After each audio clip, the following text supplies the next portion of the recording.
Hello, hello. Why you're falling around with this song? Because that's what I do, you know. I have 1,000 aura. Uh, I just needed to boost my aura a little bit today, you know. I just thought to myself, maybe my aura is not as wide and as impressive as it should be, you know. So I'm just aura farming. That's all.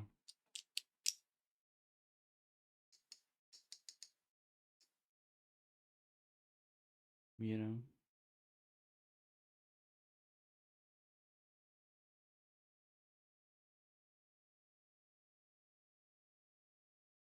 Well, you not? Have you started your job? When are you starting?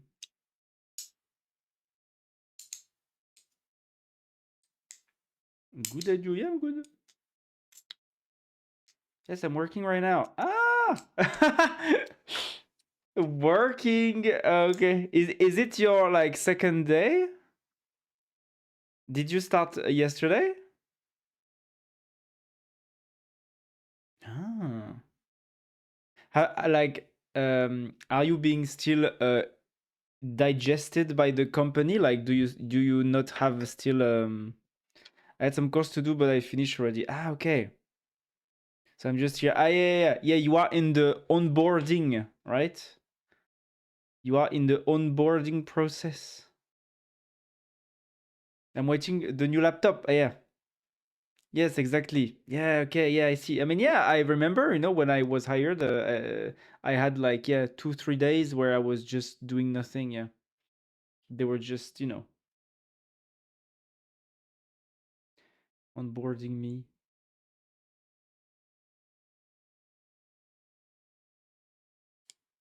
I need a new token, a new laptop, so I'm just waiting and I need to go there tomorrow. But you know, I'm here. Yeah, I see. I see. I mean, yeah, you know, like the first week, usually you don't do much. Huh? Usually you don't do much because yeah, you are being assigned. You need to get to know the your team, the processes. You know, so yeah, it will take a bit of time. I see.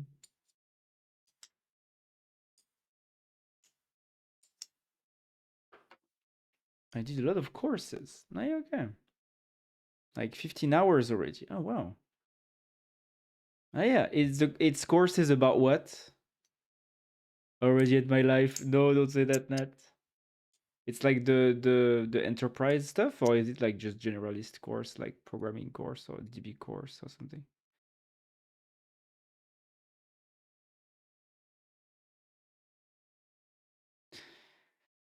It's the onboard course about the company. Okay. Okay. I mean, yeah, that's useful. That is useful.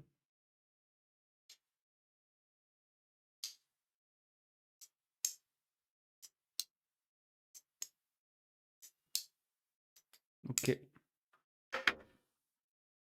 Let me pour the water into my mug. I'm on Linux today. I'm liking. Oh, really? Are they on Linux? On your company? Do they run on Linux? Or did you just bring your own computer or something? No, they have Windows. Okay. Hello, Yannick. How are you?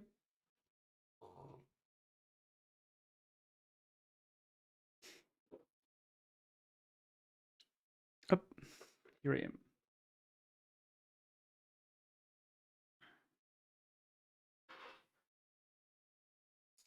I'm good. About you? I'm very good. I had a bit of reflection about my AI subscriptions because I don't have enough tokens. So I canceled my Google AI subscription because there's not enough tokens. Like I feel like there's less tokens in 24-hour quota of Gemini compared to like 5 hour of Codex. This is stupid. So I just canceled, and I subscribe to OpenCode also. So I'm gonna test those Chinese models. You know, I've been testing DeepSeek a little bit. DeepSeek V4 yesterday, a lot, and even though I guess it's kind of good, it's still not as good as 5.3 Codex, unfortunately. But it's very cheap, so I guess when I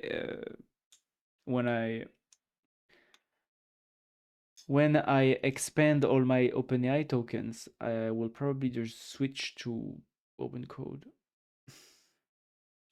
Do you want to see my new terminal, by the way? Yes. Wait, so you have a laptop? You have with Mint, Nat, at work? You've taken your laptop? No. Ah.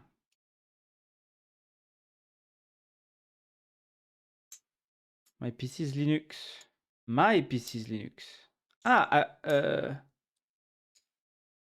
The laptop is for the job. Yeah. So, are you at your home? Are you at home right now?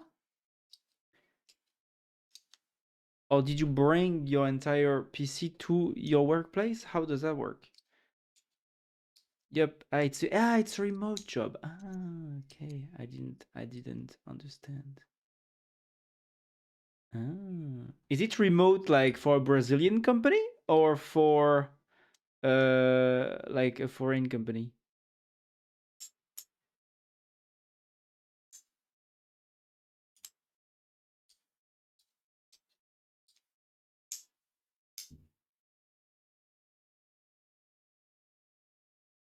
Brazilian company. The Brazil Bank. Oh wow.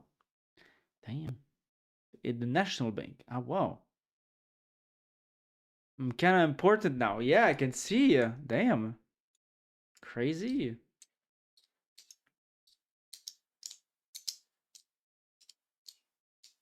Yeah. Respect me, peasant. Oh, okay, okay. Yes. Yes, master. Yes, finance master. You see, now you are a true daddy. Now you have the bank money. You know, you are. Nat is becoming a daddy. I'm so proud of you, Nat. I have your money even though I can't touch. Yes. I have all your money. Even the French money from the Bank of Brazil? Yes.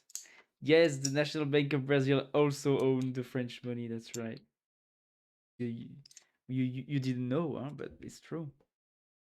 That's right. Hello, Gonzalo. How are you? Here, petit. Tell me.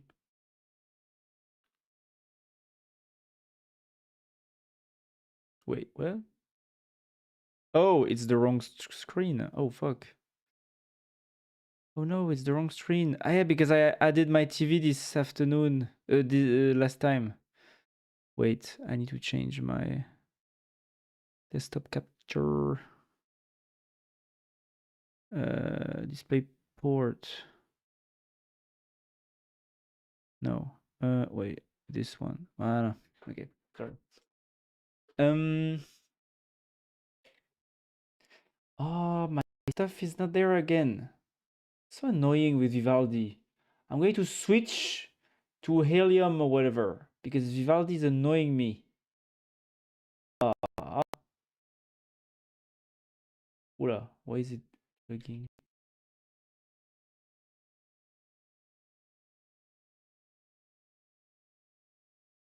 Why is it bugging? What the fuck? Encoding overloaded? What the fuck? What do you mean encoding overloaded? Fuck you. Mais... What the hell? What do you mean encoding overloaded? It should not overload? What the fuck? Guess why is OBS taking CPU is not the... Bon, let's work.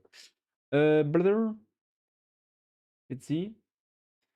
Yeah. Oh yeah, and look, Yannick, this is Nat's mint actually. I didn't know. So I told Nat yesterday on the Discord that he shouldn't switch to Arch because his mint is actually customized. He has riced his mint already, you know? So maybe it's not worth it to switch to Arch because everything will be different and he will have to re-rice, you know? And he can just tell people, "Oh yeah, I'm on Arch, look." And people can trust him. Oh no, it's fucked up again. Ah. Tiens, I'm going to test DeepSeek. Oof, will I? Do I want to test DeepSeek on that? Maybe not. I'm not sure. I changed my monitor setup, and now my OBS. Fuck, what is the script? Sorry, I'm fixing this because it's annoying. I forgot to do that. Hyper mouse follow. Hyper mouse follow thing is not working. Please Ah, but no, wait. Maybe I can just select the screen directly. Ah, yes. DP1. Ah. Ah, well, it's okay actually. No, okay, you don't need to do that. Very nice.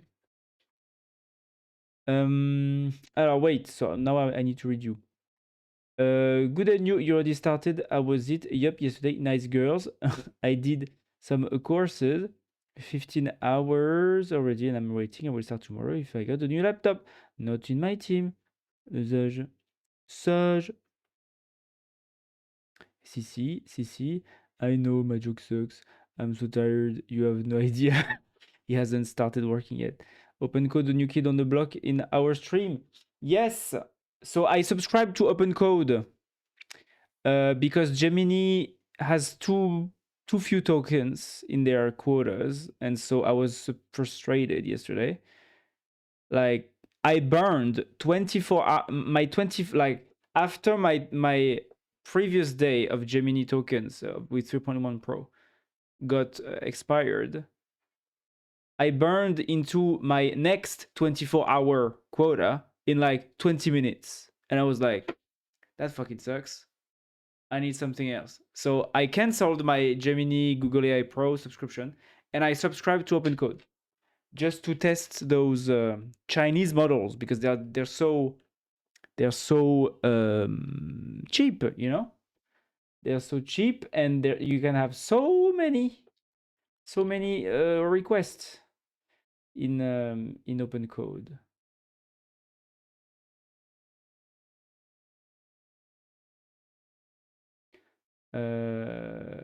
Go. Look how many requests per 5 hours you get. You get 800 requests per 5 hours. So of course, one agentic conversation can have multiple requests, huh? But you know, look at DeepSeek, 3,000 requests per 5 hour. That's crazy, you know. And if you use the Flash, 31,000 per 5 hour. Per week, you have 8,000 requests, and per month, you have 17,000 requests. I think that's good, you know. Bon, DeepSeek is not as smart as 5.3 codex or 5.5. And it takes a lot of time also to compute. To like output the tokens. But I guess it's cheap, you know. So maybe it's not that bad. Also, I crafted this little thing here where I'm comparing the performances you know? And basically,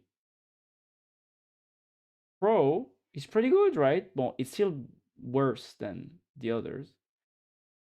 It's just that right now, because I need a cheap model to use, because like 5.3 codecs burns too quickly through my $20 OpenAI subscription. I've also thought about maybe taking a second OpenAI subscription now, like with another email, now that I don't pay for Google AI Pro anymore.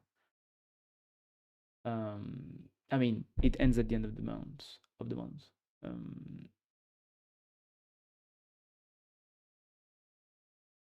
Yeah, because like now that I'm starting to code and I want to output my open source tools, I need lots of tokens and cheap. You know, I need them cheap, so I can't use Anthropic because it's too expensive. What about to use your own AI on your own PC? Did you try it? I'm asking because I want to test, but I'm lazy, so I wait for you. Yeah, they suck. The local models, like the 35B models, they suck ass, basically, they suck ass. They are weaker than these, you know? They are weaker than these. I can show you, huh? Like the best right now that you can run is 3.6 35B A3B. Ah. Ah. Ah. You see? It's lower than V4 Flash, but it's not that bad actually. Maybe I could try. Maybe I could try. I mean, no, the 35B I cannot run. It's the 27B that I can run. 3.6 27B. That's the one, but it's the same. I could try it actually. It's just that like I tried Gemini 3 Flash and Gemini 3 Flash kind of sucks, even though it's a bit good also, but bon. Maybe I should try more Gemini 3 Flash though. Before, since I have like 25 days of Gemini still left. Bon. It's just that Gemini 3 Flash, it's a bit like DeepSeek. It takes a long time to act, and the stuff it does is not that good. You know? I tried a bit of 5.4 nano just before, just to see, because it's also very cheap. But sometimes it does burns tokens without actually progressing. It just goes in circles. So it's a bit annoying. And also, like, it doesn't tell you how much time they took, to solve the tasks, because like if I try to compare 5.3 codecs and 5.4 nano, you can clearly see that 5.4 nano spends a lot of time like going in circles doing the same stuff, and just at some point say, oh, maybe I should change, and then it goes in circle again, whereas 5.3 codecs goes straight to the point. It knows when to stop, when so even though 5.4 nano is cheaper per tokens, it just spends more time burning through the cheap tokens, and then at the end maybe it arrives to a solution, but it took like 5 times the time. That's annoying. So I would like a good middle ground, but it's hard to find. I need to test Kimi K 2.6 maybe. Yeah. But I mean, to be honest, for my stuff, I never saw difference between the shit that I'm using. I mean, I can already see the difference between like when I try, I can already see the difference between DeepSeek and 5.3 codecs, And DeepSeek is like a trillion size parameter model. So, I find GPT-5 mini good from my experience. Well, yeah, I mean, theoretically 5.4 nano should be even better than GPT-5 mini. GPT-5 mini was pretty good. It was also pretty cheap. but 5.4 nano should be better. So yeah, I don't know. Also, it depends for what you use. I mean, I just used it for like something very pretty specific, and it had to understand the broader context of like what the tool is aimed at, and my prompt was not like very detailed, so maybe it got confused. But you know, like for example, this afternoon I asked, no, yesterday maybe, I don't remember. I asked DeepSeek V4 Pro to fix like the open code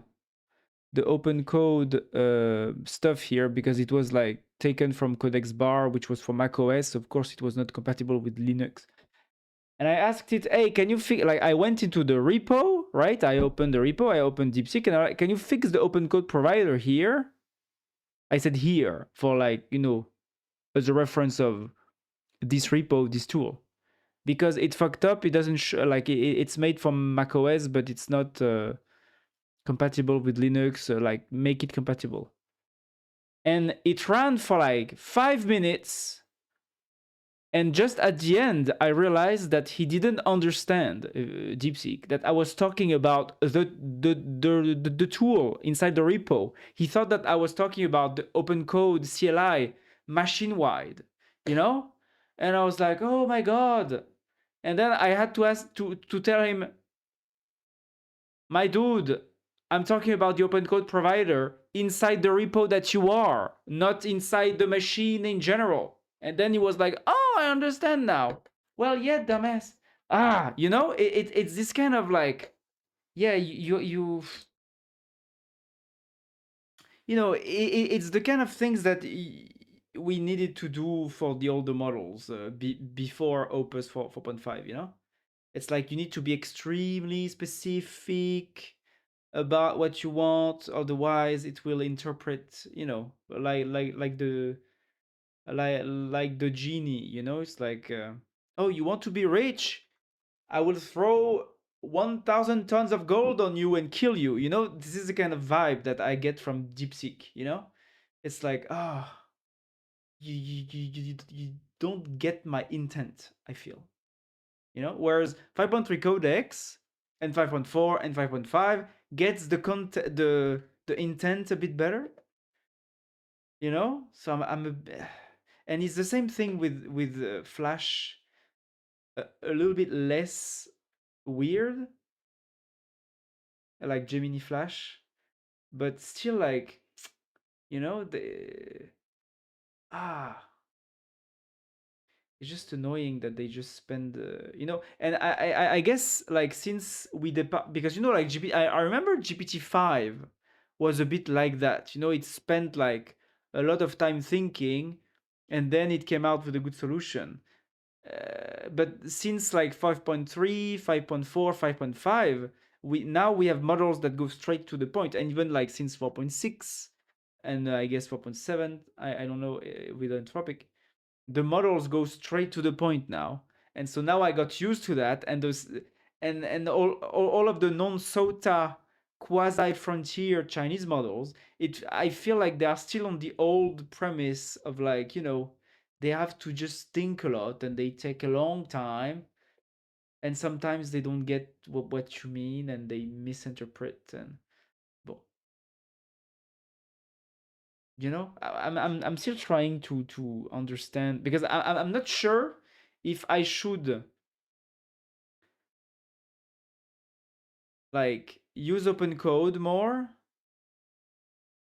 to be faster at coding, and if I should maybe detail more what I want, you know, or maybe I should use like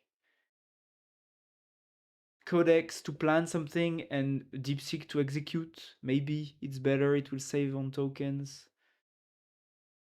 Or should I just take a second OpenAI subscription to, you know, be able to switch when I'm, because like my Codex subscription, I burned through it in like 4 or 5 days, you know. So 2 days before the end, I was almost out of tokens. So should I take a second account with the $20 subscription? Or maybe I just take the $100 ChatGPT Max. But that's so expensive, dude. That's so expensive. You know, I'm like,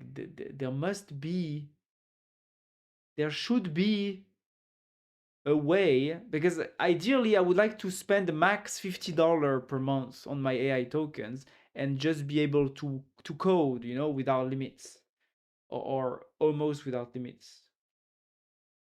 But right now, that's not what I have, and that's a bit annoying. I will try the Quen, yeah. Just learn Rust and forget LLMs. That's the way. No, I won't. It's too long.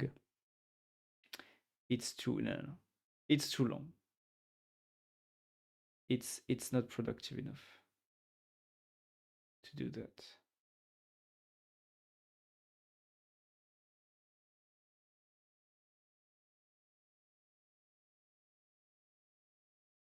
Because I will take a month to learn Rust, you know, and then my time where I can output code is finished. So yeah, no.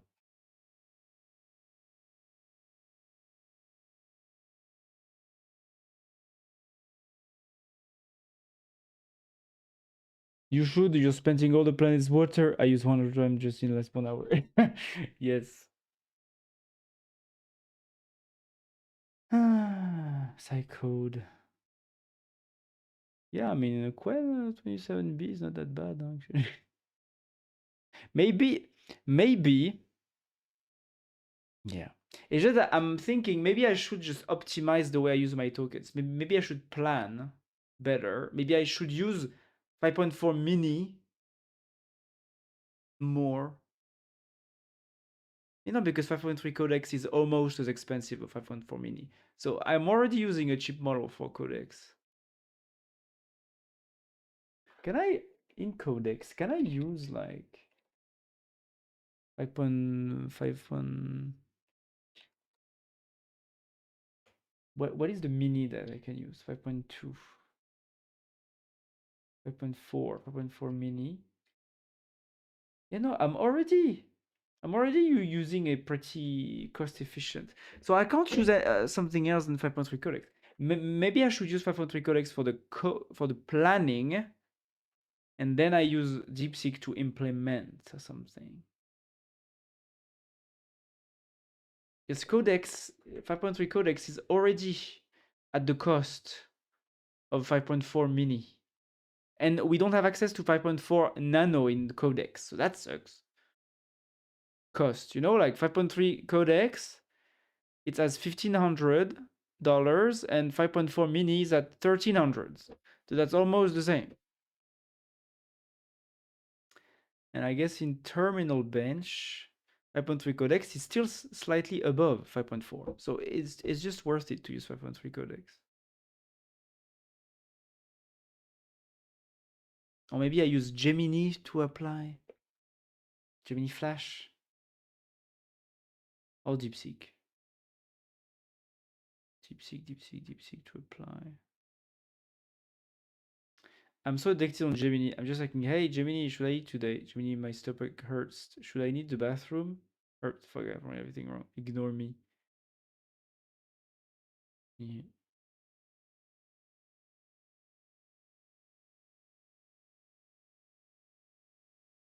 I mean, yeah, you know, it's just that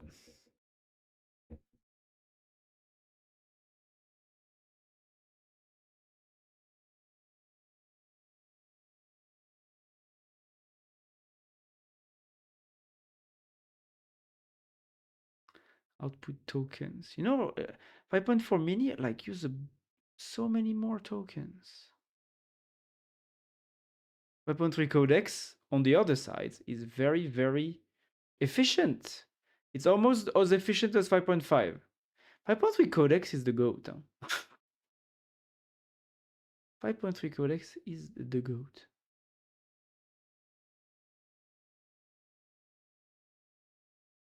Mimo. I've never tried Mimo. Kimi K 2.6. Yeah, I should try Kimi K 2.6. What is Kimi K? It's just behind DeepSeek V4. What about the latency? Is it speedier? 5.4.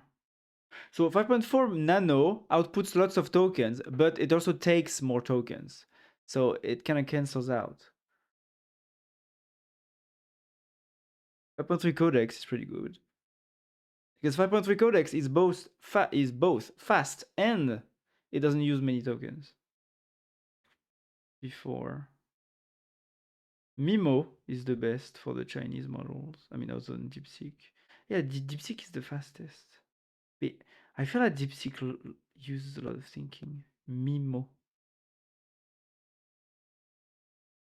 3.6 GLM. Kimi K typo. Ah ouais, ah non, Kimi K 2.6. Ah yeah, this flash. Ah yeah, no, DeepSeek is actually very slow, the Pro. 2.6 is very slow. What is the fastest Chinese? It's Flash and Mimo 2.5 Pro. GLM is not bad too. GLM is twice as fast as DeepSeek. Because one of the annoying thing about DeepSeek V4 Pro is that it takes a long time, and at the end it's often slightly or like it got some things wrong, and so instead of waiting, for like 4 minutes, you are waiting for 10 minutes, and at the end it still sucks. I feel like it's not snappy. It's hard to find the best compromise. Well, Gemini is not bad. It's just that they have so little tokens in their 24-hour quota nowadays. I guess with Flash you have a bit more, but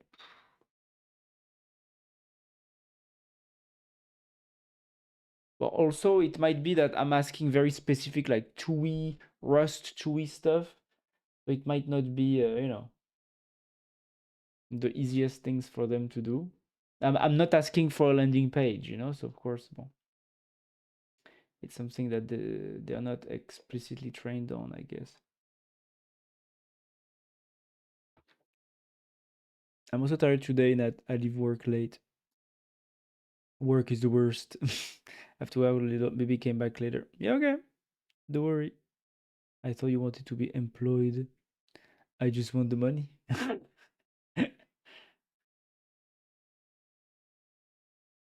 Take the money, Nat, and just don't work. I'm sure it will be fine. Don't worry. And also another tip: if you want more money, don't pay your taxes. Easy thing to do. Just don't pay your taxes. What will they do? Nothing. You just don't give them the money. That's easy. Then sell drugs. Yeah, all sell drugs also. So many ways to make money. Okay, nowadays. What is this? Pink Floyd money.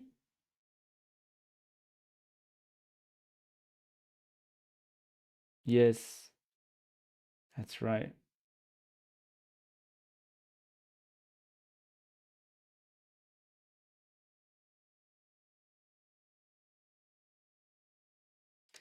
The money. That's right. The money. Yeah, so I still haven't decided what I'm going to do. I guess I will see tonight how I treat my my quotas. Ah.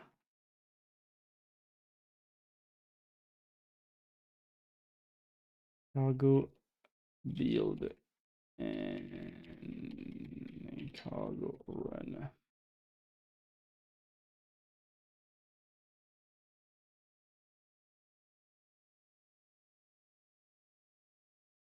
Ah, yes, I have a work tree also. Where's my work tree? I have another work tree. Fatigue leave. Other agents. I'm trying the Git work trees just to see, you know, it's like it copies your repo to another folder, but it's actually managed by the original Git repo. I would like to see how that works. Ah, no.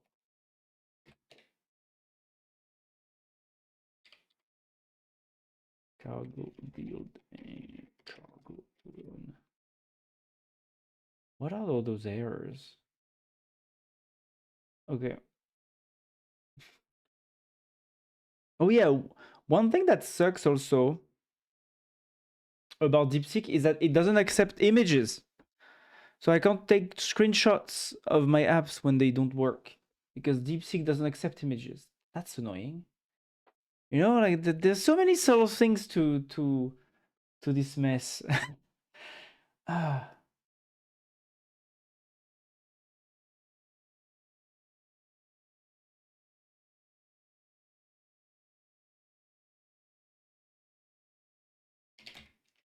Diorama composite glyph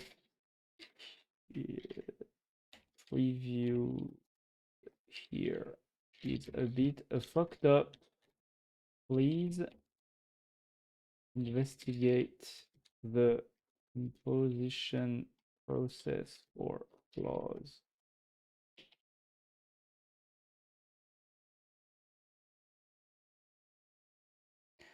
Yeah, you can also leave some for your own. By the way, Alex, that inspired me to also rise a bit. Oh, really? Hello, Stigman. How are you?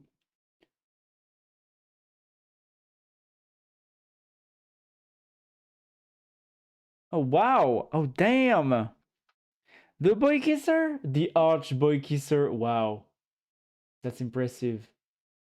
Let me look at your CPU. Let me look at your CPU, Yannick.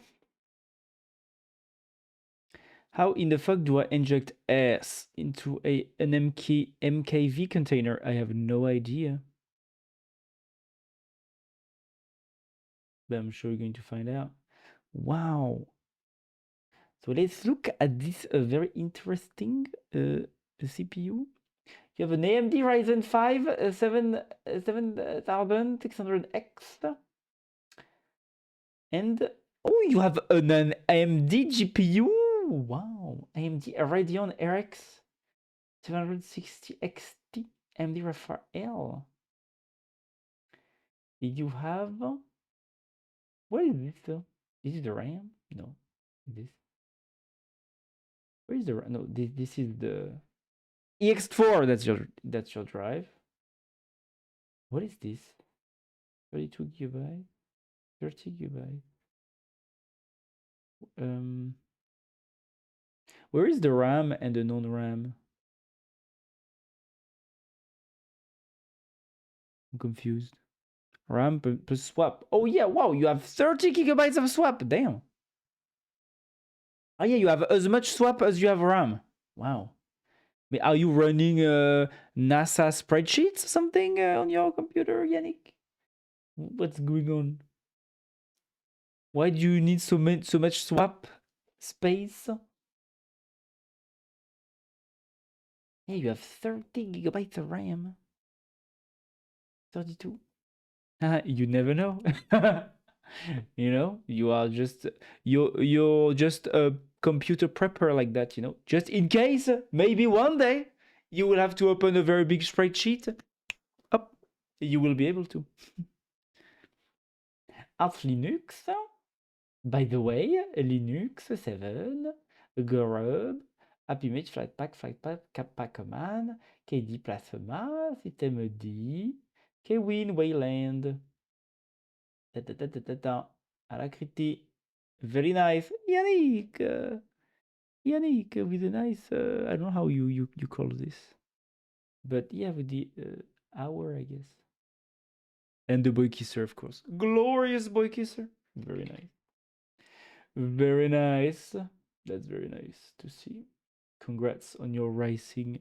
I also need to change the Omarchi logo. You know, like this Omarchi logo that pops up here. I would like to change it to a petit pois. You know. And I know how to do it, but I'm just lazy to do it. But one day I will do it. Look, Codex. Look, Codex is already at 50%.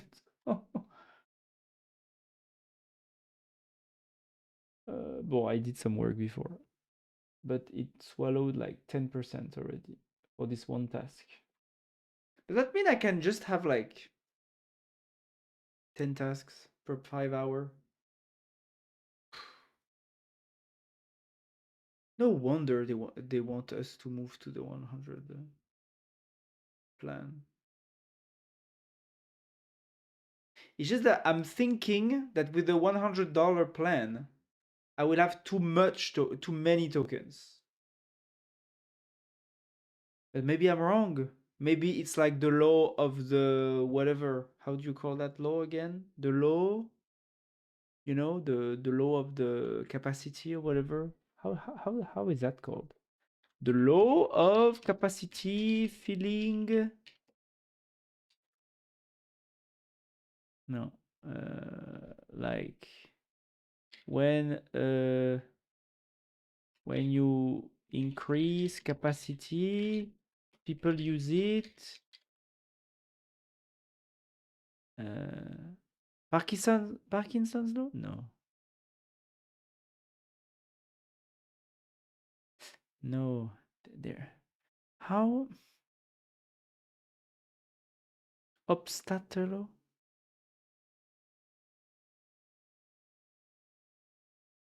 Parkinson's law warns that work expands to fill the time available. No, it's not about the work. It's about like internet capacity fills up law. Nielsen?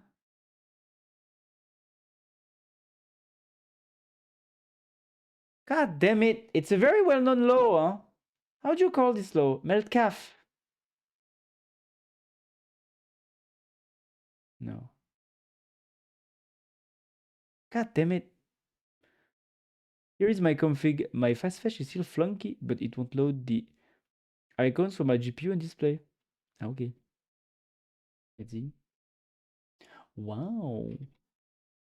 That's also very raised up. Nice logo. Let me see your CPU.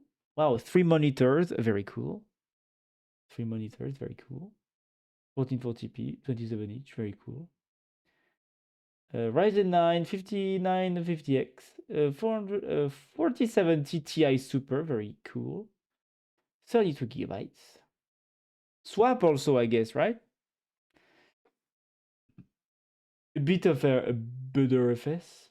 And oh my god, so many AXT4 drives. Oh, damn. That's a lot of secondary drives.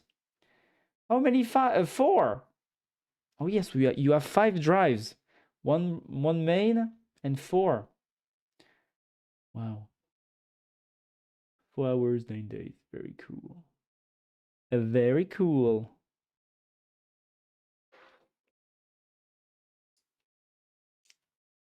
Damn, I need to go to my job tomorrow. Yes, Nat. The holidays are finished. You cannot stay very late to watch my stream now. You need to go to bed at 8 p.m. You can't stay too late now. You need to be a good boy. Huh? You need to be a good boy with the work, okay?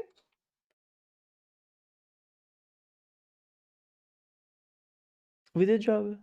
I guess those relies on nerd fonts. Maybe see if you can download more or replace them with official nerd fonts logos. I have these. The icons here, I guess, right? and then my 12 terabyte network drive. Oh damn. We have how would you call that? The data hoarder or something, right?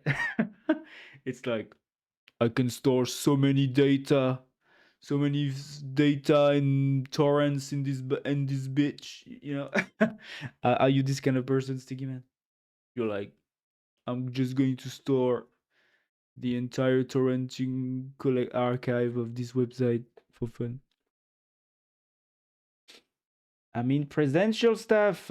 Don't make jokes about my difficult state. It's so hard. You have no idea. You're just waiting for your laptop. That's so hard, Nat. I will now have ripped the last disk. I now have 240 gigabytes of raw 1080p Blu-ray. Wow. Yeah, that's a lot of Blu-ray. What do you store on all of those? The Internet Archive? It's so hard. Every day I need to wake up like 8 a.m. and then I need to click on turn on button, and then I just have time to eat and play and bath and lunch and sleep before someone call me again. Wow. Nat, it must be so hard. It must be so hard, Nat. 65 movies, 3,836 episodes of shows, and 1,257 songs, and 3 ebooks. Wow.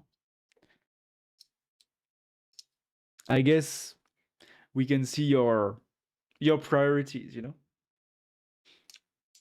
Interesting. Very interesting. 1 movie per day. Are you watching 1 movie per day?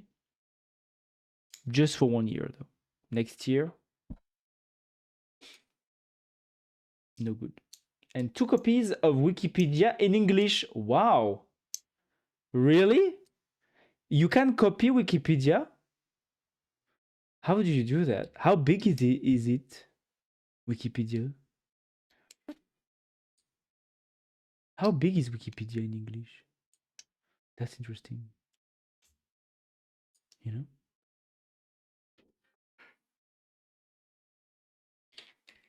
How big is Wikipedia in English?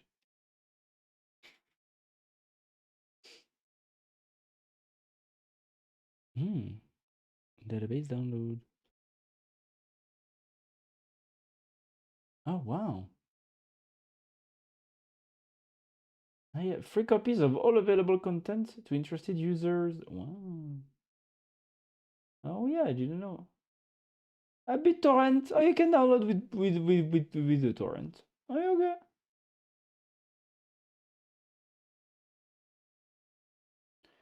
Oh, wow. I mean, it makes sense if you think about it. But yeah, I didn't know about that. And so I'm wondering what is the... yeah, because I guess it depends if if it's just like the raw database. And then I guess you need to use a client to put it in form, right? Like to use it.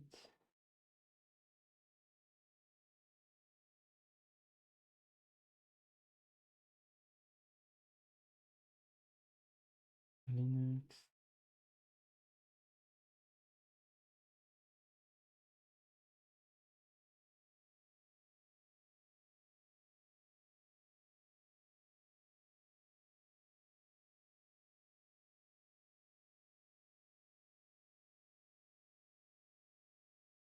Do they tell you how, like, what is the size?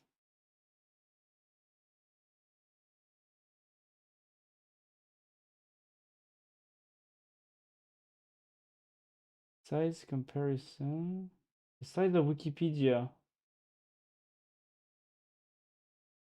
The total number of pages is 65 million. Articles make up 10% of all pages. Oh, really? The size of the current version, including all articles compressed, is about 24 gigabytes. That's not that big, huh? Wow, I expected it to be like at least 1 terabyte. But no, it's very small. Without the media, it's only text, so yeah. Ah, yeah. Interesting.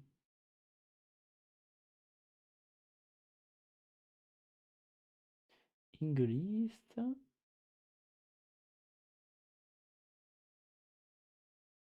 Orange.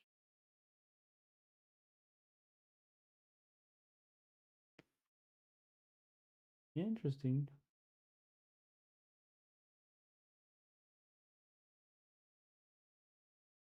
Cebuano? What is Cebuano? What the hell?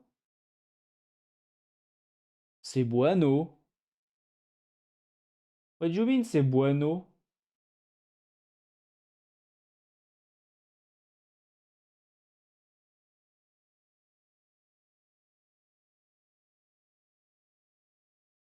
Largest Philippine language?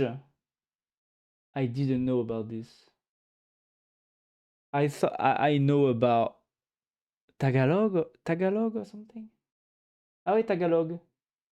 Ahead of Waray and Tagalog. Ah yeah, so Tagalog is not the main language in the Philippines, maybe. That's Philippine language. Ah yeah, okay. That's interesting. I mean, yeah, Filipinos are very numerous. There's lots of Filipinos. Like the Philippines are like 100 million people, right? So actually, it kind of makes sense.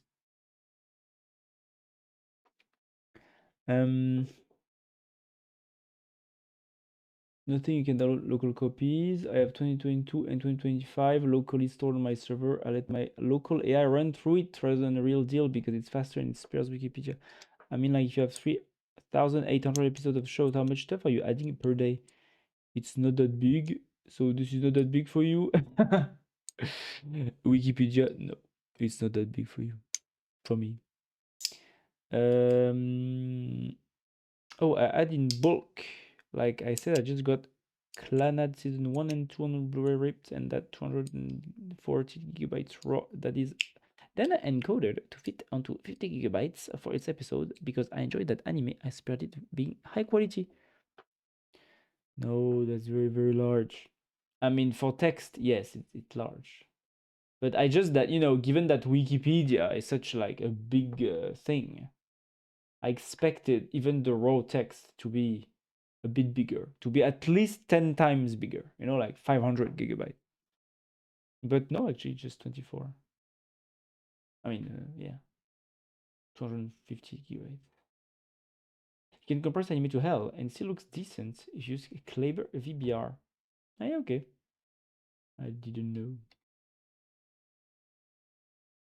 Alors, Codex, what did you do? How much time did it take? It doesn't Codex doesn't resize when I change, but OpenCode does. Like OpenCode automatically adapts. Alors, find and fix 3 concrete flaws affecting the Olama composite preview. Remainder pixel loss in tile slicing. I changed slicing to proportional boundaries, so all source pixels are preserved. Composition tiles were being auto-trimmed. The music is a bit too loud.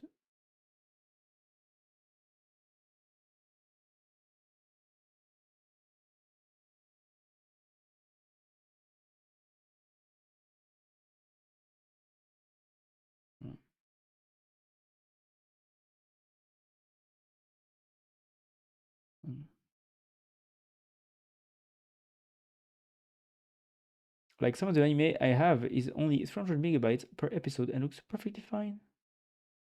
Very nice. I have an idea. You will quit your job and sell animes illegally? Yes, I will kill myself. No, that's not what he said. I will run the Quen and I will build an interface for it from scratch. Very nice, Nat. Very good idea. Composition tiles were being also trimmed, re-centered like normal glyphs.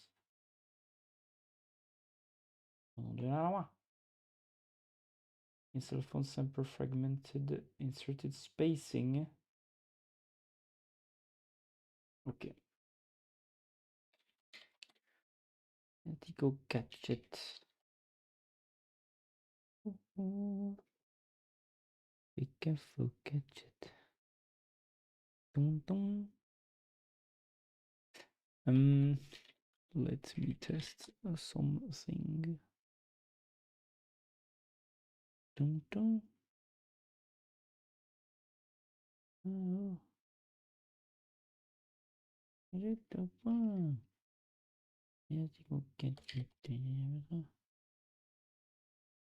Oh, oh.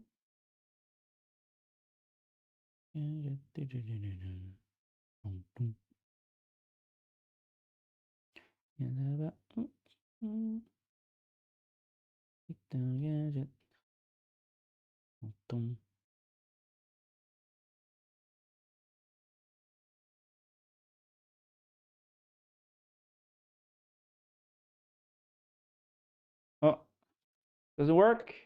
Oh. Oh, it doesn't work.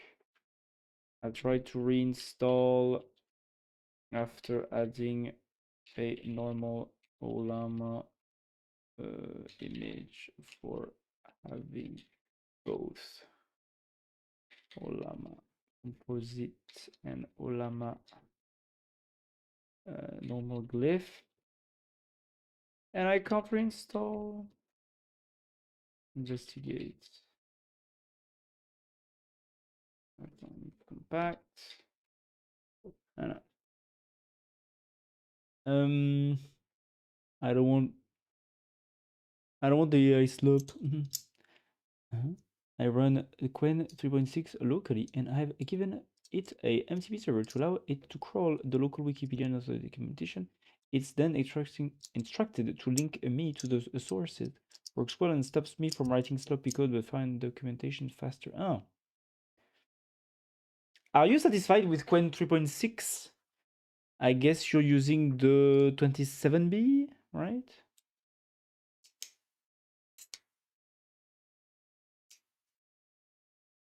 If you want to just play with it, LM Studio is perfectly fine. Yeah, LM Studio is probably the easiest with Ollama. I tried to use Llama CPP last time.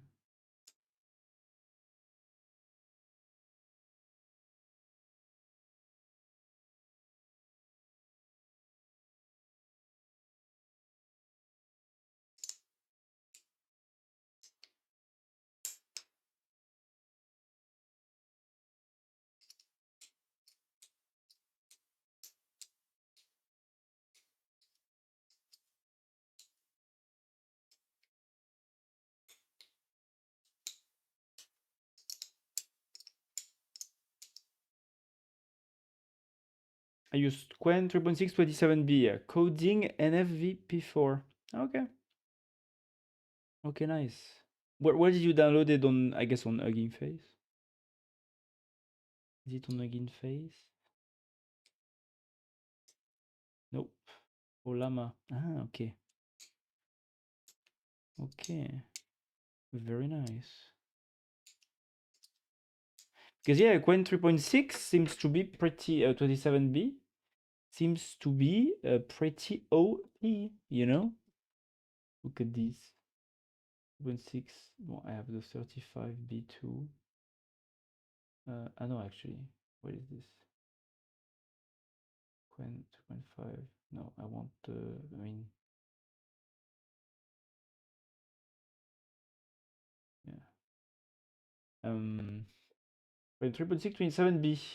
It's the same as DeepSeek V4 Flash, and slightly below Gemini 3 Flash, which is pretty good for a local model. It's not, you know, the best, but you know, for yes, it's pretty good to be able to run that locally. Because last time I tried, I couldn't run much. Last time I tried, I could the biggest model I could run was GPT-OSS 20B, and it was painfully slow. The only one that was like reasonable to code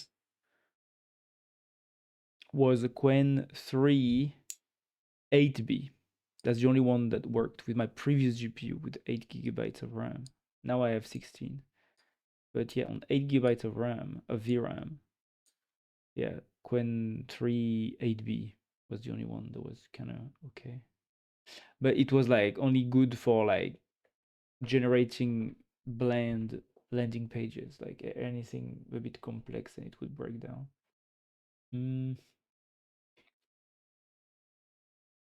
Alors, it's a Unicode. Ah bon? It's a Unicode conflict. Oh. Your project previously owned 18 code points. Adino Llama increase already owned by another project in the global registry. Oh, that's DeepSeek, huh? DeepSeek fucked up. DeepSeek. I mean, no, this is wait. No, this is Gemini actually. This is Gemini's implementation. That's the thing that burned all my token yesterday. So it should be reasonably good, but I guess it's not.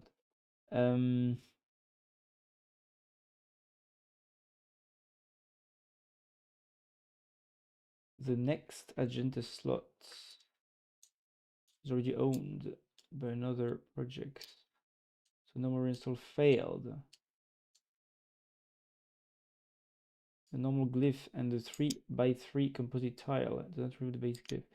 Is optional and running once with Remac works. After that, normal reinstall works again without. If you want to avoid Remac churn, remove Ollama.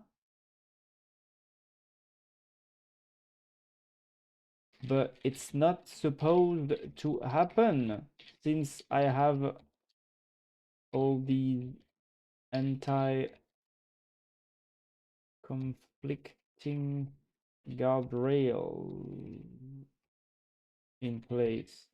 Theoretically, does that need a patch? Like, I thought I was protected against this.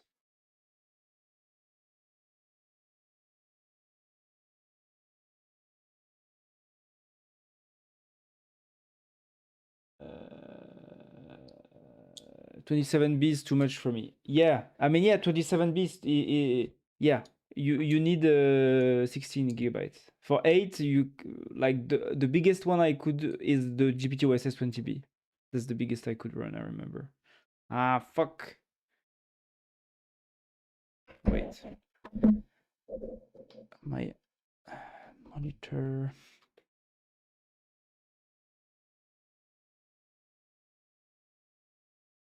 Okay. The name intends it's optimized to use NVIDIA floating point math. Okay. 3.530B. 3.530B works really well on lower end cards because its working memory is only 4B. What card you got? Nat got 8 gigabytes of VRAM, I think. I mean, this is why I have 4 gigabytes of ZRAM. Of the RAM and 30 gigabyte swap. It's for the model to spill over. I run with 70k context and it's slow, but it works. Okay. Not a good one for AI. I'm just an enthusiast. 2060 super. Just 8 gigabyte VRAM. I mean, with 8 gigabyte VRAM, you can still run stuff, right? Can still run. It's just that, yeah, the 27B. I mean, if the 3.530B only has 4 billion active parameters, you can run it on an 8 gigabyte VRAM card. It's just that it might be slow, you know? It might be a bit slow.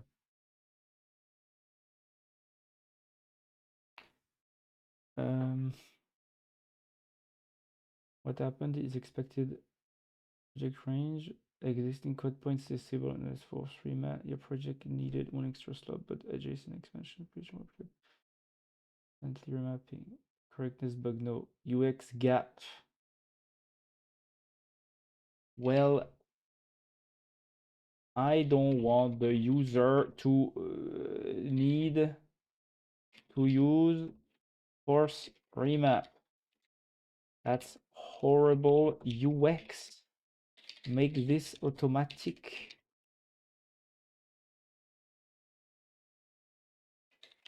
Like,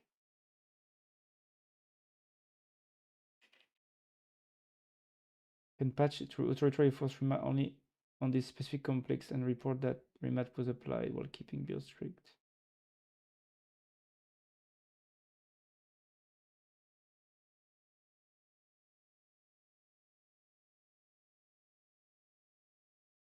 Oula.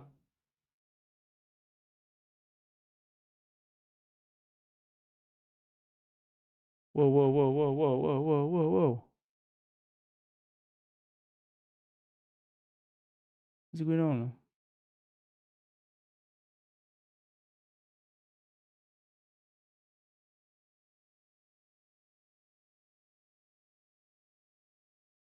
What's going on?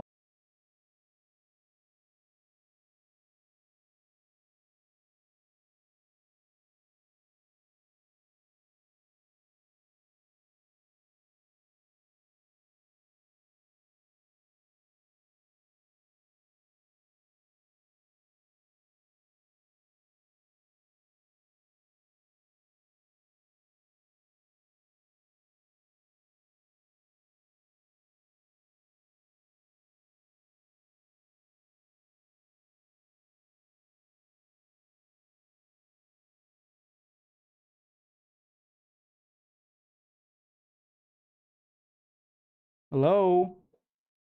Yeah, sorry. I don't know. OBS was weird, was behaving weirdly. I don't know why. Something was yeah, a bug, I guess, or something. It's the first time it happens on this new PC. I got like, you know, glitches and stuff. OBS was taking way too much CPU for some reason. Even though nothing crazy is running, I just have like one Chrome, one Vivaldi, three terminals, and OBS.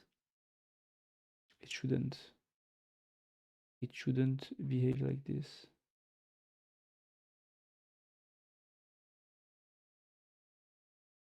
So yeah, I don't know. And like the encoder should work fine. So I don't know what happened here. Bon, sometimes. It's the arch. Maybe you could delete this shit. Yeah, I'm going to convert to mints now. Thanks to you, Net.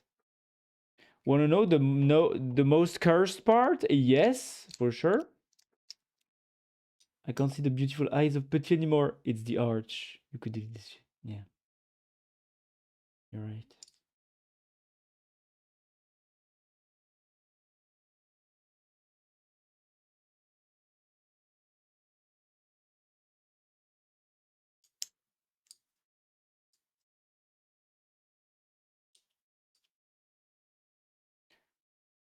Let me check. Yeah, and now OBS is... What the fuck is wrong with OBS? God damn it. What the fuck is wrong with this shit? Oh, come on. Come on. What the fuck, dude?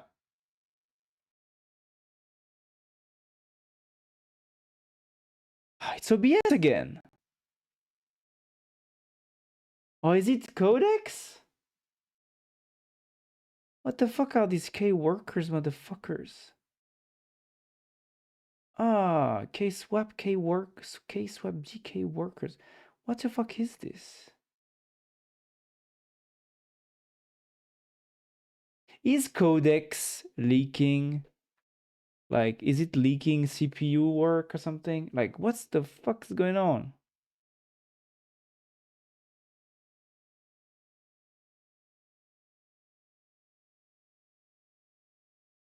You know, because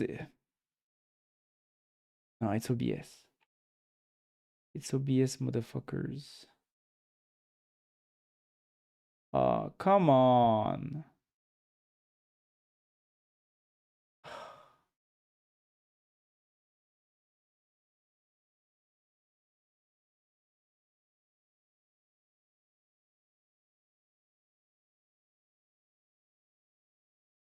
What the fuck is wrong?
Go to the bash, erase all this stuff as just cache and save to the PC.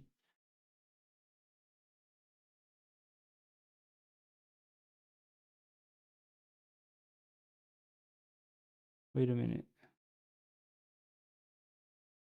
Oh, I have a leak somewhere. Something is leaking. Who the fuck leaks like that? I have a memory leak.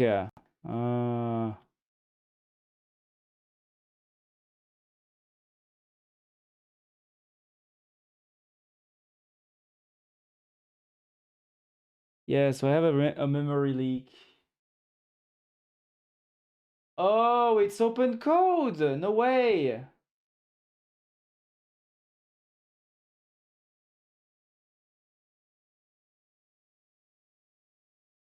Tied up to 90 open code processes. Oh my fucking god, dude. That's open code. Oh my god, open code is leaking in my memory. Dude. Oh fuck, it's open code. I don't know if you hear me. It's open code.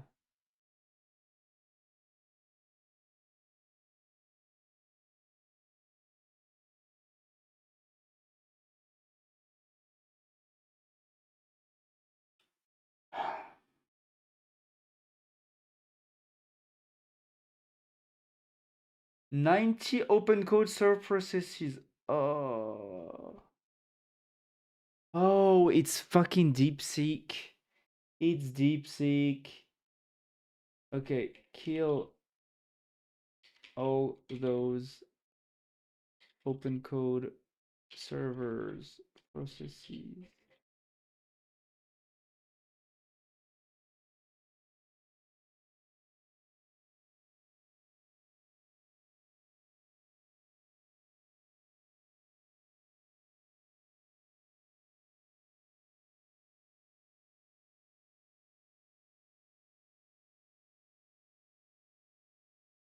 God damn it.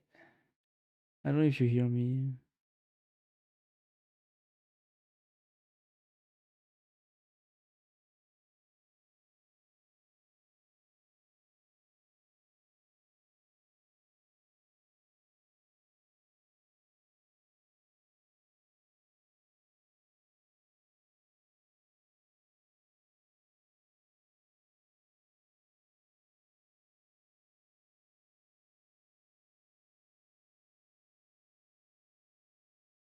What? What? I still have a fuck ton of K-worker processes running. What is it?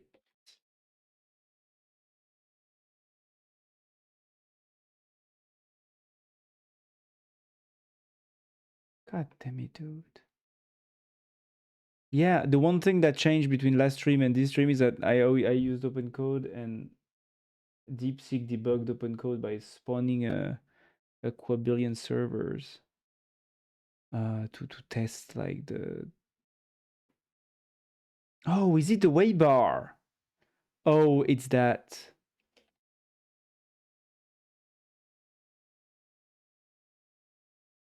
Oh fuck. Okay, I'm going to deactivate it. Okay, disabled. Does it stop all the workers?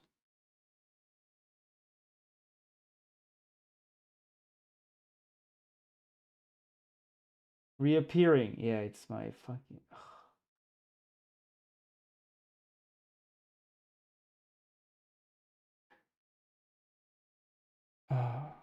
Okay, bon. I'm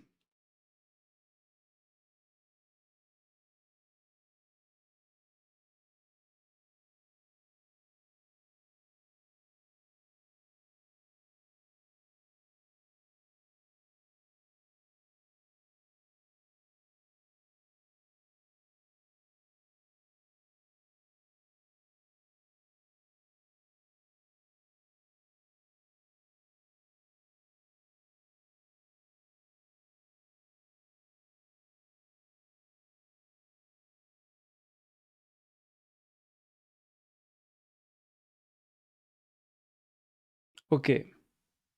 We should be good now. We should be good now.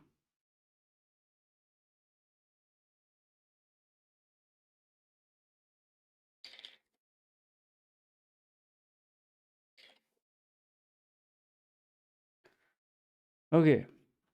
Yeah, so basically because I had DeepSeek debug my OpenCode Waybar thing, it spawned, I saw it debugged by spawning a bunch of OpenCode servers or whatever, and those were still running and they were basically clogging my memory. So it's not OpenCode's fault, it's just my debugging with DeepSeek and GPT 5.4 Nano that just did that. Yeah, so it should be good now.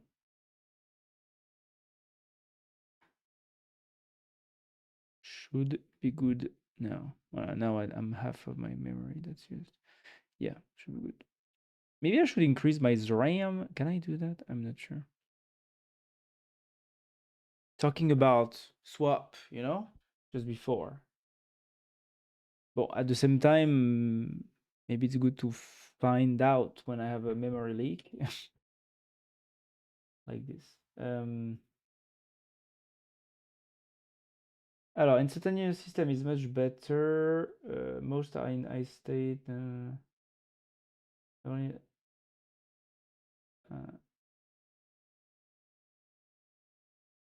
okay. Okay, I think we're good. Anyway, here's the first part of my setup. Yeah. Tell us.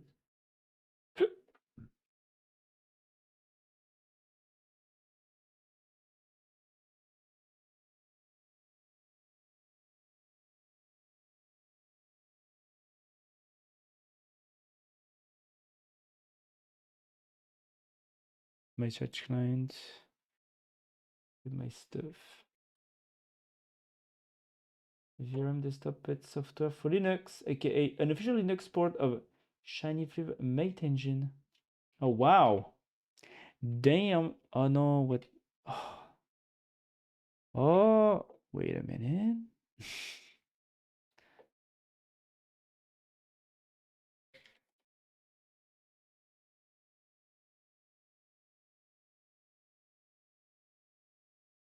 Okay. Wow. That's some anime girls. That's the anime girl. This is indeed pretty cursed.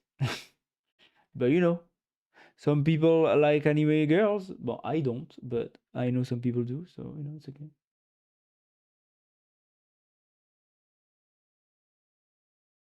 Are the girls dancing while you are doing something else? You know? You know, I saw these videos on Twitter of like people explaining stuff about coding and they have like an anime girl dancing or something, you know, like that does like stuff with with her fingers or whatever. You know, and yeah, she dances like that. That makes me think of that. And she said like da, da, da, da, da. I don't know where is this from.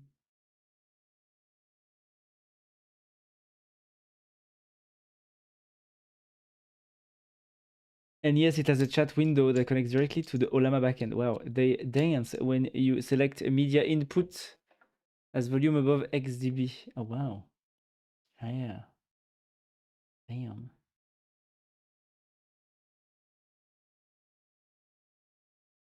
A very nice project. Alors, implement instead of float, no, it's format. Okay.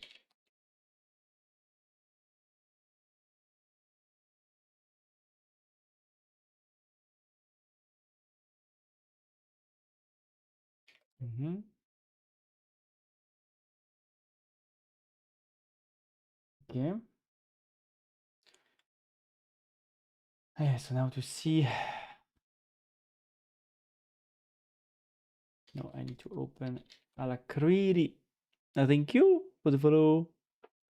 Ah, bien, bebe. Ah, bien, bebe.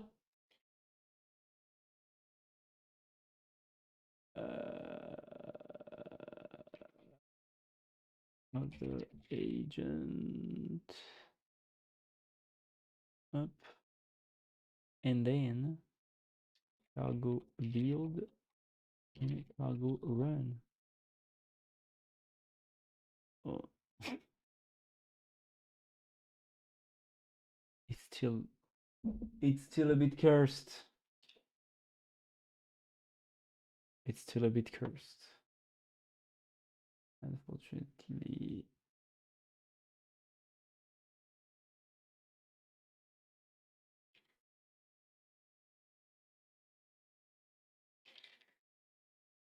Okay, this is solved, but the Olama composite logo glyph is still a bit cursed.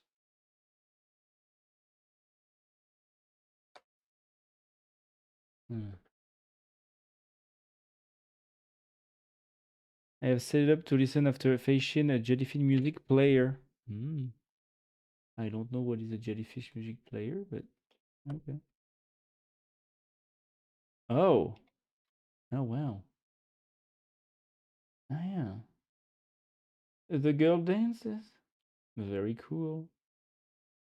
Very cool. While listening to my stream? Very nice.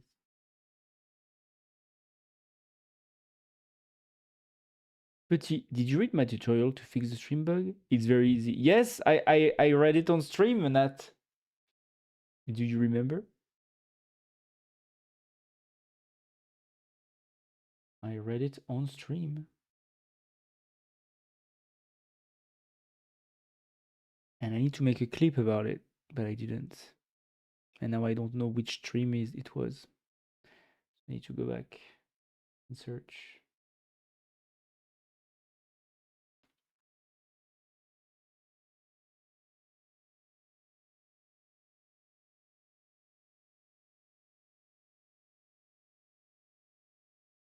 Bon. I'm already out of my 5-hour limit, almost.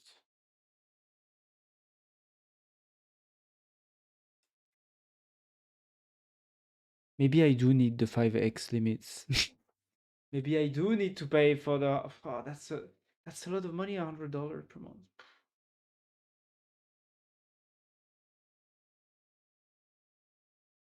That's a whole lot of money. You realize $100 per month? That's like $1,200 per year. I can't pay that much. No. This is unreasonable. I can pay 40. I don't pay, like, I can pay 50, 40, 50. I'm not paying $100 per month. Come on. That's crazy. Did you raise? Will fix your Empire PC, then you can be like me. Yes. No, I just deleted some stuff that DeepSeek did before.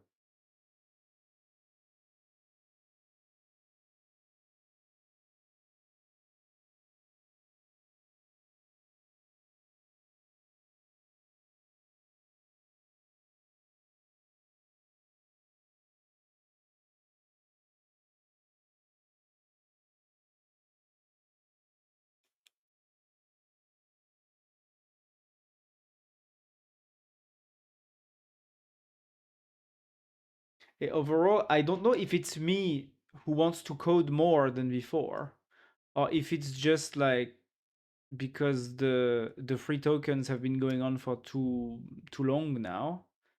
But I really feel like there is a great tightening of the tokens, ongoing right now. You know, when you look at like what GitHub Copilot is doing, like they paused their subscription signups 2 weeks ago, and they switched to like usage-based pricing. I mean, Cursor did that last September. It just seems that now everyone is doing it too. It's just OpenAI that kind of still is relatively generous compared to the others, but well, now I can feel that it's not that generous either. Yeah. Which cause was display? The cell phone was rendering the multi-line composite grid from glyph samples. Only parts of the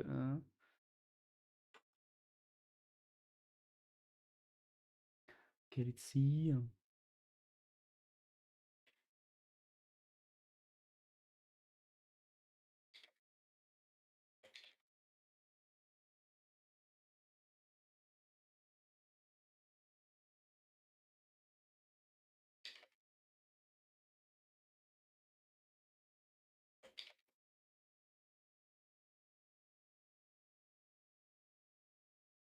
Dude. Dude. It doesn't fucking it's not showing the bon. Look. Maybe it was a bad idea. uh wow. Bon, maybe this fucking work tree was a bad idea. Ah, putain de merde. Ça fait chier là.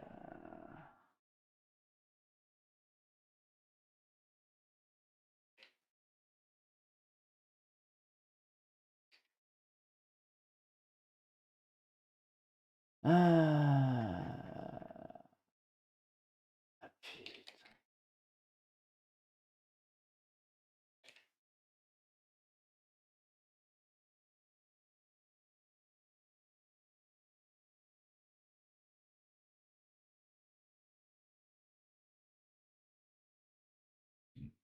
If rewrite, bon, given this conversation, rewrite the entire plan, the entire implementation plan from the original demand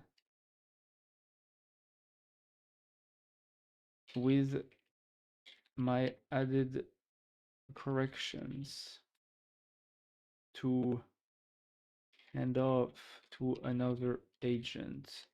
We're going to restart from scratch. Just rewrite the plan for this new agent to rebuild everything correctly. Be detailed.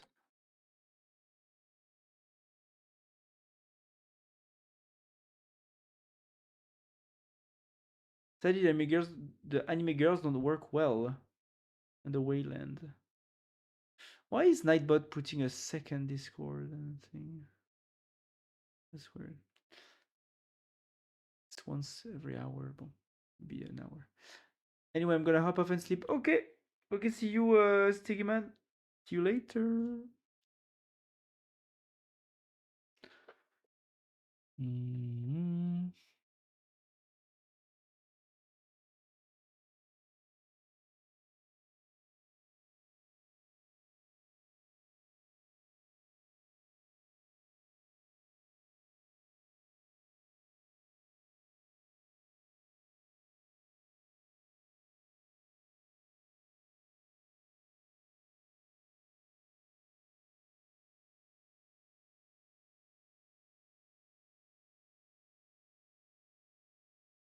Position slice.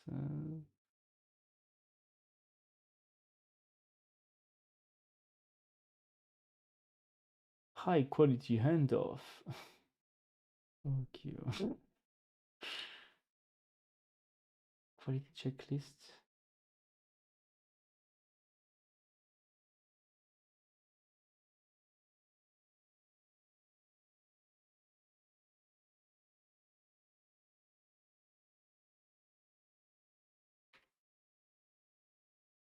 Okay. Let's get rid of all of this. Yeah. Yeah.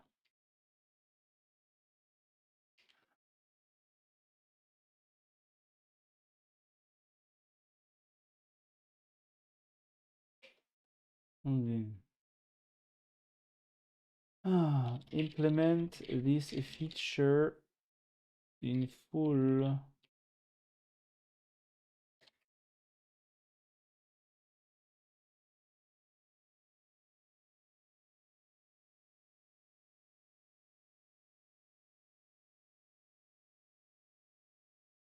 Attends. A composition slices a single source image from icons into a grid of ROC columns. Each tile becomes a uniform glyph. When these glyphs are printed side by side in terminal, they reconstruct the full image at a large scale. Add the composition section to persist grid definition. Struct. End of the cutting process must preserve aspect ratios and avoid double resizing. Critical fix. Do not resize the source image to glyph size before slicing. Step A, load the source. Size B, size B, fingerprinting, contiguous allocation.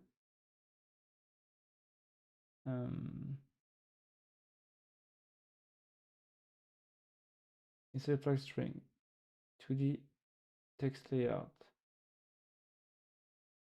This panel must transition from a flat list to a collapsible tree. List logic, implement a visible glyph if an image has the composition. It is a parent. As children are included, yeah. The install particular fonts section must show the grid, not a sequence, metadata when scanning, find a companion, space sample, no squashing, persistence, home panel, okay. Feature in full, follow the plan with a critical view. Ask me questions if needed.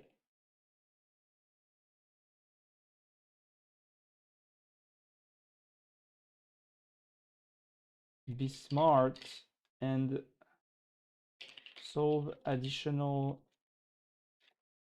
problems that might arise, not included in the plan.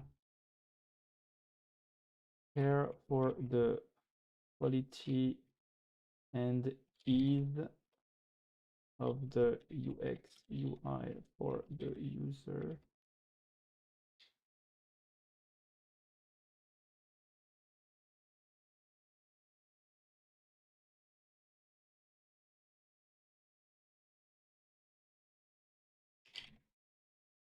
The sample of the composite glyph in the installed glyph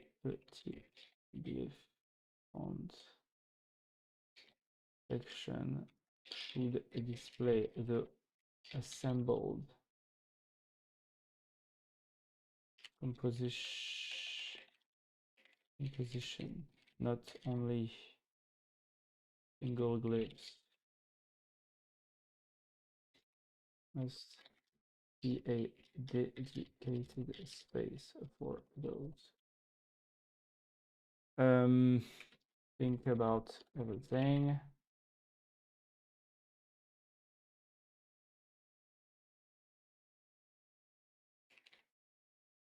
Write tests.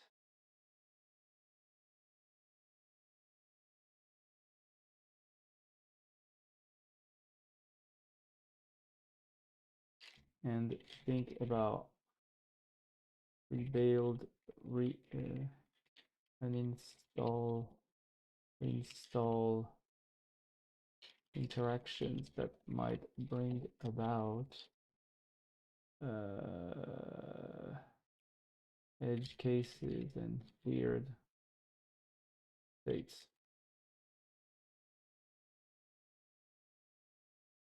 Up. Allez, you have 20% of my 5 hour to do all this, my dude. Ay, ay, ay.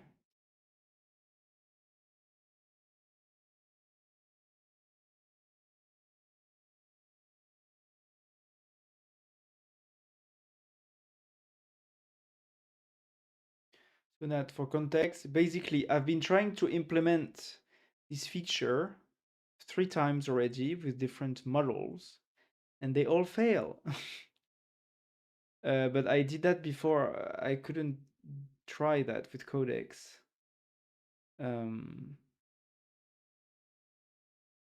My weekly limit got reset a few hours ago, so now I'm trying again. But it's a bit annoying.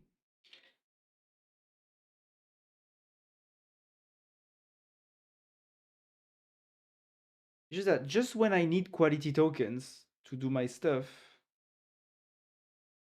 I don't have any. I burned through all of them.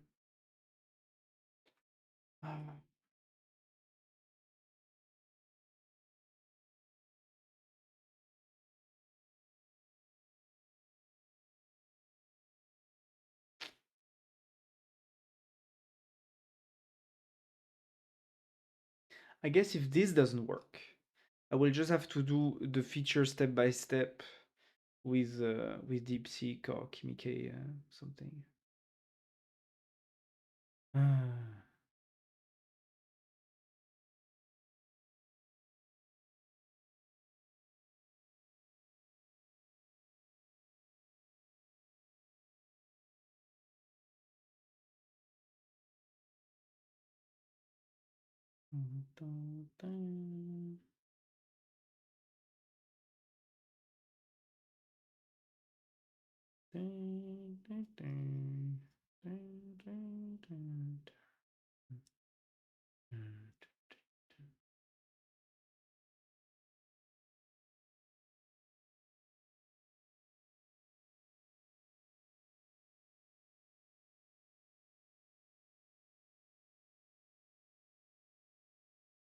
OpenClaw is fucking the PC? No.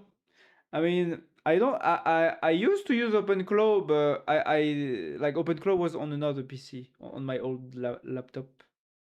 But I don't use OpenClaw anymore because in the last 2 or 3 weeks, every time I've updated, it broke the bot.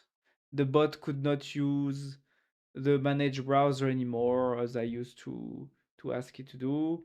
Like like all the authorization, the approvals, the permissions were fucked up. Like OpenClaw is like broken, and it's been broken for a lot of people, and that's why everybody is all the people who have a broken OpenClaw move to Hermes now because it's more stable, and I think I'm gonna do the same. I haven't yet migrated to Hermes, but I would like to.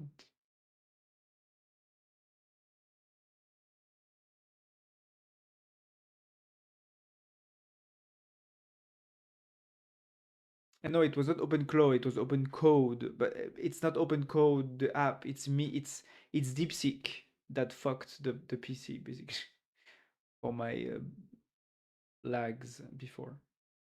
DeepSeek to debug one of my projects generated a bunch of open code servers and didn't clean them. So there was like 90 open code servers running on my machine. So it took all the memory. That's what happened. So no, it was not Arch. It was DeepSeek. Or maybe it was 5.4 nano. I don't remember.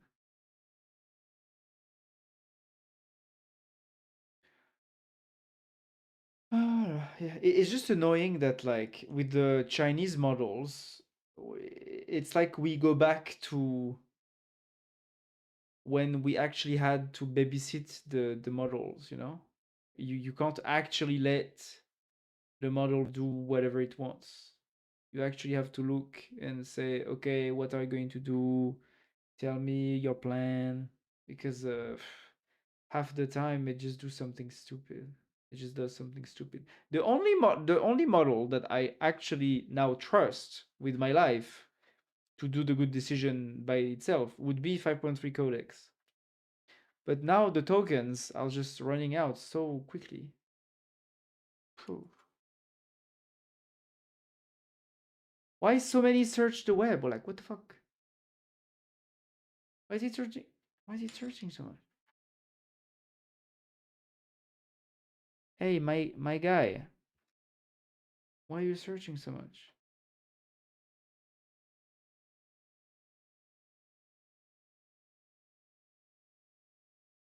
Okay, it's done. Implementing a dedicated compose pipeline that preserves tile layout plus contiguous code point allocation logic that survives rebuild install cycles safely. Okay.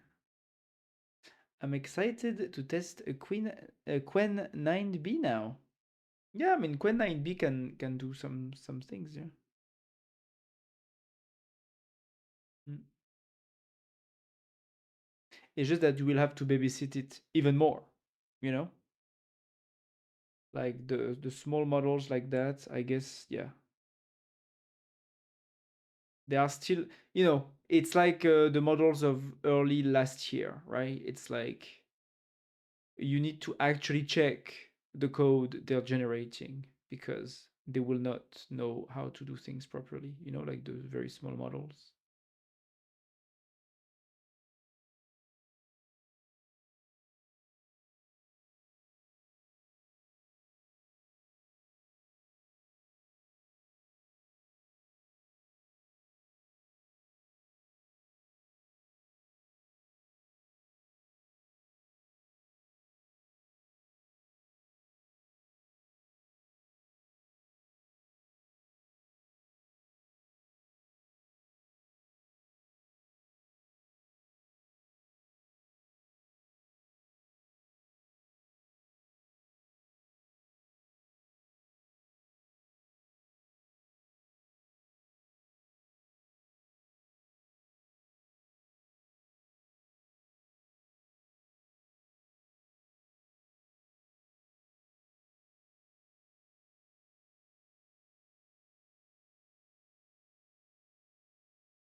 Mhm.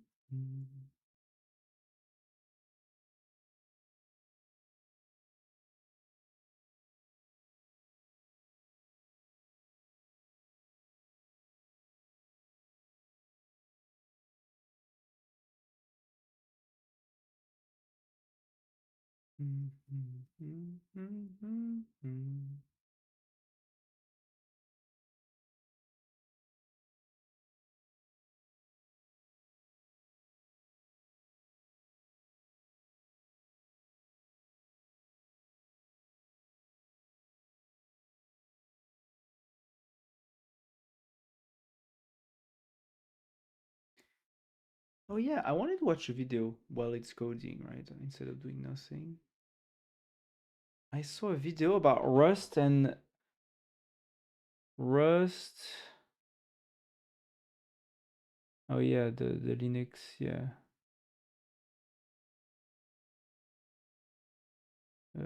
But it's an old vulnerability. It's been going on since 2017, so bon. But yeah, I guess we should update all now our kernels. Or maybe it's already patched in latest kernels. I don't know. Where did I see that?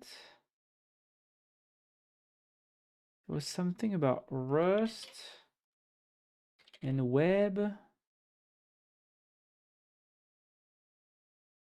Ah, voilà. Rust on the web is starting to look quite good. That's what I wanted to see.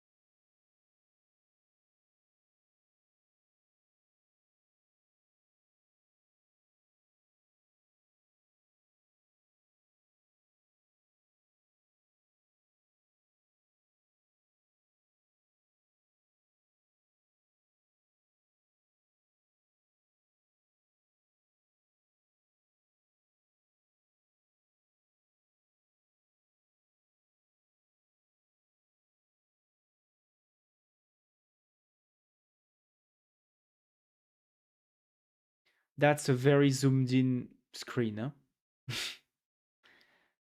That's a very like wow. That's very zoomed in.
Hmm. So is the future cool web frameworks actually going to be a Rust framework instead of a JavaScript framework or TypeScript framework? Damn.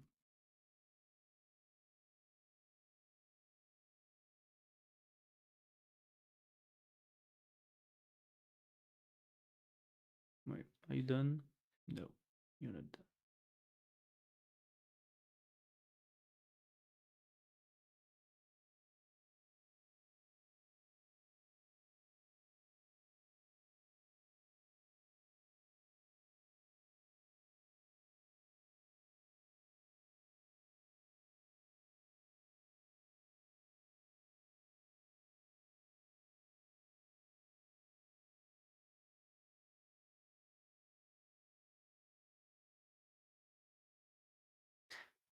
And so the crazy thing about WASM is that it never goes through JavaScript, which is crazy because like, for example, a lot of the Python web frameworks, because you can code in Python if you want a web application, but it's just that it's like there is like a transcription table between the Python stuff and the JavaScript stuff to make it run on the web. But here, as I understand it, WASM is natively web native, which means that like you code Rust and it runs, which is pretty cool.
Arch.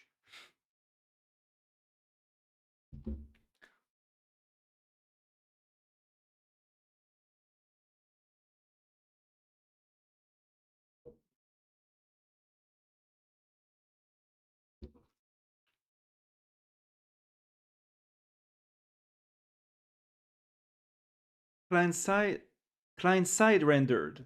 That's good. I like it. Client side rendering. SS server side rendering. You.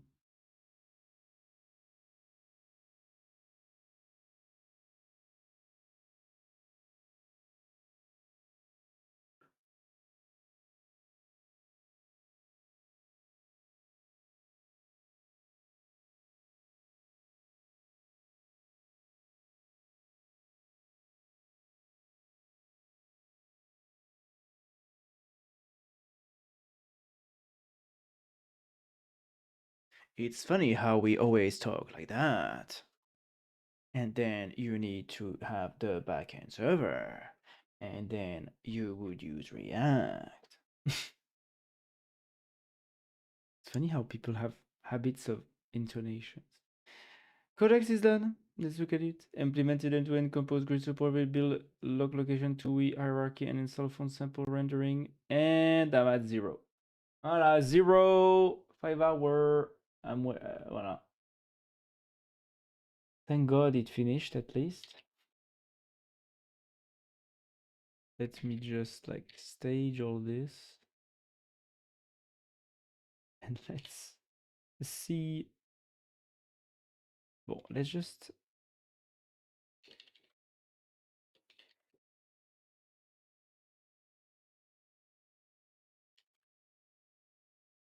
maybe I could just like put it on the right instead of this fucking annoying thing. It's pretty long. Huh? Okay, new project, test 1. Let's install this. Test 1.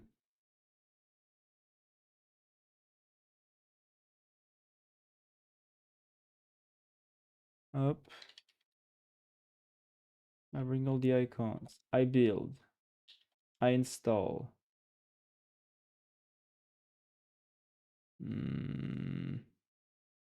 Yeah, I mean expected.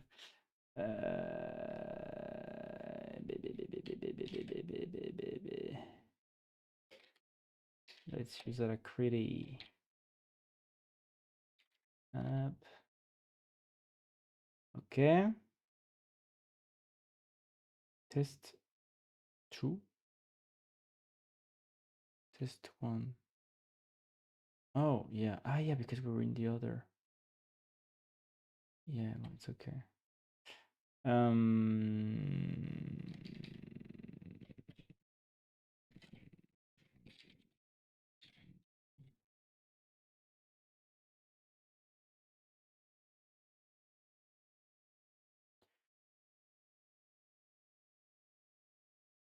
Okay. TUI implemented hierarchical glyph panel. Add C to create.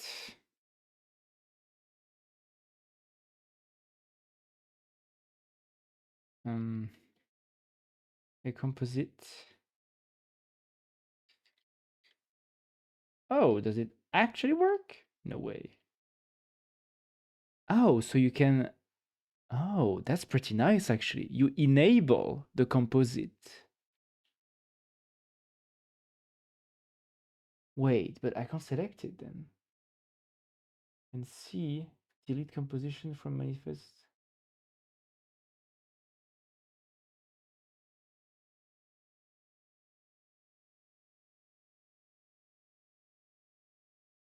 Oh wow, that's so weird.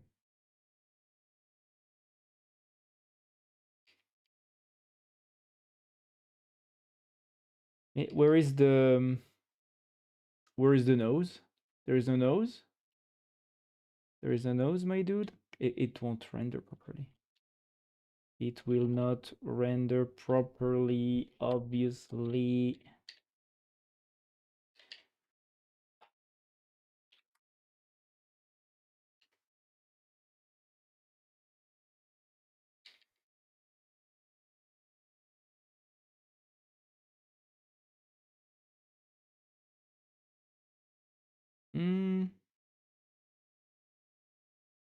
Well, maybe it does actually.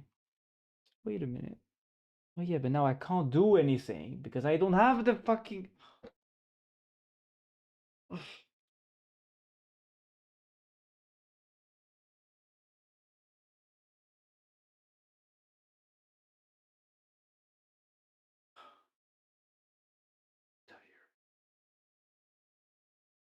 I'm tired of these limits.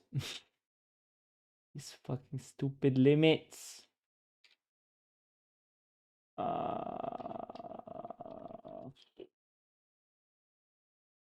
Also, why is it's below?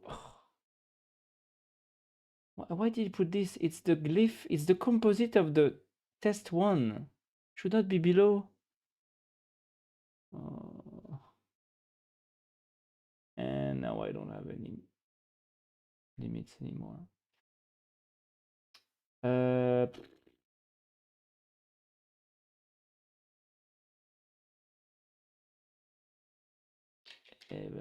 guess we're going to Gemini. I guess we're going to Gemini. Or maybe to DeepSeek. DeepSeek should be better at terminal bench than Flash. Yes. But is it really though? I'm not so sure. Kimi K2. Maybe it's a good time to try Kimi K2.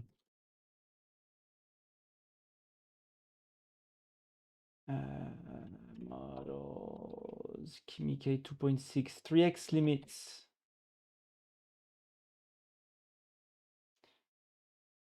Here is the summary of the previous agent. Does Kimi K2 accept images?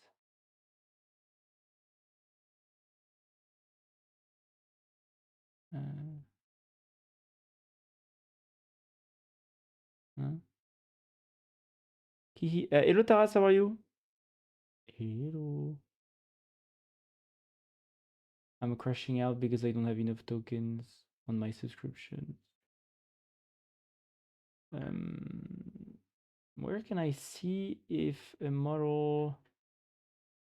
Maybe I just click on it.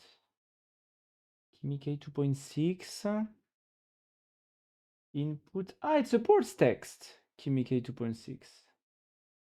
It supports images. It also supports video.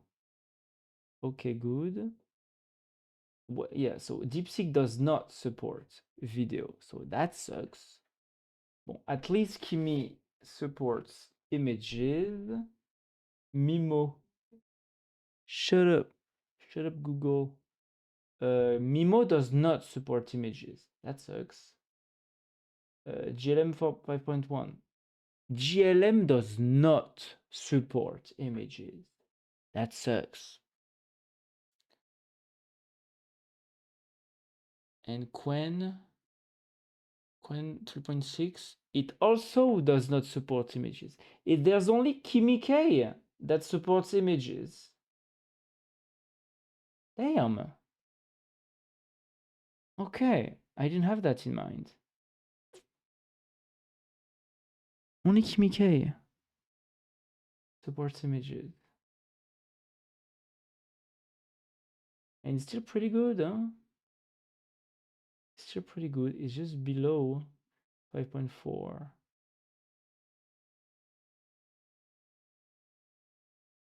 And speed.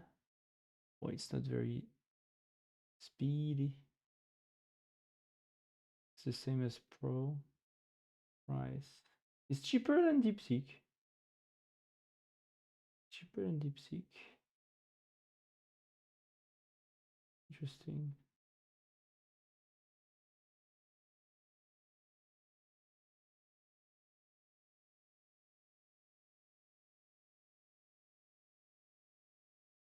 Coding.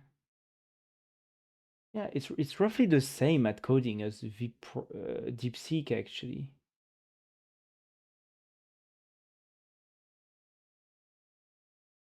Yeah.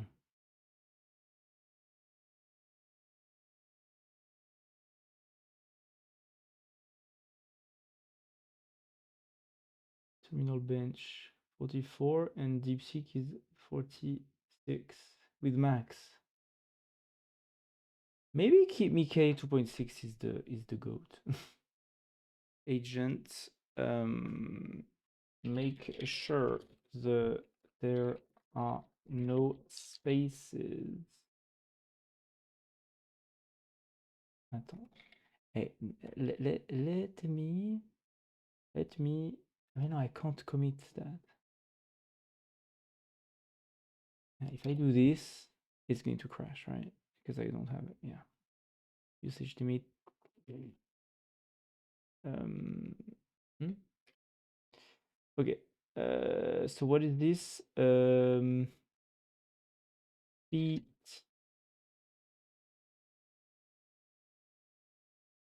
Chewy. I mean, it's a feature overall. First implementation of composite glyph by codec.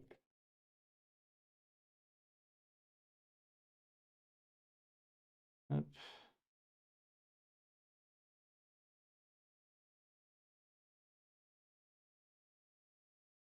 Why did I have this? Okay. Make sure there are no spaces. Yeah, so among all the Chinese models, KitMeK is the only one that accepts images. Wow. That's useful to know. Because like when you want to take a screenshot or whatever, it's very useful to have input images as input. Make sure there are no spaces in between the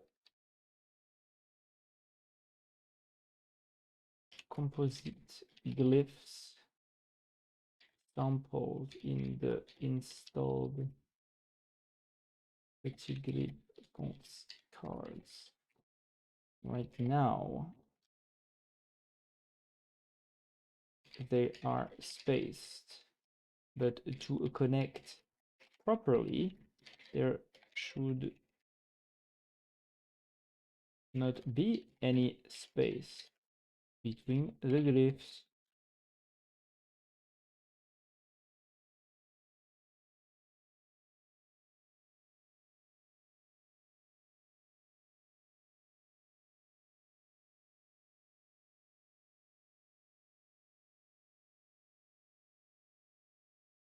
KitMeK 2.6. And also online, I've seen a lot of people praising KitMeK, even like KitMeK 2.5, I remember. I guess there is something to it outside the benchmarks. I don't know. Because like all of the Chinese models seem to be very similar in benchmarks. But I've mainly seen people praise KitMeK for some reason. Even more than like DeepSeek. Even back when DeepSeek 3.2 came out. I'm not sure what's going on there.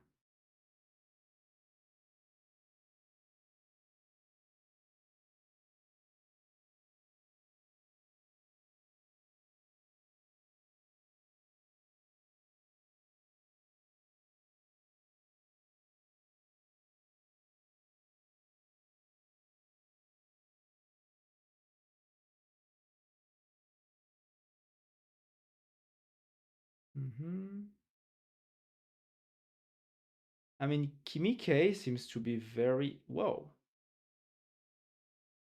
Okay.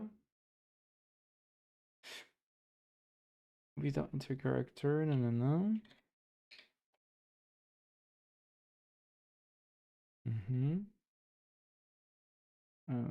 This is accuracy, right? Yeah.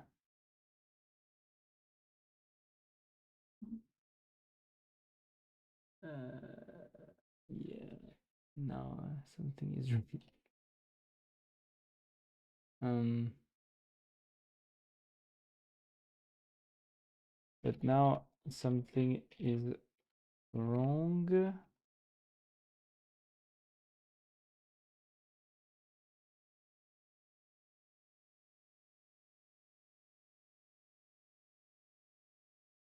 The font sample string in the install. Removed base sample help function to avoid a dedicated warning.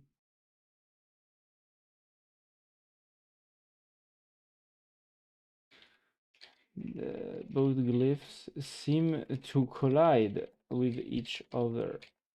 Have you added negative spacing or something? Why would you think this is happening? They're not connecting at their border. They're like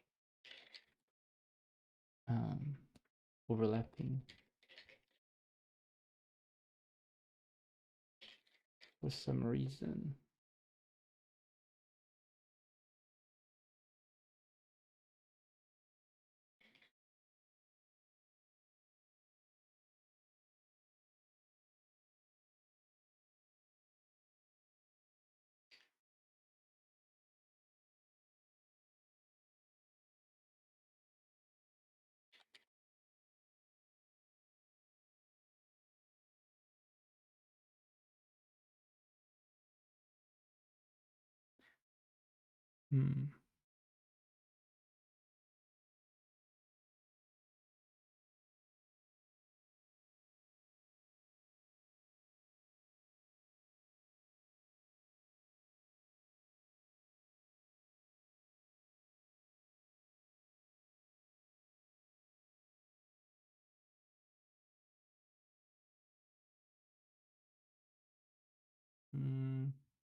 But wait.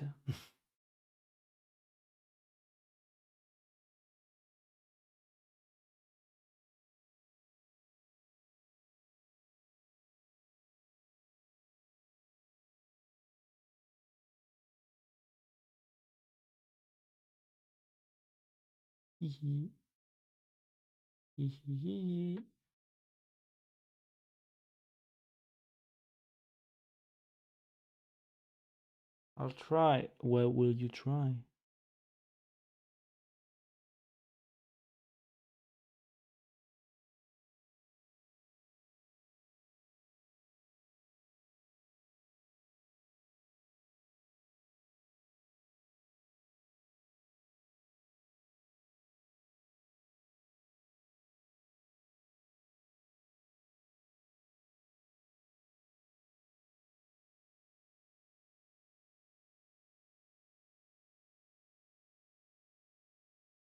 The glyphs are built with advanced with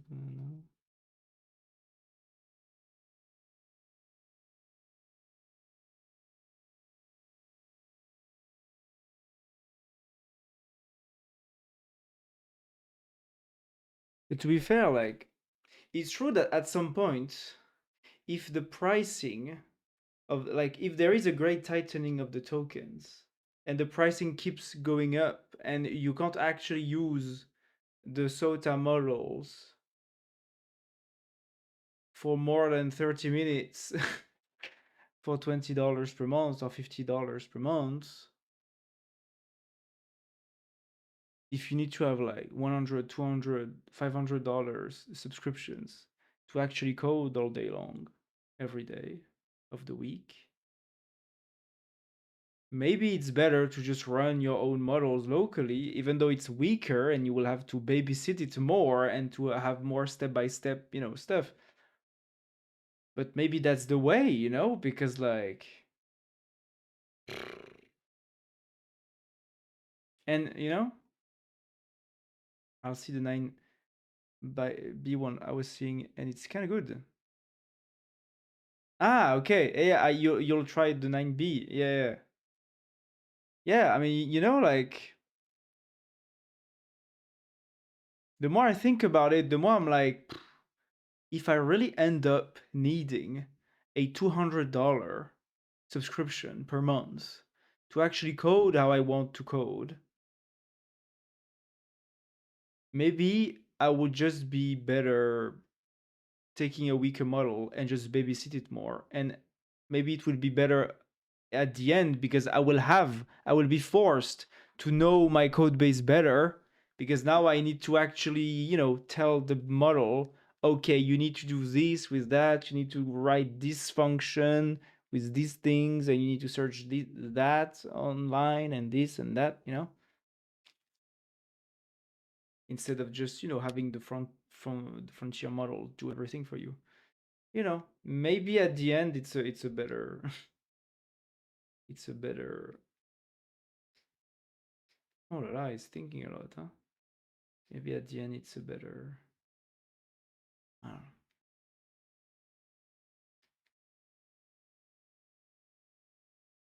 Arbitrage,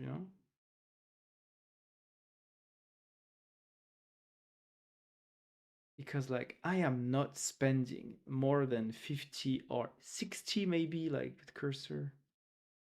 Yeah, I'm not spending more than $60 or $50, $60 per month for AI coding. Like, come on, that's crazy.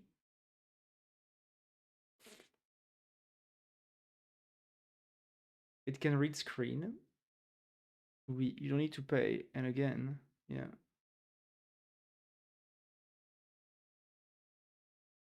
For me, it's safe. I don't use agents. Also, I use for silly things. Yeah. I mean, yeah. It's just that when you are money constraints, local agents, even if they are weak, they do make sense, right? Because you can fill the gap with your own intellect, right? You can actually, if you can, you just need to know more about your code base basically and get into the weeds of things. But that might not be a bad thing actually, over the long term. But the same way I built Zenkan, right? When I built Zenkan, I had to know how my code base behaved because the models were too weak, when I started 2 years ago.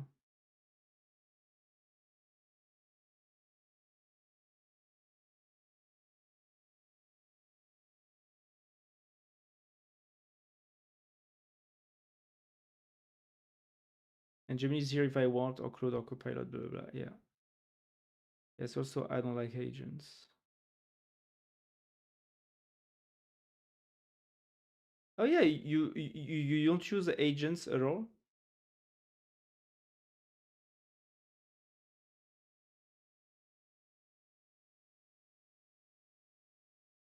But the code is also a good autocomplete for VS Code. Ah, yeah.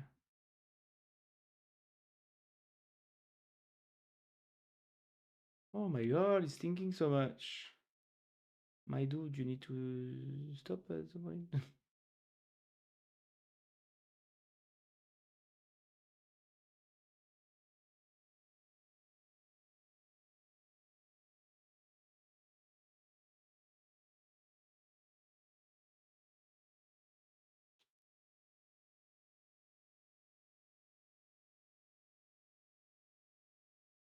A good autocomplete, so maybe I can also use this versus VS Code and delete the bullshit stuff. Yeah. I mean, if you just need the autocomplete, the GitHub autocomplete is free, right? Like inside VS Code or inside Cursor even. There is unlimited autocomplete, I think.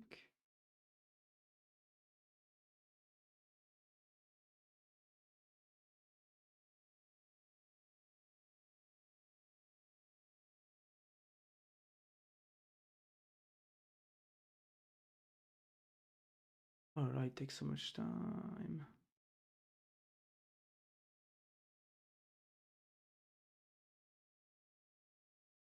How many tokens did he print?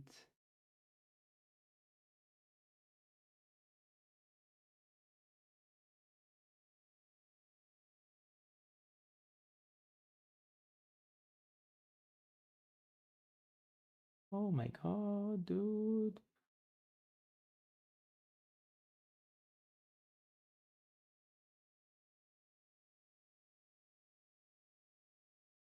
You think all that just to add one space between glyphs. Wow.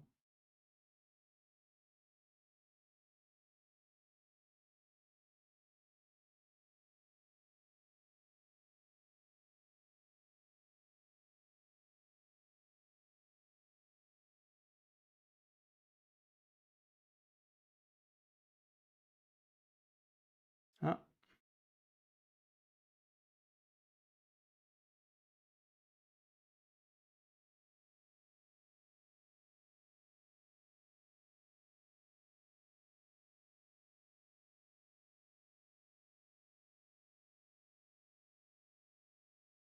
The terminal overflow. Mhm.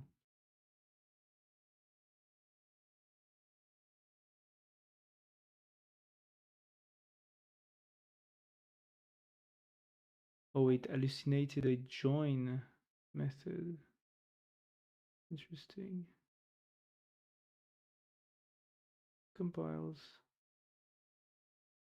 Full test pass, okay.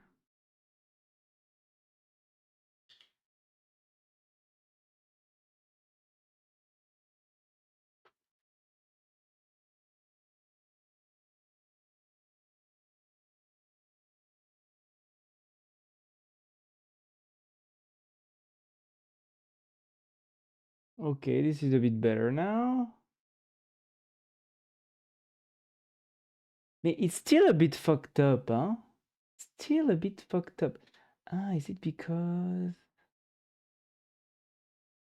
it's 3 by 2? It's 3 by 2. It should be 3 by 3. Oh no, it's 2 by 2. It's not 2 by 2.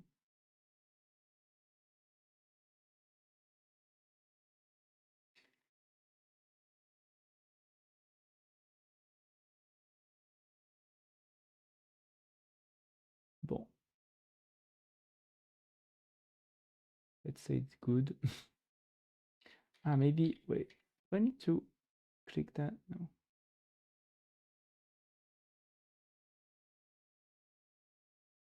Why can't I?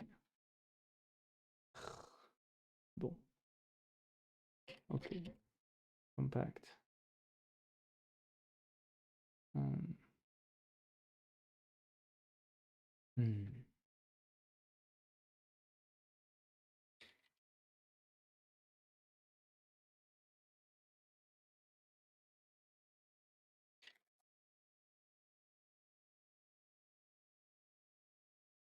Germany, Germany, Germany, Germany, Germany.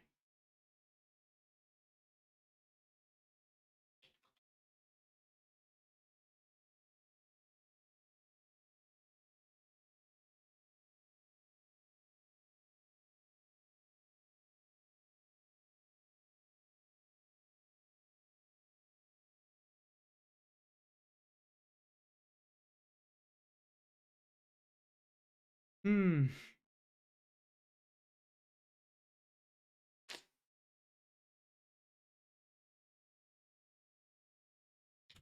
Analyze the composition feature. Why can't I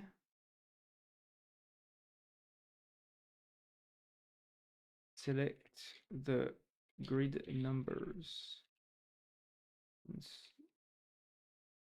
Do not modify. What would be needed to fix that?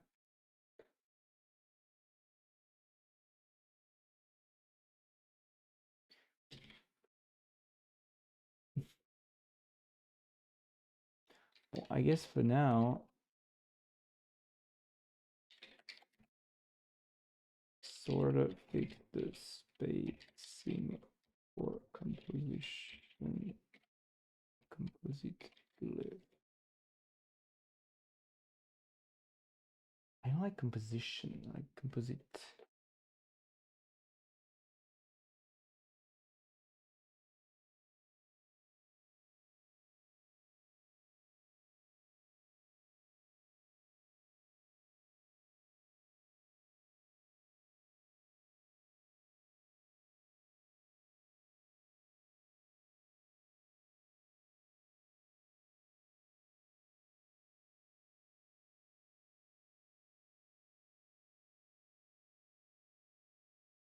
Alors, the composition feature in Petit Glyph is designed to split single source image into after analyzing here where you cannot hard-coded logic. Oh. It should not have a. So even codex is shitty because I asked for this a feature must not be hard coded. When you press the button composite glyph, it should switch to the glyphs panel.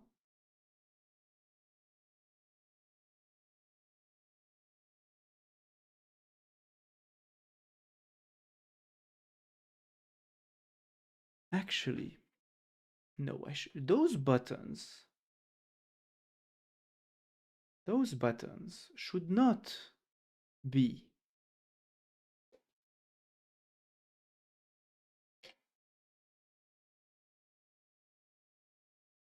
on the home panel.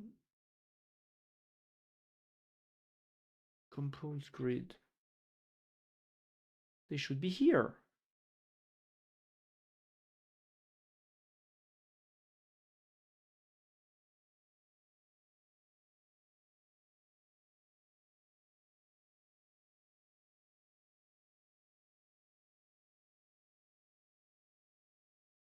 And for the animate,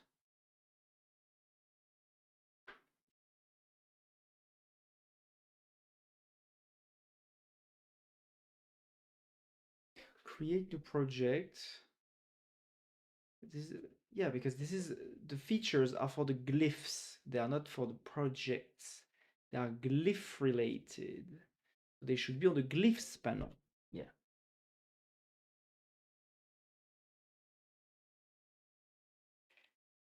Okay. Bon, let's just.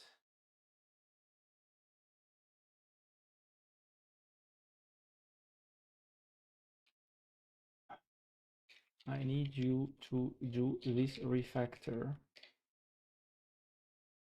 The compose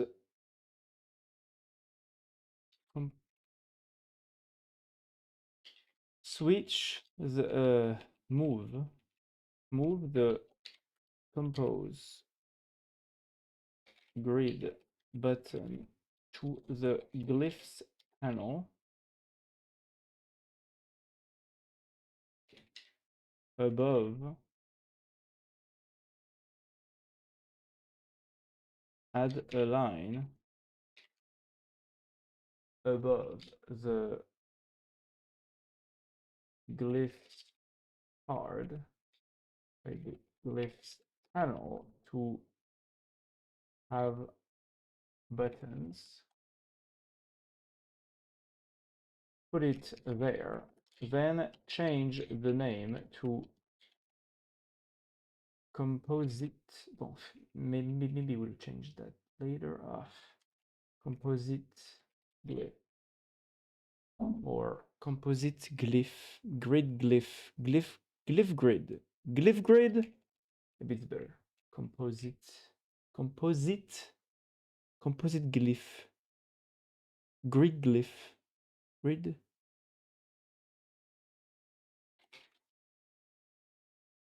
Glyph grid. Glyph grid. Then, after pressing this button,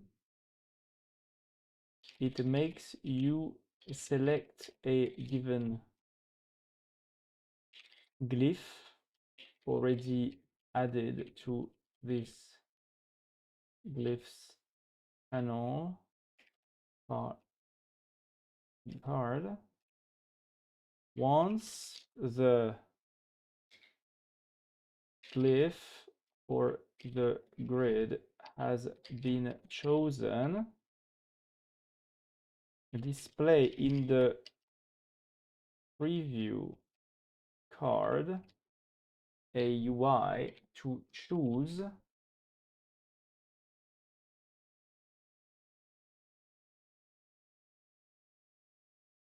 the number of rows and columns to use to split the glyph image of the composition glyphs.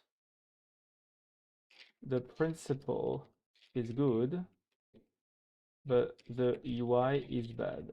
Let's change that.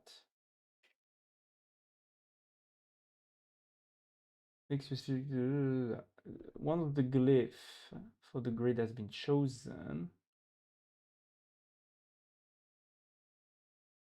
We then by pressing hit enter in the list has been the grid should enter display in the preview card a UI to choose the number of rows and columns to use to split the glyph image into.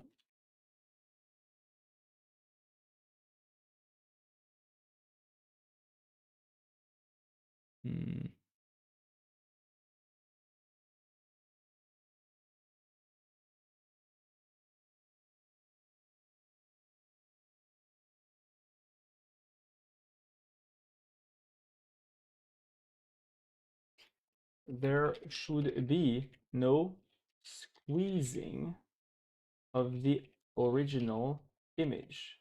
Try to fit the image in the where in the required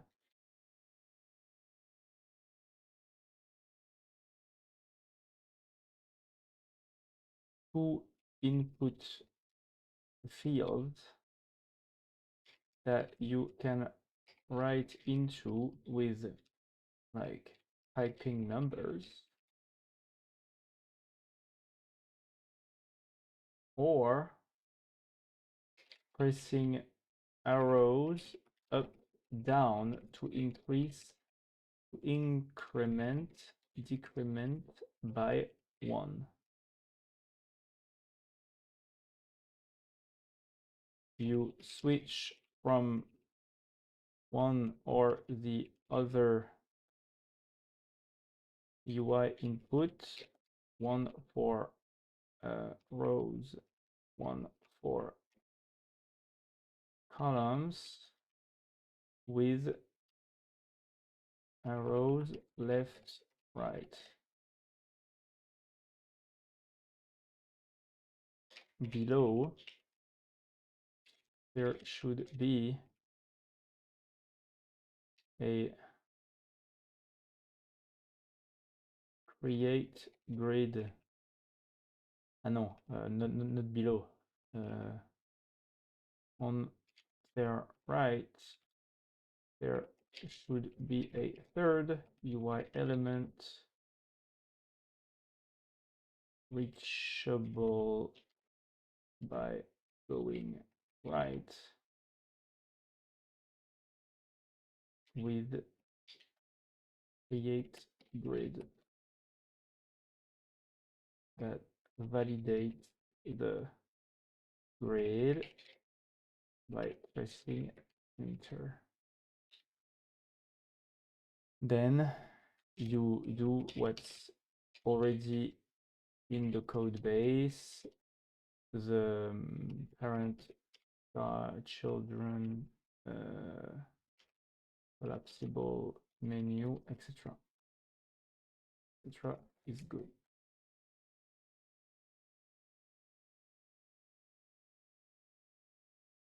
Required rows, 10 columns.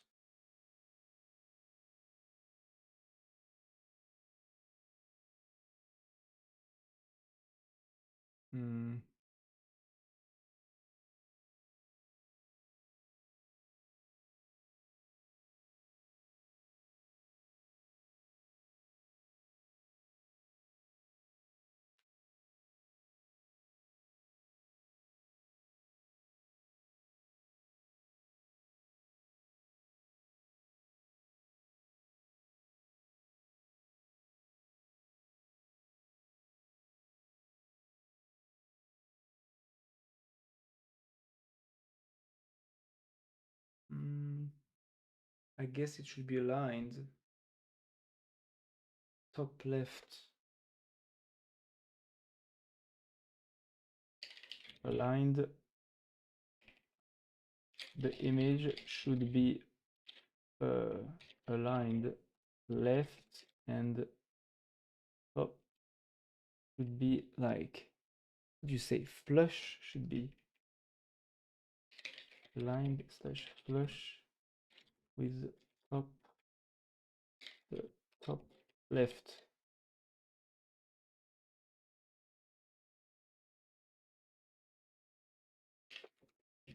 No spacing in the top.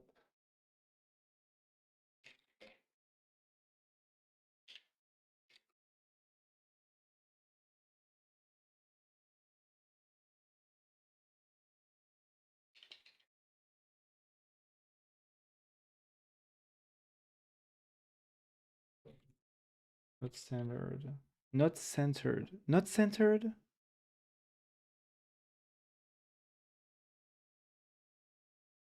Should not be centered.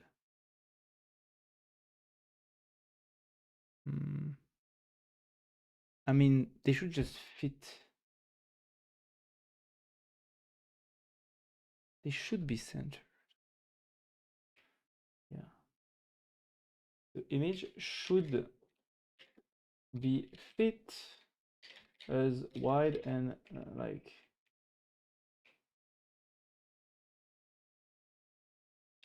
scaled to fit as much of the space occupied by the tiles, and then centered vertically and horizontally. This is too long for Flash. It's not going to work.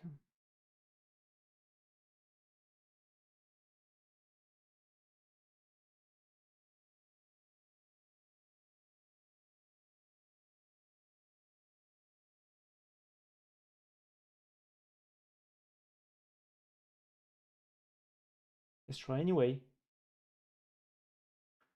Pa, pa, pa, pa, pa, pa, pa, pa, pa.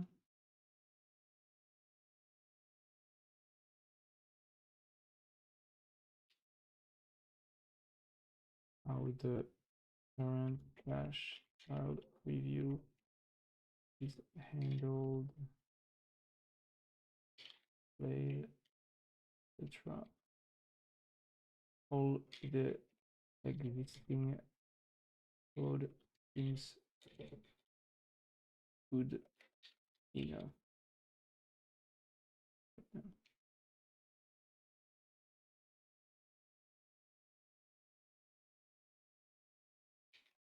No need to refactor everything, just the elements that are missing here.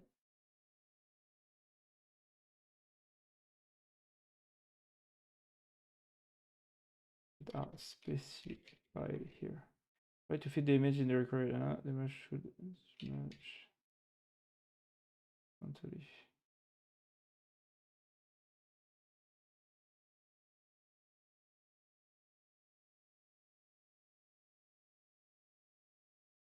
Okay.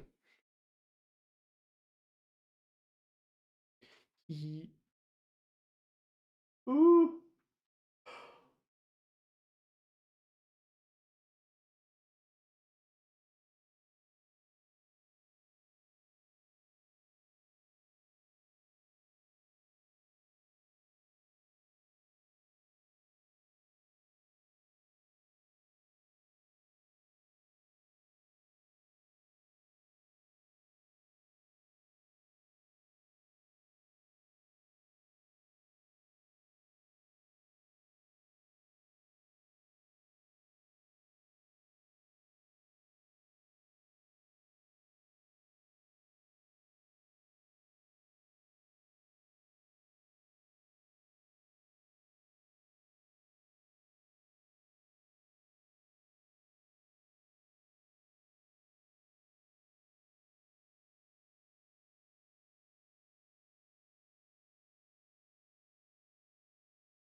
I'm so anxious. I don't know if you know, but I'm autistic. Yes, you told me. But what kind of autistic are you, Nat? There are a lot of different autisms, you know?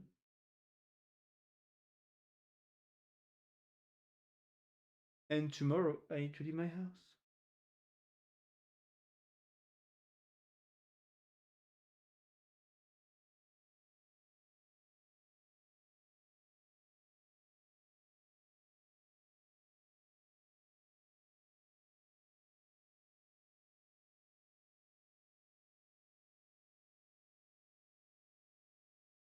This is very hard for you to leave your house.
What the fuck? 0 passed, 0 failed, 82 filtered out. What the fuck is wrong with you? What?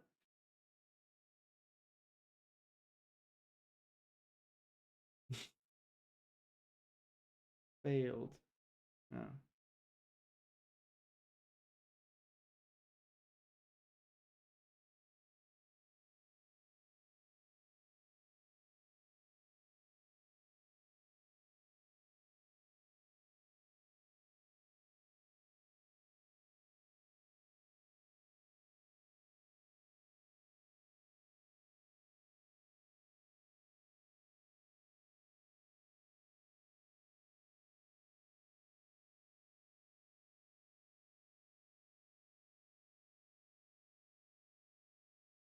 One failed, okay.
Alors, the compository tool has been moved from the welcome screen to the glyphs panel. Okay, let's try.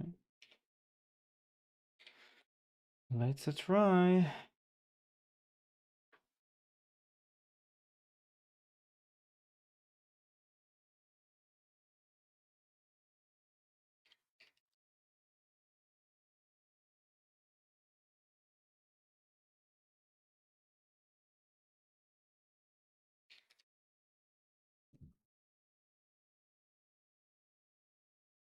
The top of the glyph list in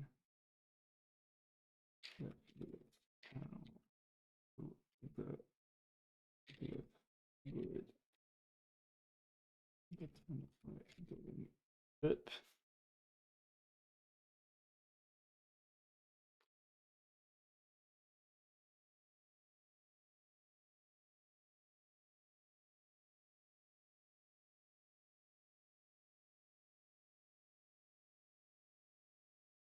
Maybe Gemini 3 Flash is not that bad. Maybe I should just enable like Gemini Auto to not burn through 3.1 as much.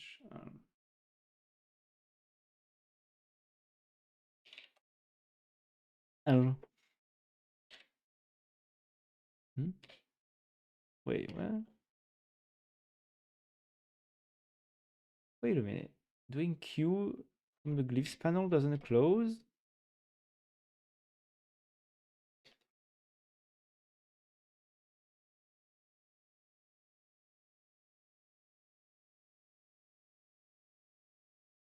Okay, but now the tab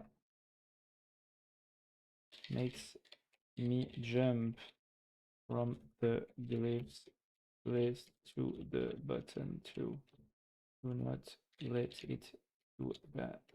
Tab should only be for switching between panels. Home and glyphs.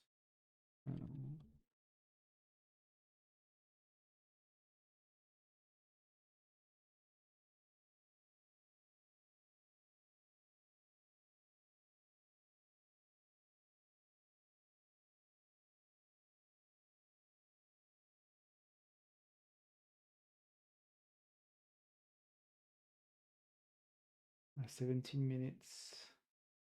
My codex refresh. Again.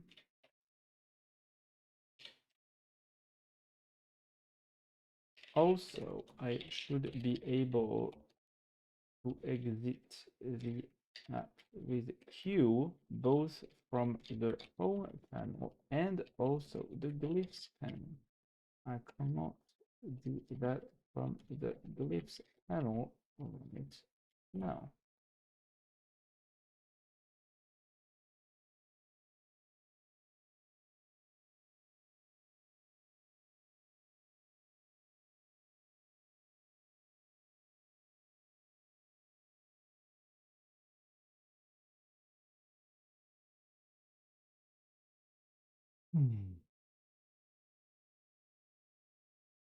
Okay.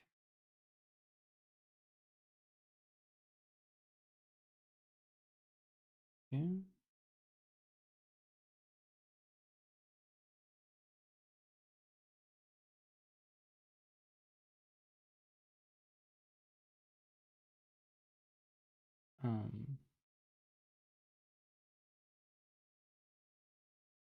Yeah, good.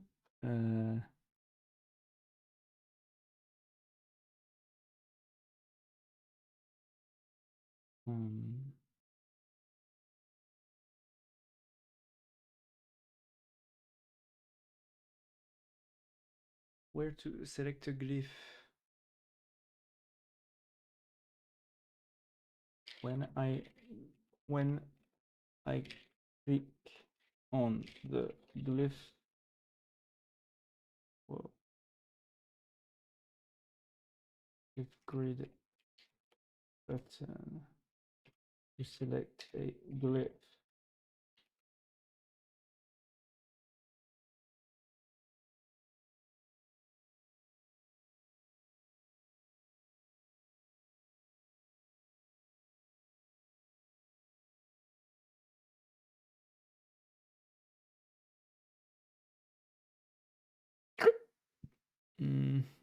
There should be a temp yellow message on the other side, on the left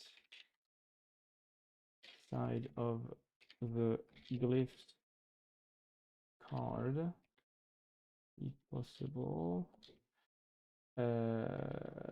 similar to the glyphs card title, but on the left, to saying select a glyph for the grid to split or select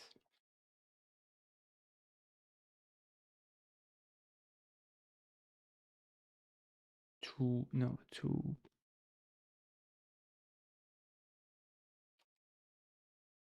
for the grid.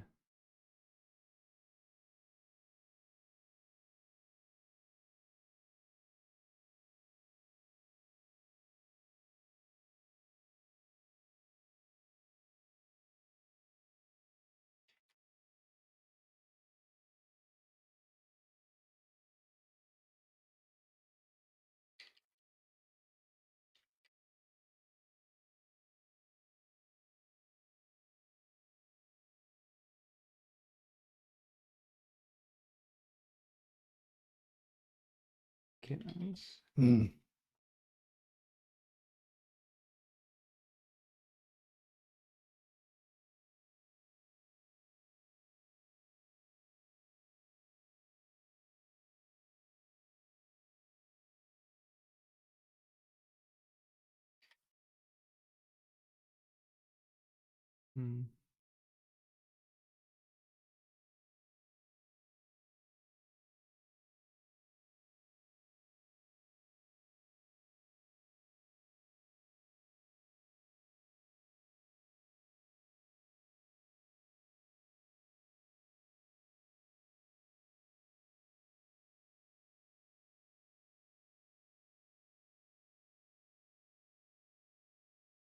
Just one.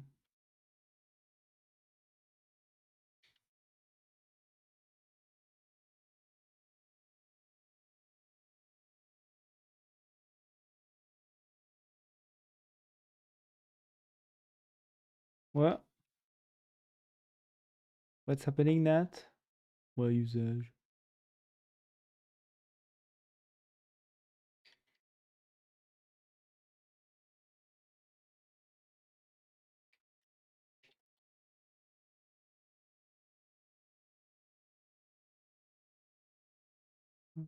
J'ai 9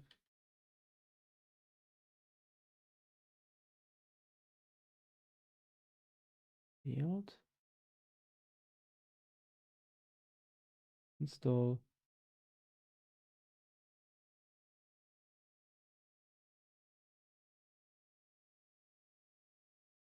Assemble Demolition.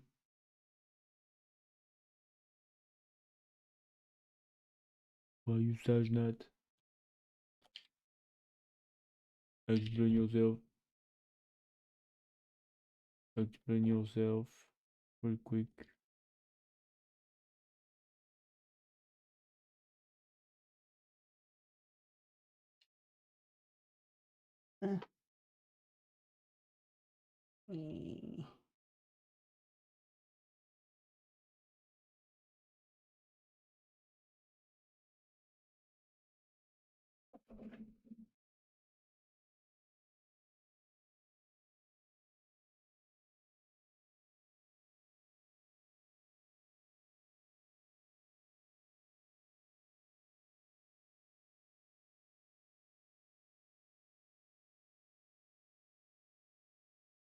He's there, but it's all fucked up.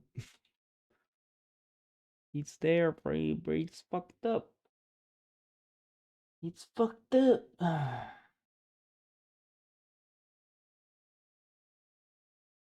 don't see it. Please.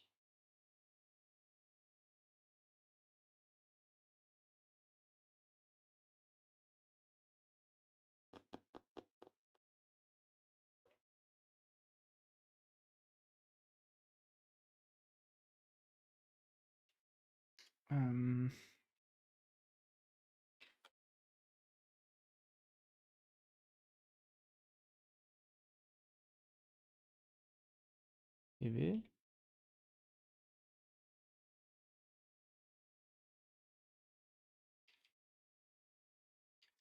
Ah, voilà. Select to glyph for the grid. Olam.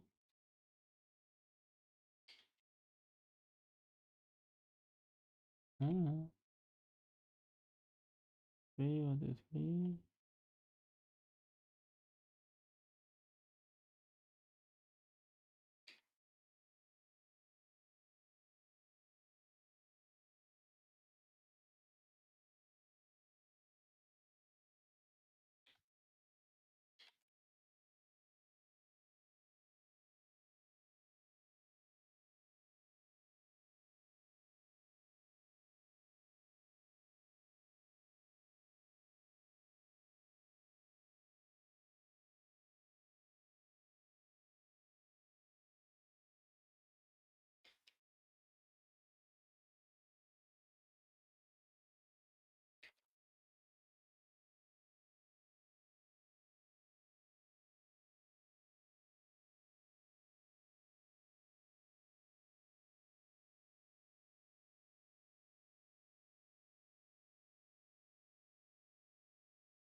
Hmm.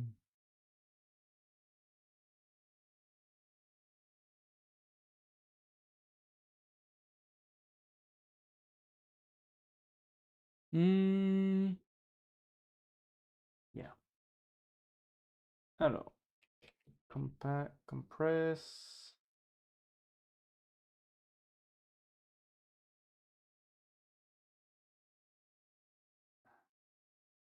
Oh, I can't write the message while it's compressing. Oh, come on.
Alors, in the installed Pettigrew fonts are in the home panel.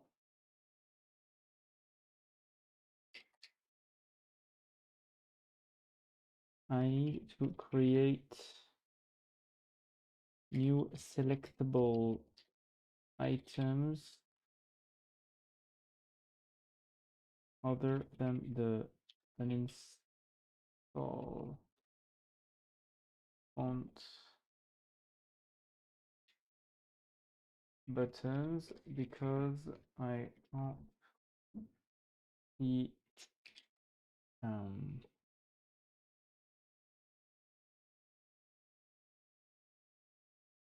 mm,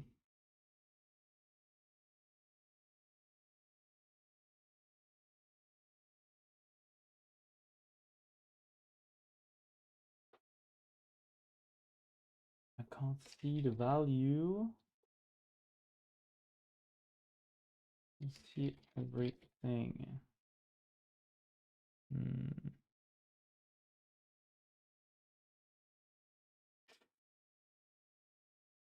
With the scroll bar. Let's try this. Let's make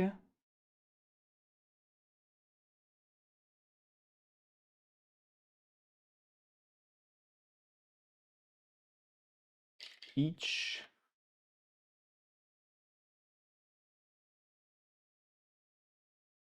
font name with a let's make each font name selectable with like showing a full an empty full breakpoint, I guess, to show the selection. Pressing enter on this would add the TTF file path to the clipboard. Then also the sample line with individual glyphs should be selectable too with the same clipboard board behavior on pressing enter, and so should be the composite grids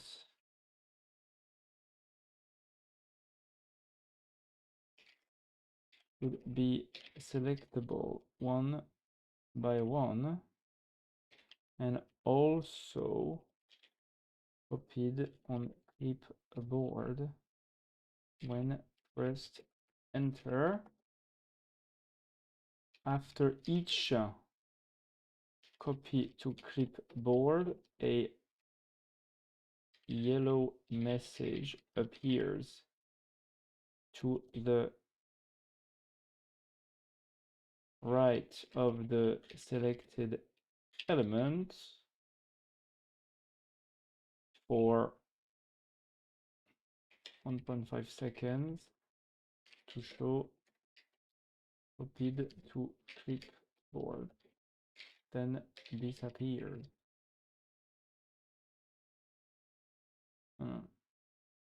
Make sure the scroll bar behaves correctly and shows correctly to the view every time an element is selected.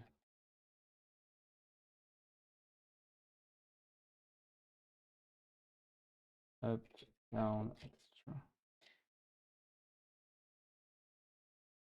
The uninstall font buttons will be reachable by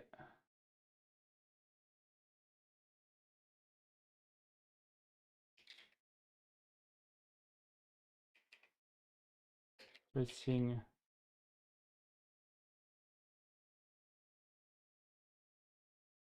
right on the TTF name only, not reachable from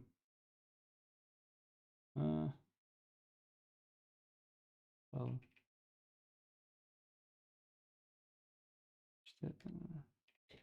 but uninstall font button selected should go to the sample glyphs line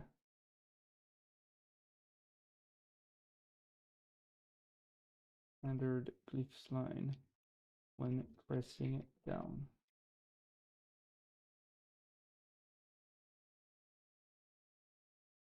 Oh no.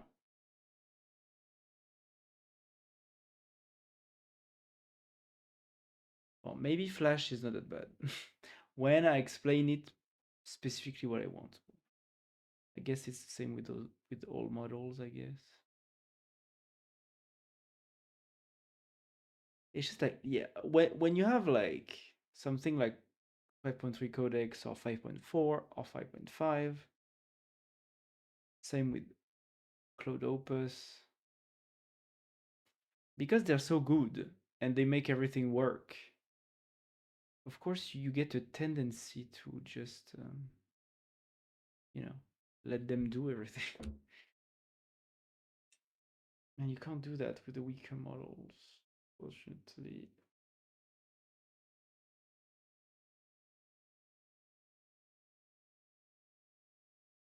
Switching to plan mode.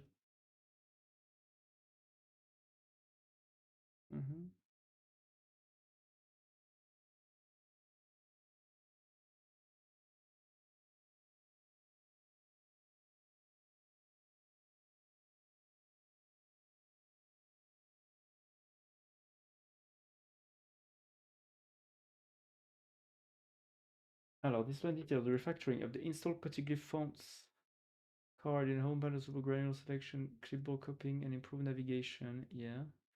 So the flat is only infrastructure multi-row selection model. Each font's component will be independently selectable. Pressing enter on a selectable item.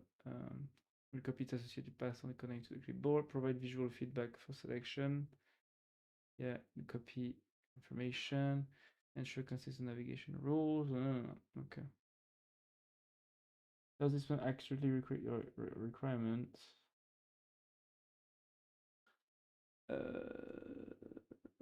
Calculate a selectable row includes a font title, sample line, grid lines.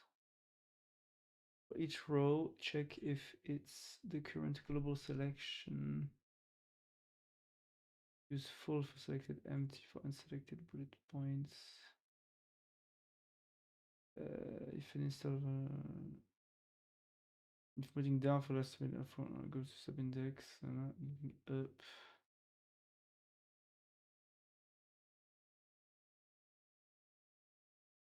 Name, yeah. Proceed, yes. Proceed. On you go, my dear Flash. Hmm?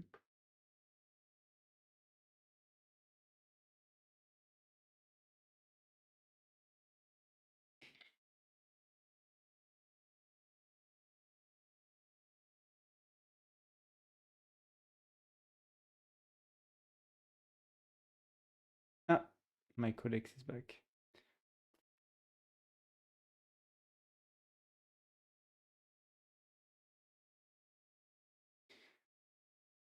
I guess the most annoying thing when you switch to between models is that you need to learn how to talk to them, you know? Because they don't work exactly the same way and they don't respond the same way to the same prompts.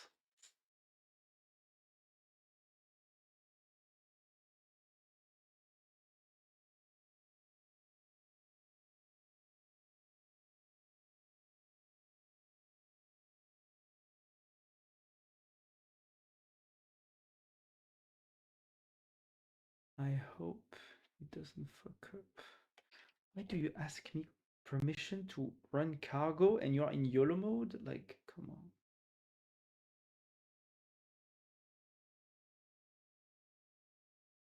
Ah no, it went out of YOLO mode because it went to plan mode. Oh, that sucks. Come on.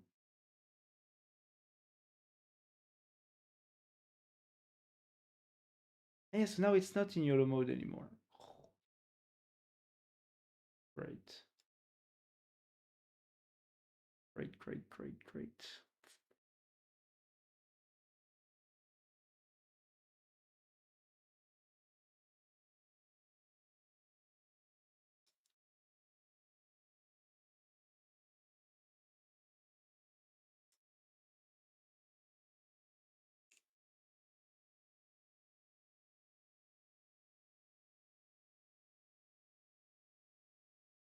Okay.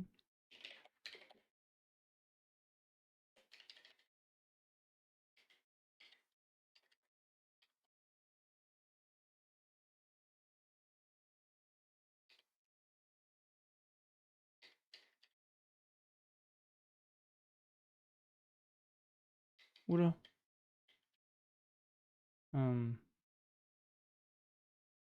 Or the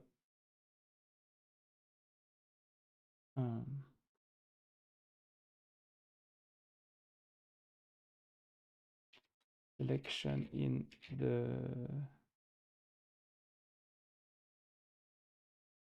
actually instead of, I mean, the bullet points are good, but I would need something similar to the buttons, I guess.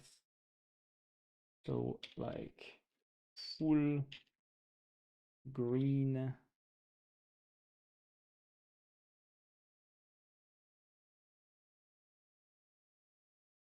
coloring of what's selected and inversion of the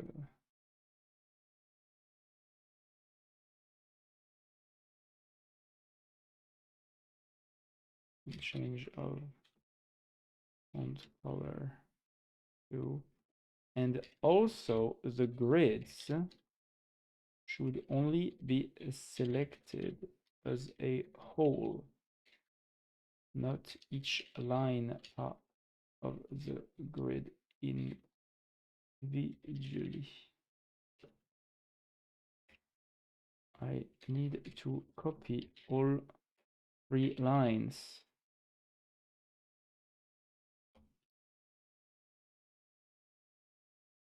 The entire 3x3 grid if I copy one and also select the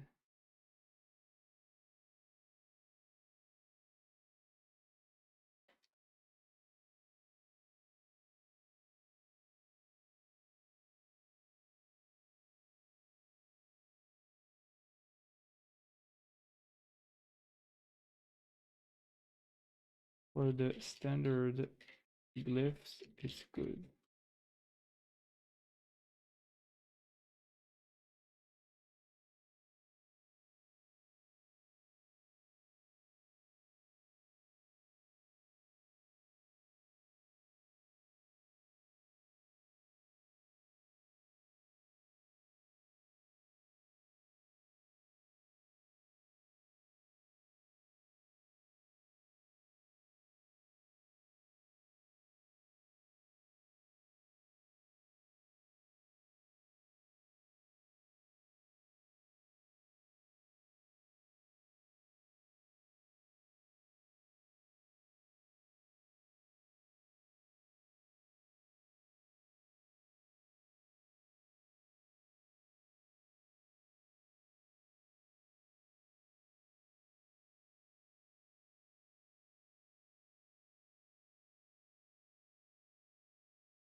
Yeah.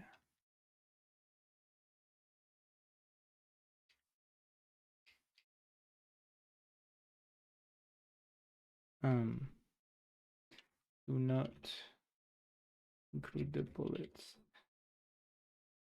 points into the green coloring. Just this thing.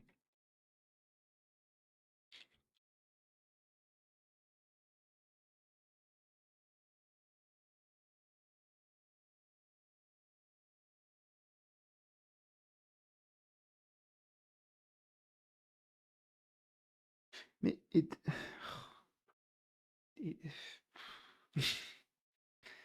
God damn it. God damn it.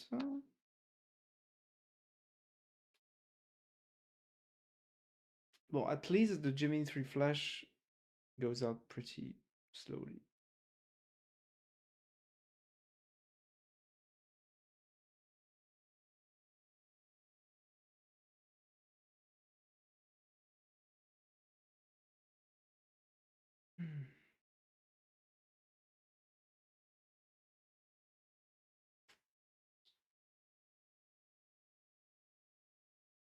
Oh yeah, I haven't finished my video.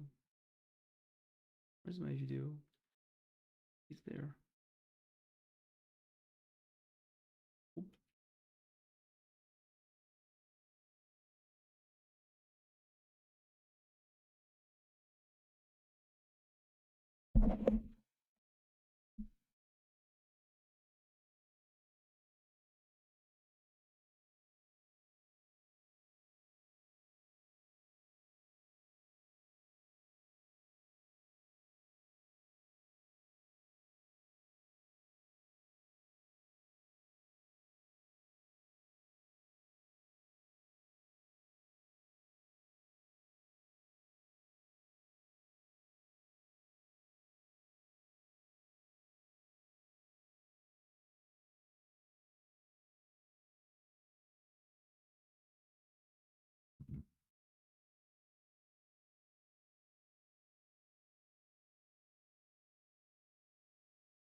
Mais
that's right. I'm not a vibe coder, okay? I'm an agentic engineer.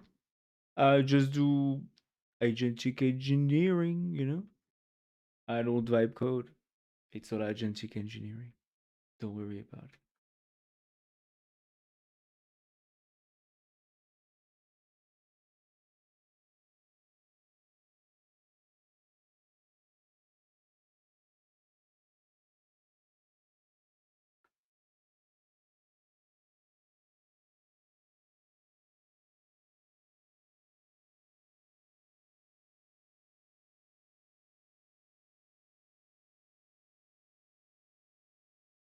Mm-mm-mm-mm-mm.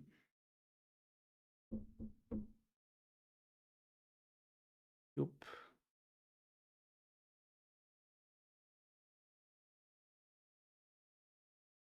Come on, Flash. You need to finish. 9 minutes. Come on.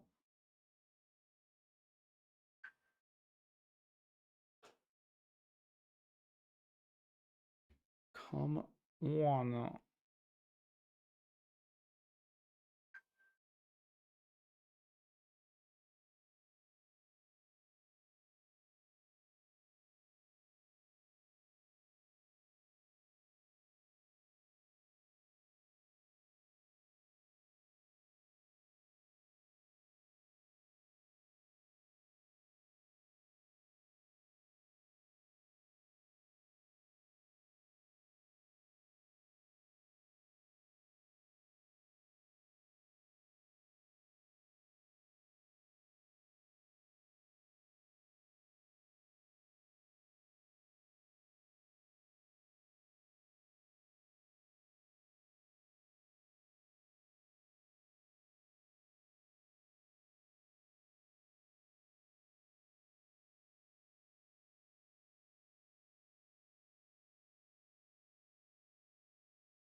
Oh, I just asked to get rid of a button.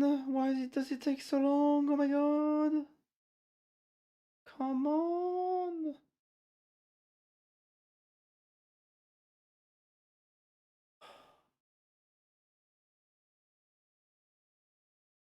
Dude.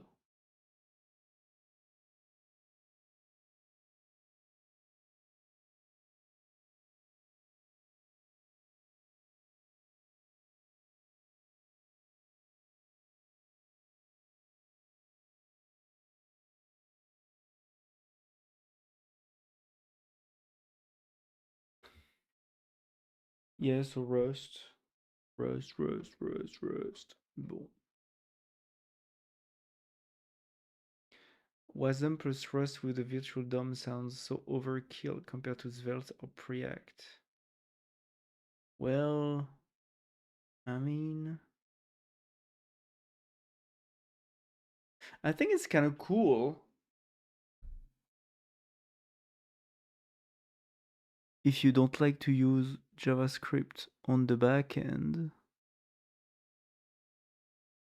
This actually makes sense. Like, I don't like to use JavaScript on the back end. I mean, I use Python, but I would like to use Rust on the back end. That would be cool because it's very fast and it can handle lots of requests and stuff that I don't need to, but you know, in principle, it's cool.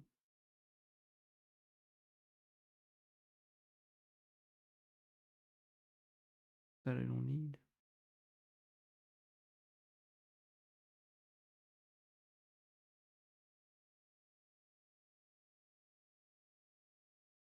So instead of having JavaScript on the front and JavaScript on the back, you would have Rust on the back and then Rust on the front.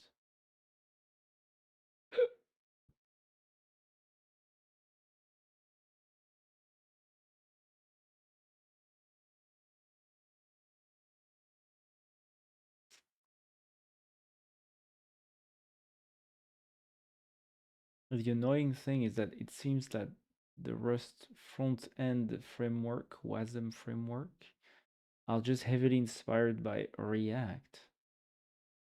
And since everybody complains about React, is it really good? They just try to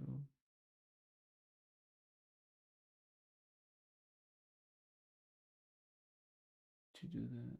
I'm not so sure. Oh, all the tests pass. Oh, thank God.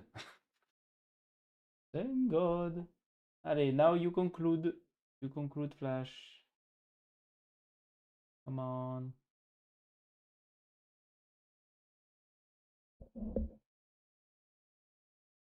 You have now concluded, Flash. Axiom Leptostory MView macro serval DB. Okay, I have successfully transferred. Very nice. Let's see. Very cool. Okay. Okay. Now another problem. Both the standard glyph line sample and the grid are selected when I below the TTF name. This should not be. I should have one selection for the standard glyph line and copy clipboard and one selection for each grid glyph with the copy to clipboard action.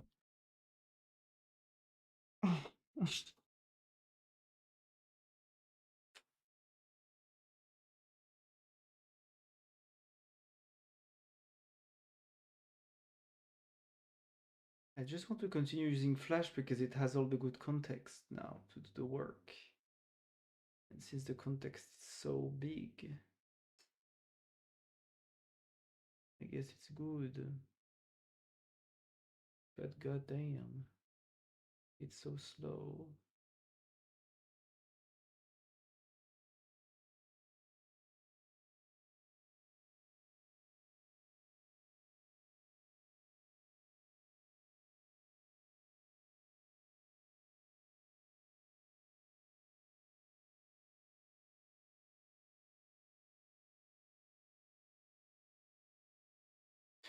Oh, what can I use? Kimi K24. Well, it's still there.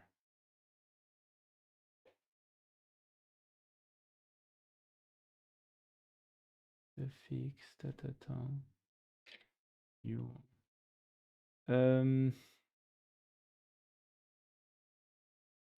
Create an exhaustive plan for how should the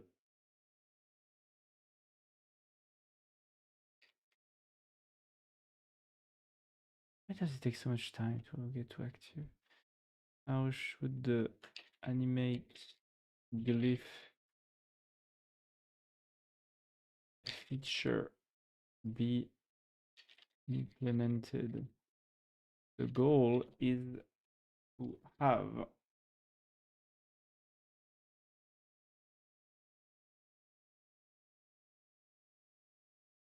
the user dump in the TUI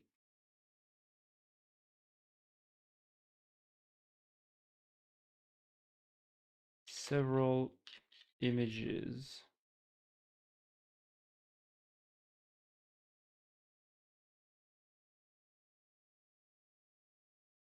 ordered alphabetically for the order of the frames and create based on those glyphs two possible types of animated glyphs: standard animated glyphs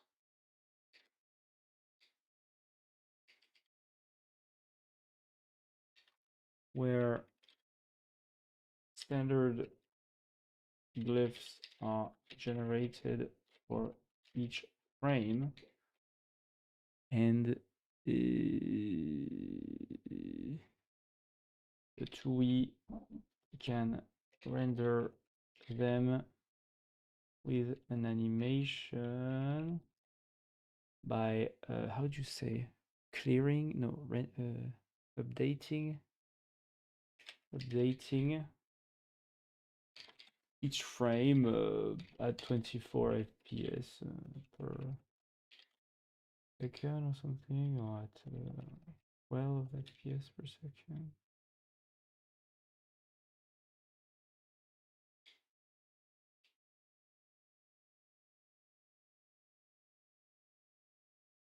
I'm not even sure if this is possible with Ratatouille. Maybe it should be, because like it's like there's a loop somewhere, right? To refresh and stuff. 12, 24 fps second. At a user defined fps per second in the sample area of the home panel. Same, no, standard grid animated glyph. Same principle, but instead of one glyph being substituted for each frame, now a row columns grid is substituted to constitute the animation.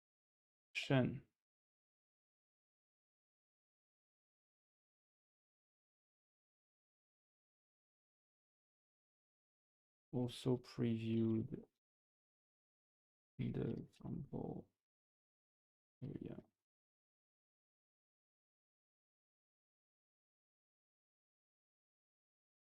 Write the plan. Gather all info necessary on this code. Propose an implementation plan. Do not modify anything. Make this plan very detailed. Yep.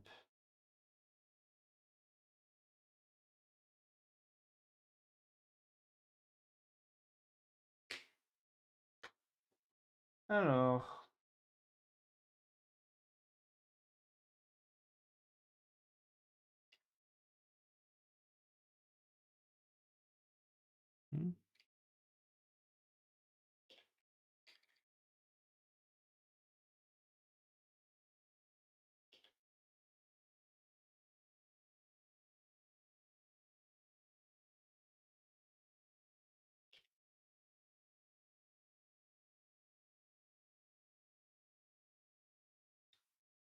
Wondering. So now if I select that and I open Alacrity, and I open Alacrity and I paste. Yeah. Mini, okay. It prints something.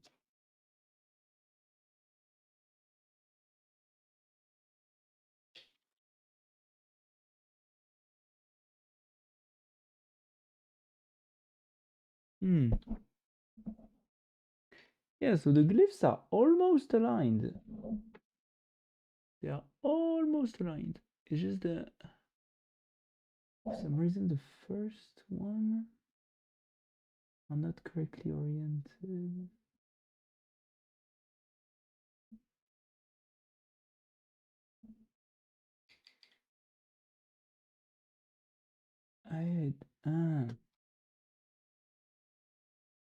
Alors.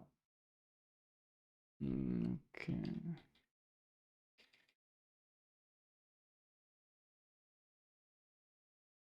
Yeah, even for the llama, or the Olama logo, it's almost good.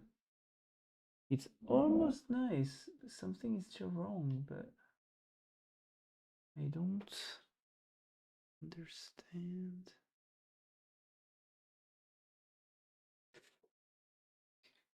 Is it because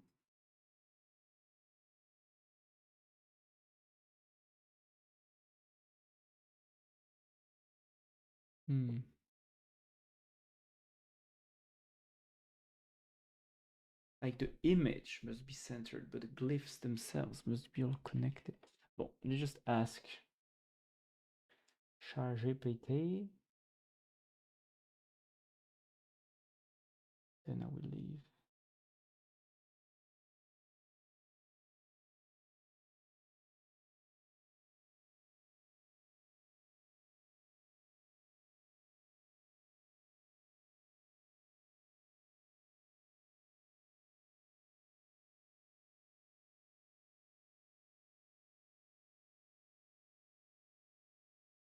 It's just thinking. Kimi K2 is still thinking. How many open code stuff do I have?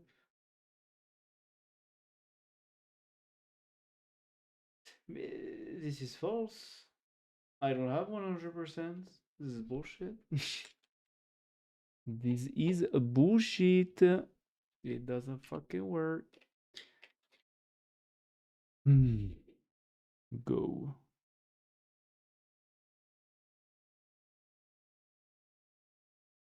Yeah, I have 13% of my weekly usage and 6% monthly. How many is not 7? 100% divided by 7. 14%. Yeah. So theoretically, I should stop today.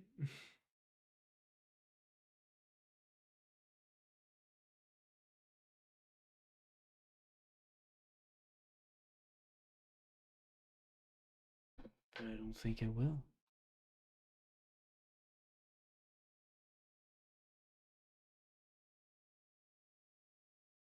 Ooh la la. But he's just coding the thing? Now I have a comprehension understanding of the code base. Let me synthesize this into a detailed implementation plan and ask you for some clarifying questions before we proceed. Oh, I asked it to be detailed. It's detailed, huh? Dang. Oh, that's detailed. Why are some things commented out?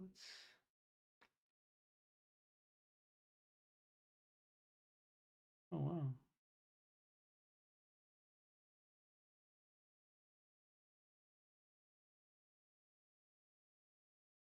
That's a lot of text.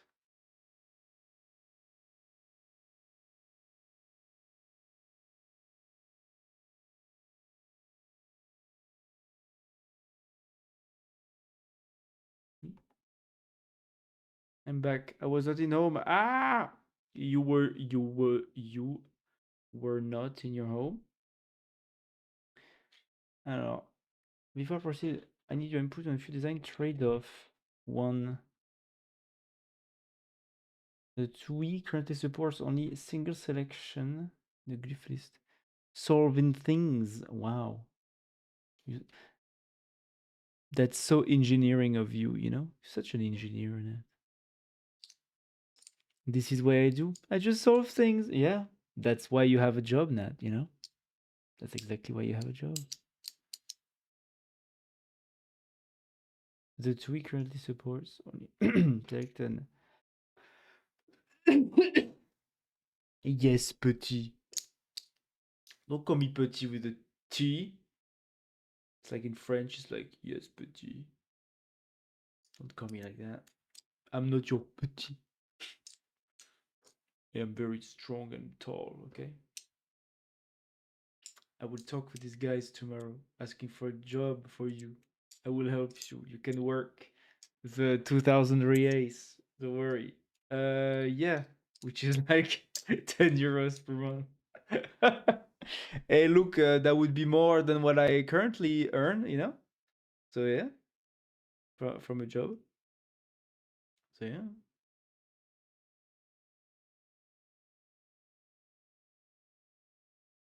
The tool currently supports only single selection. The plan proposes auto-detecting frame sequence by finding prefix.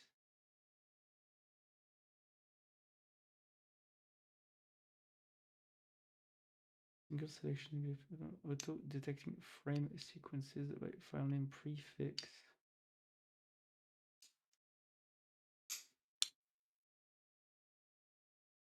Multi-select, so users can manually pick exact frames.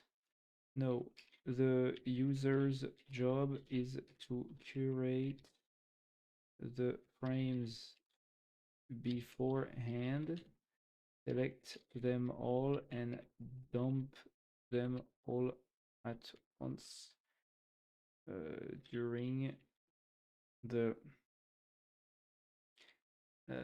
animate glyph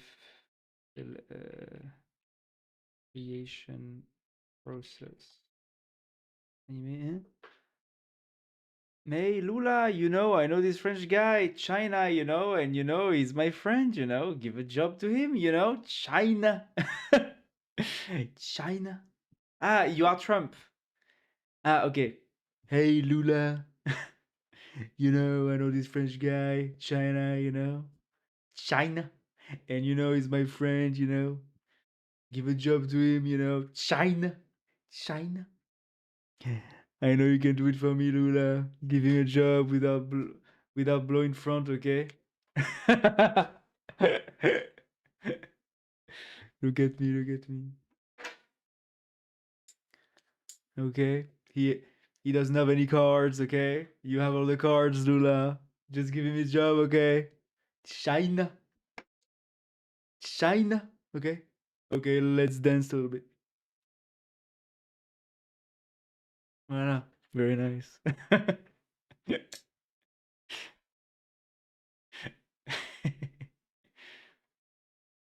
He will be the greatest employee the world has never seen before. I swear. There, there's been there's been many great employees, you know, but he's probably one of the finest.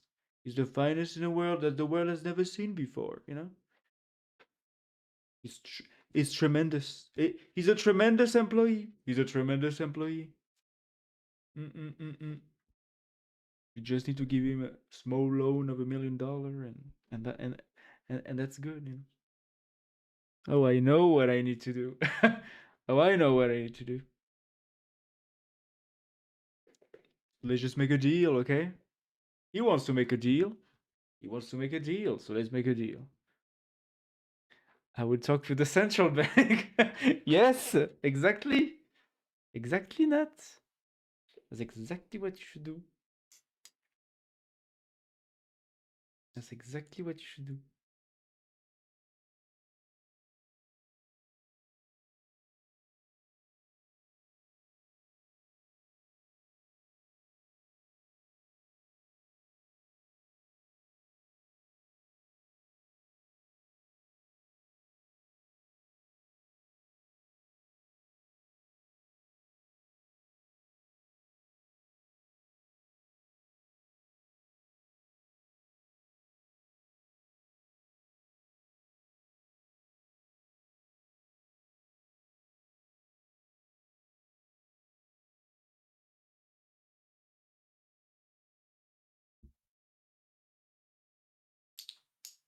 And I would say, are you interested in an opening another affiliation? You know, in another country? I know important people in France.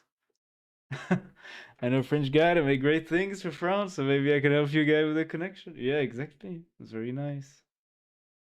That would be very nice of you, Nat. Now that you have many connections, you know, you are like, you know, if you know everyone now. Like you just know everyone now. Hello, just do it. How are you? I will make you the CEO. That's right, Nat. Exactly. Exactly. How are you? Just do it. I'm good.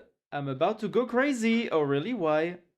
How are you? Yeah, I mean, I'm also about to go crazy, but because I don't have enough cheap tokens to code my stuff, so I'm thirsty for cheap tokens that I can use for my projects.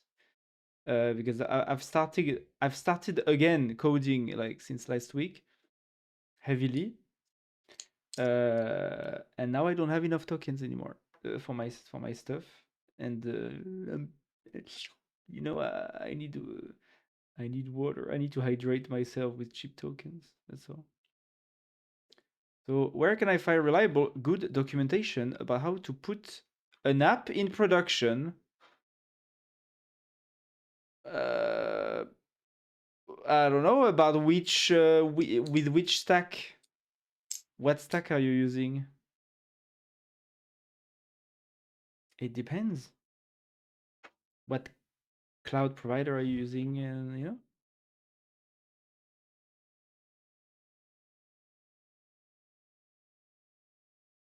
You mentioned the sample area of the Humbenong.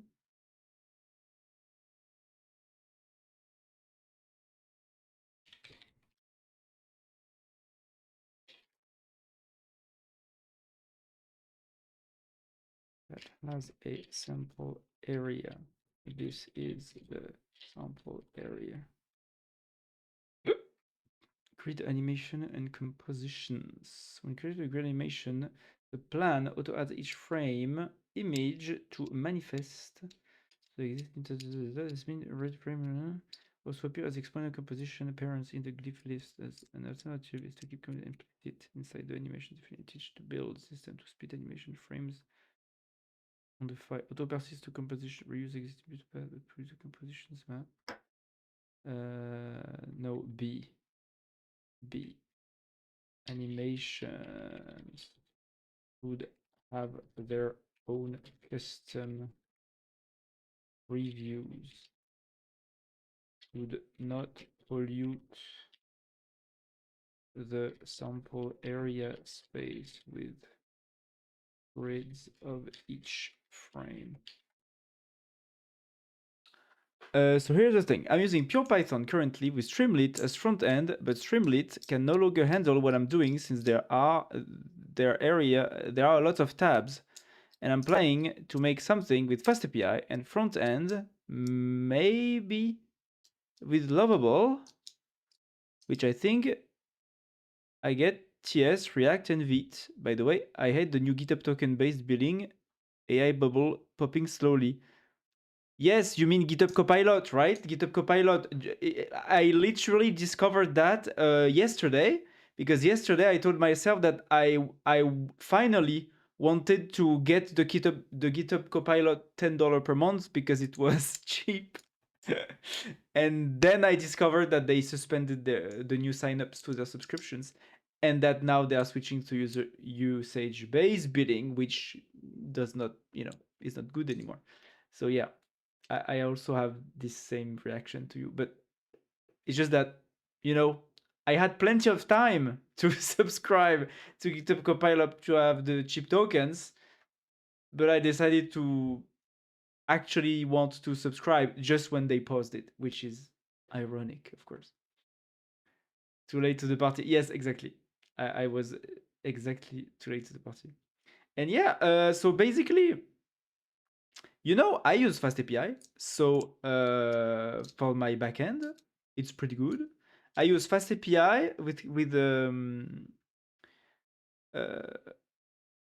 I use FastAPI with.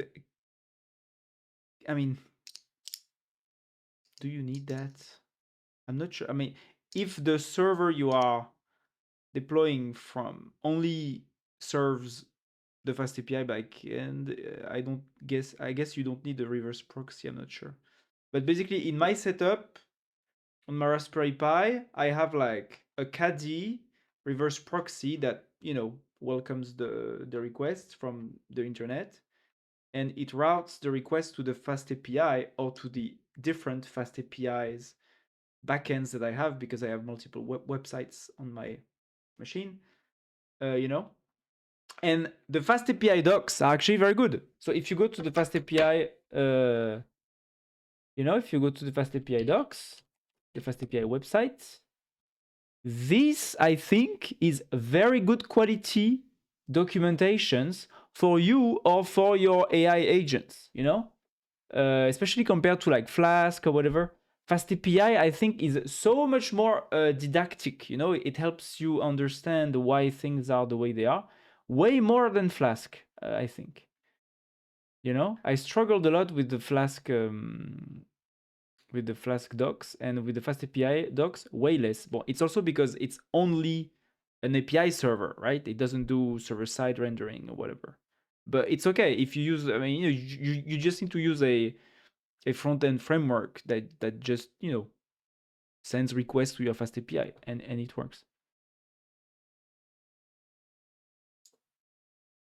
So anyway, what tip do you have for me? I don't know where to start. I don't have a host yet. I never know which provider to use to deploy. Well,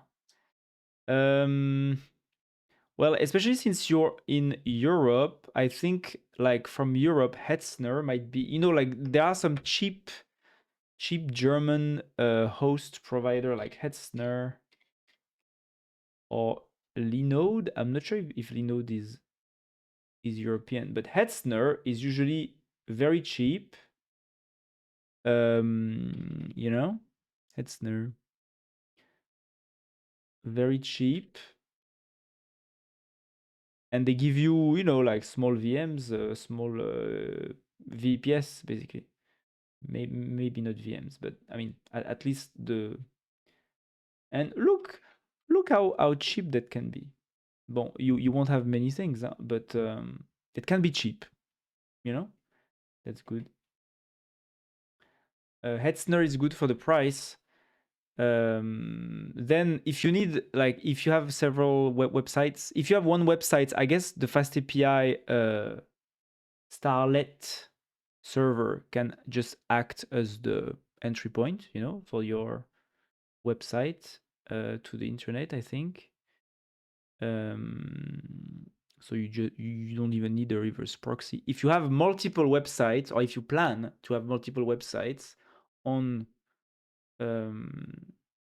the machine, like me on my Raspberry Pi, you can have a reverse proxy. Usually people use the Nginx, that's the standard, but I use Caddy. I think it's pretty good. It's nice because Caddy manages all the SSL certificates, you know, automatically. So that's pretty nice. I would just buy provided, not the expensive. I would buy from provider. Do you mean like a what do you mean from provider? Because Hetzner is a provider. I will get from Hetzner. Okay. Yeah. So a managed, yeah. You will take a managed things, right? Yeah, like you just drop your backend or something, and your. Oh yeah, and also, oh yeah, no, actually the web server is needed in all cases. I think because you need to push the JavaScript to your clients, to your users. But I guess if it's managed here, they manage that for you, maybe. I'm not sure. I've never used those, right? I just use Google Cloud most recently. A long time ago, I used Hostinger for my WordPress, but it's been a long time that I've used that, so I don't remember exactly.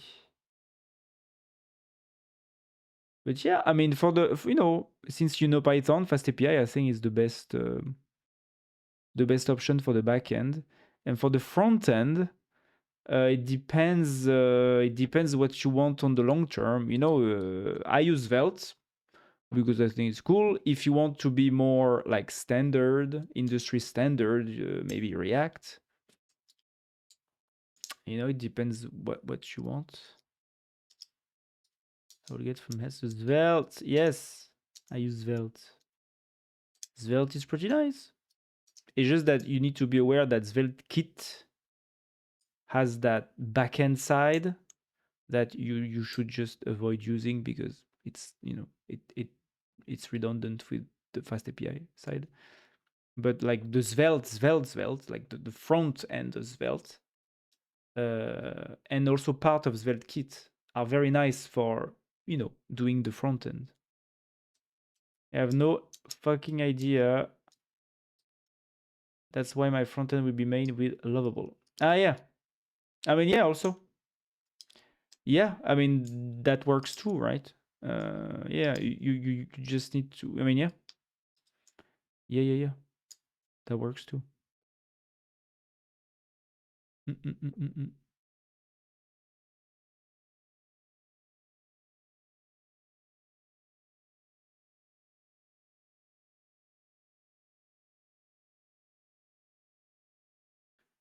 €4 per month. That's good, huh? €1 per month. Crazy. One database. What do you mean? One database. One cron job. 2 PHP processes. Do they need you to use PHP? How does that work? PHP.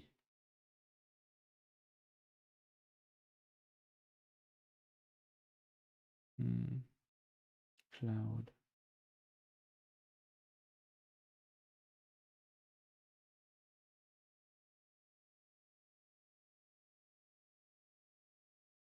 Well, I don't know how they structure their stuff.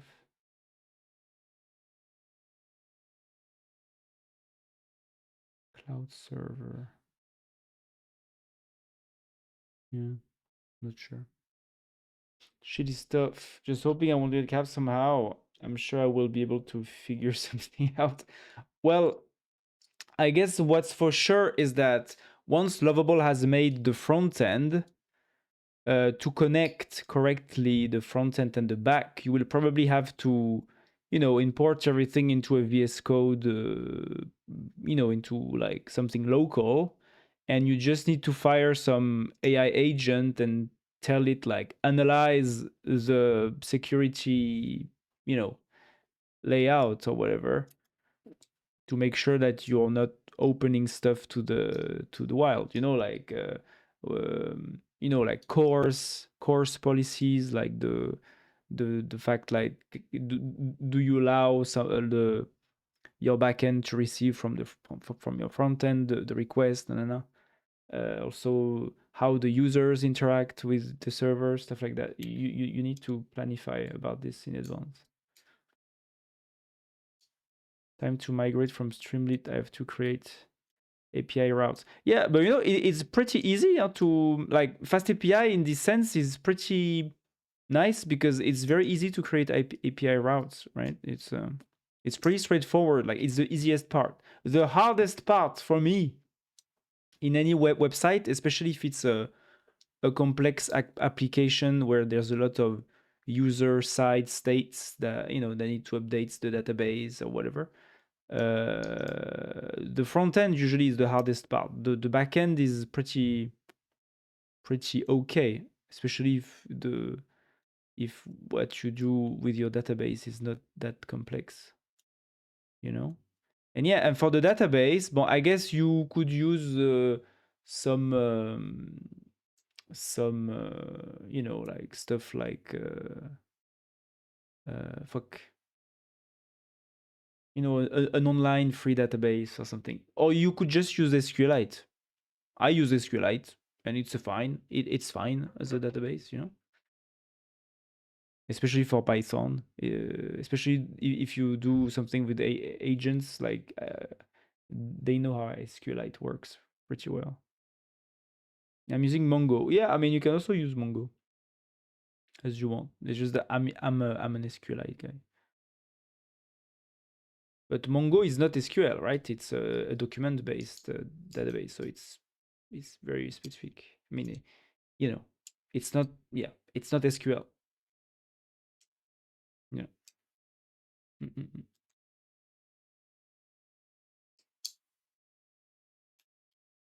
Streamlit is terrible for long-term project. I have a file with 4K lines. I mean, I've never used Streamlit. I've heard of it, but I've never used it. What you're working on? Right now, I'm working on a tool to create custom fonts because I want to enrich my. So now I'm in my TUI era. So I want to create terminal UIs like this more. And basically, I want one of the tools that I want to allow myself to create more customized TUIs is a custom font creator, but inside the TUI itself. Voilà. So basically, you create you create a project. You drag the images, and then you can have custom fonts, custom glyphs for the fonts. Like this. I don't know if you can, like I don't know if you can see. But like this is the Anthropic logo, the Copilot logo, Cursor logo, Google logo, Olama, Voilà. That's my little project. And now I'm trying to create the features to make it a better, like, to make like a bigger, bigger image or whatever with the glyphs of the font.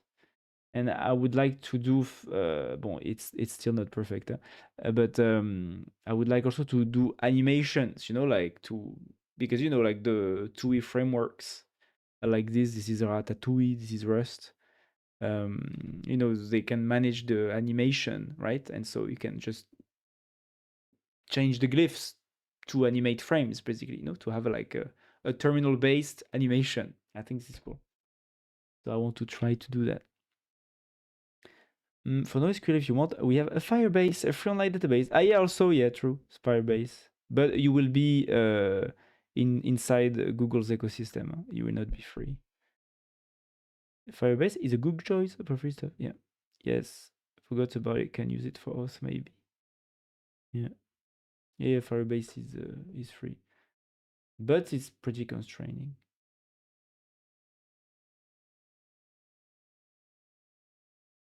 Yeah, and here I am answering the plans that KimiK 2.6 has done for me to plan for the animation feature.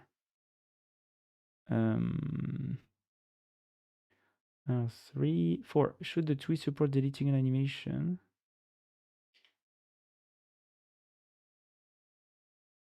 Press D while an animation frame is selected, or is manual thermal editing screen for now?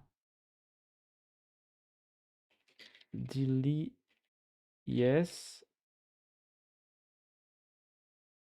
Deleting should be with a button.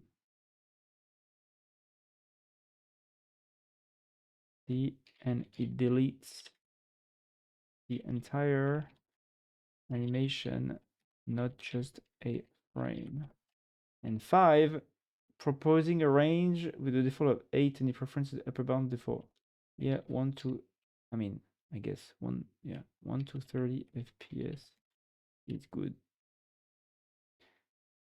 Now update and write the entire plan in plan.md.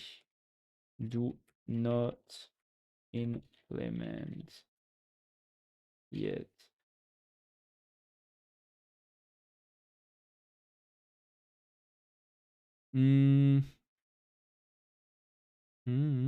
Yeah, but for free, just Google is kind of restricted, but what's good? I did my setting. How much money you spending on AI tokens per month? Right now, I was at 40. I had ChatGPT for ChatGPT $20 and Google AI Pro $20. So I was at 40. But now, like I've noticed that the Gemini CLI has like less tokens, especially the 3.1 Pro, the best. They have like less tokens in 24 hours than OpenAI has in 5 hours. So I'm like, oh, really? You know? Like last night, I spent my entire 24-hour 3.1 Pro quota in 20 minutes. You know, and I was like, really? You know? So that's annoying. So right now, so I canceled. Well, I still have the subscription until the end of May, but right now I canceled my Google AI Pro subscription because they don't give me enough tokens for the price, and I don't use all the other services that is included into the subscription. And now I subscribe to OpenCode Go, that is $10 per month, and has like a crazy amount of top Chinese models. So I'm trying that right now, and just to see how good the Chinese models are. So here I'm trying KimiK 2.6. Well, I guess I'm going to mostly probably continue using KimiK 2.6 because it's the only Chinese model that supports image inputs, to when I take screenshots and stuff. DeepSeek doesn't, GLM doesn't, it's annoying. And I'm going to right now I'm hesitating to see if I keep one ChatGPT Plus and OpenCode Go, and I stay if it can like satisfy me, or if I take maybe 2 independent ChatGPT Plus, like 2020, so 40 with 2 different emails, just because the limits are pretty nice. Well, it's just that I use them too much nowadays. But like, or but because I don't want to get the $100 plan because it's too expensive for me, you know. Voilà. So I'm not sure what to do. I'm not yeah. I'm not 100%. I'm testing right now basically. Wait, what are you using? Is that Kimi CLI? Yeah, this no, this is open code. This is open code. This open code. You know. Voilà. It's pretty cool. Open code. It's an open source. You know. Open source harness basically with lots, and they have also a subscription. They have also a subscription. They have like a top up option with Zen, so you can just add like $10 and just use all the models as you want at usage-based pricing, and they don't take a cut for now. Or you can subscribe for $10 per month, and you have a lot of Chinese models requests. But the problem is that, yeah, the Chinese models, they are a bit dumber, you know, compared to like 5.4 or 5.5 GGPT. So bon, I'm trying to get the hang of them to see how good they can be if I'm careful, you know, just to see if I can just not, you know, spend more money.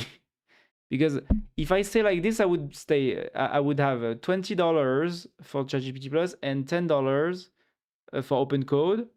That would be $30. That's good, you know. And maybe I can even keep the Gemini, maybe. But I'm not so sure. Should I give a try since Copilot will be gone from my subscription anyways? I mean, Kimi is solid. I use it many guys. Yeah, I mean, open code, yeah. Open code is pretty good, huh? Open code is pretty good, you know. I have, I know it's not here. Yeah, it's my other.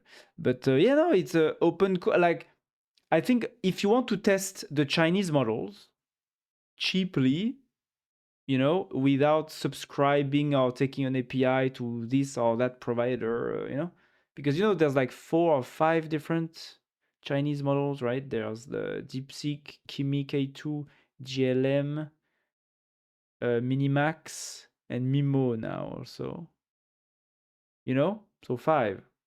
And with open code, you pay $10, so it's not very expensive, you know, and it's $5 for the first month discount, and then 10, and you can test all of the Chinese models, you know, so it's pretty good for me. And you know, the Chinese models, they are still strong. They are still reasonably strong.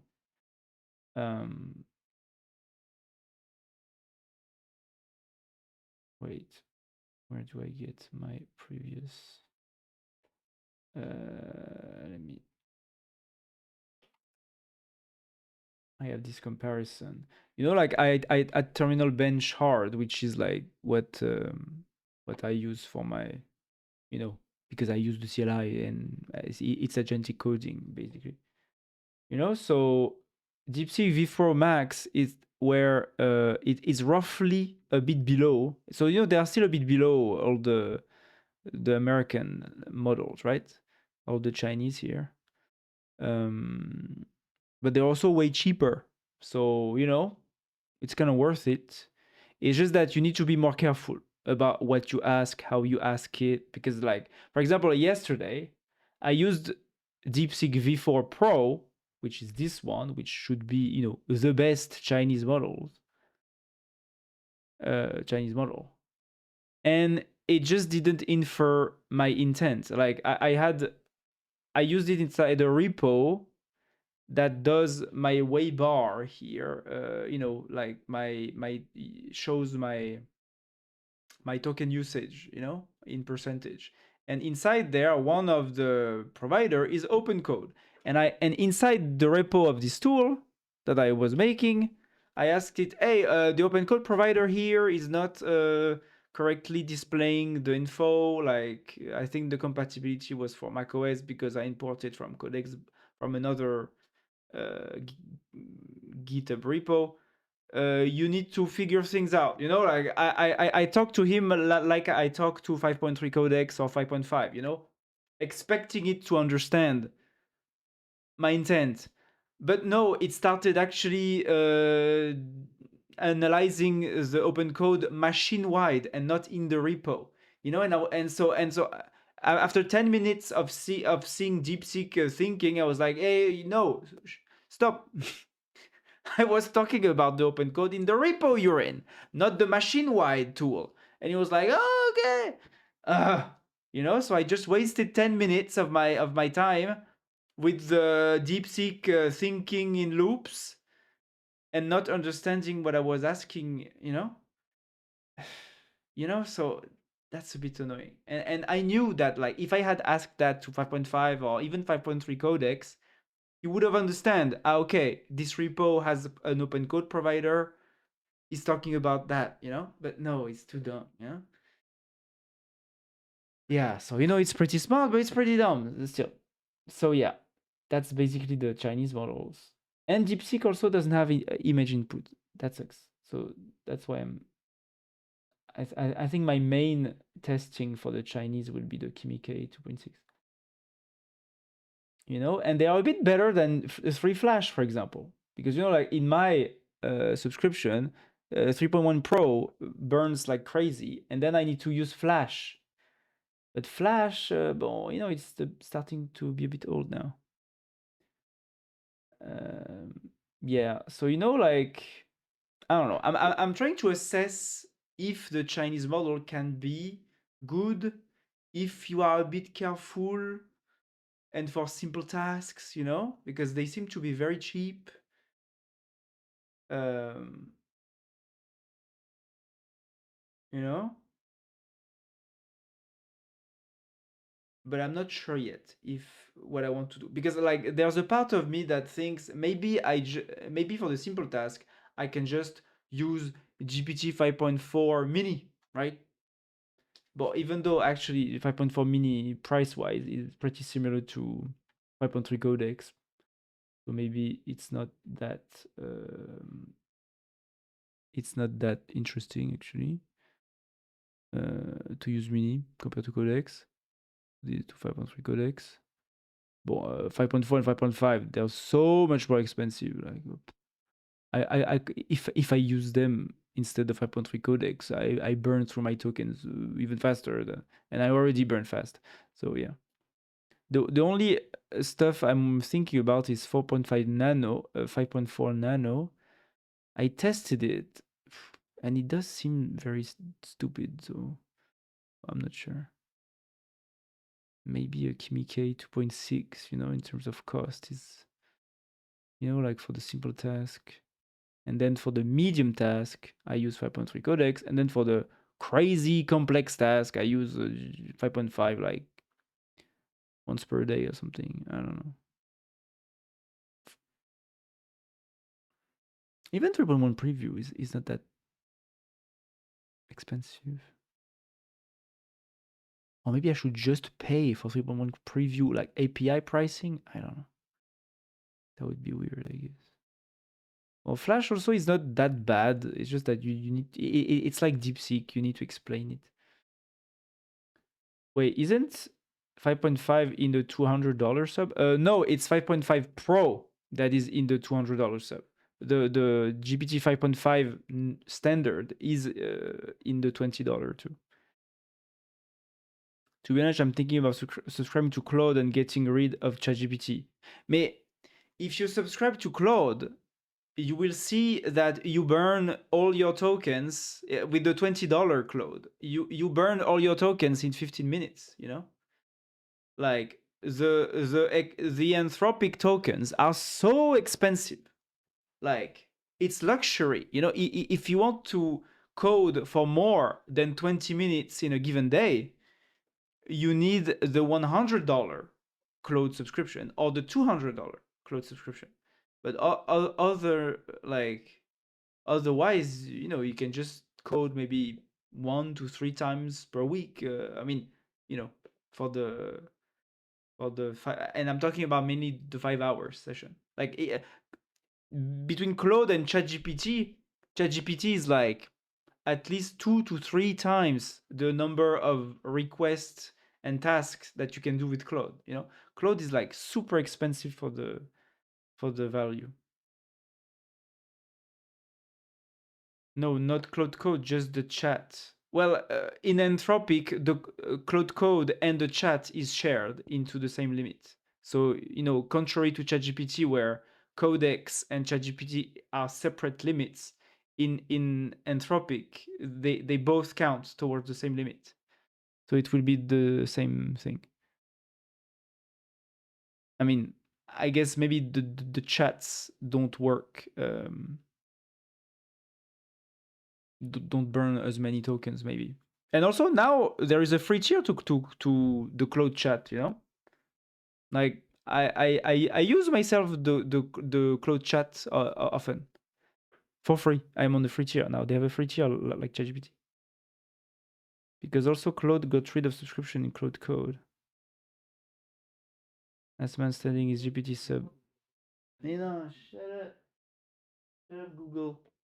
Last man standing is GPT sub with Codex. Yes, I mean right now, when you take into account the SOTA models, right? If you want to access like some very good models, the best models, there's no question that it's ChatGPT Plus that has the best plan right now, because Anthropic gives you like 3 to 5 times less tokens for the same price, for $20. Google is in the middle, but my experience with it when I tried to use it in the last 3 days, I don't feel that there's that many good tokens. I mean, I guess Flash, there's a lot of tokens for Flash, but 3.1 Pro, there's not many tokens. Like one slightly ambitious feature and it burns through 80% of your 24-hour quota. That's a bit annoying. So yeah, I'm thinking about what to do. I'm not sure.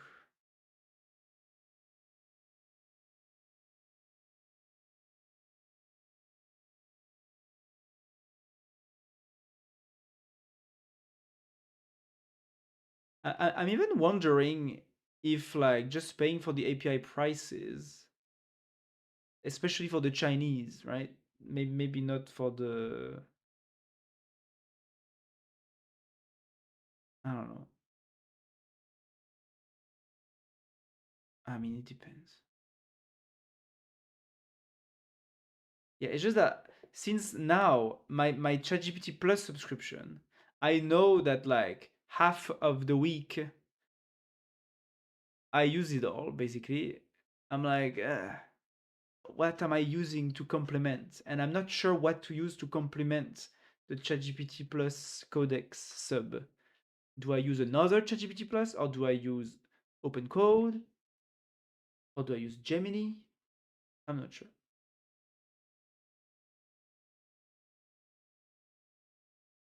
Surely GPT will also switch codex to token and get rid of you being able to use this sub.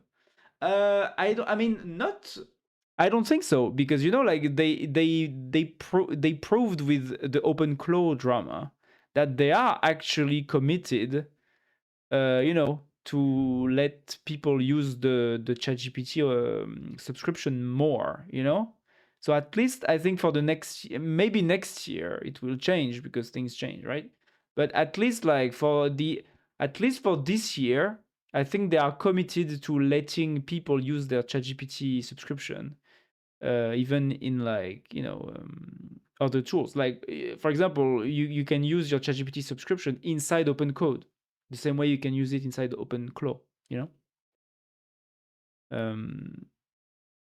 And since they hired the OpenClaw creator, Peter Steinberger. He's now an OpenAI employee. And basically, the plan for this hire was OpenAI swearing that people are going to be able to continue using the ChatGPT subscription in OpenClaw, and therefore in other third-party tools, and therefore ChatGPT sub needs to have this good value. But will they bring down the limits later? Yeah, probably, like everyone is doing right now, right? Like GitHub Copilot is doing right now. It's just that I guess OpenAI has more money than the others, so they can let the free tokens last for longer, right? Bon, and you know what? If at some point ChatGPT Plus subscription can only gives you what Claude for $20, what Claude Code is giving you, well, I'm just going to run and I can't actually do anything with it seriously all along the week. I will just use a cheap local model and voila. I will have to babysit each request and each conversation more, but bon, like I will adapt. But yeah, at least for now, and I guess at least for the next year, yeah, OpenAI is going to continue giving free tokens to people. And probably the Chinese too are probably going to give free tokens to people for the next year, because they are more recent in the space. So I guess they have, for now they still have money. So that's why I want to leverage this open code stuff, because I'm like, look, the Chinese are willing to give me free tokens. I want to use them. I believe in the next 1 to 2 years or so, hosting locally will be the main thing. I mean, probably, or at least for the not rich people, for the people who actually count, that cannot, for the people who cannot waste, like $100, $200 per month on an AI coding subscription. For the people for who it's too expensive, yeah, I think local coding will probably be a thing. That will be probably more the daily driver will be local, and maybe when you encounter something really complex, very annoying, that you need solved quickly, okay, then maybe you can use like your expensive, API based GPT-6 or whatever, right? Yeah, probably.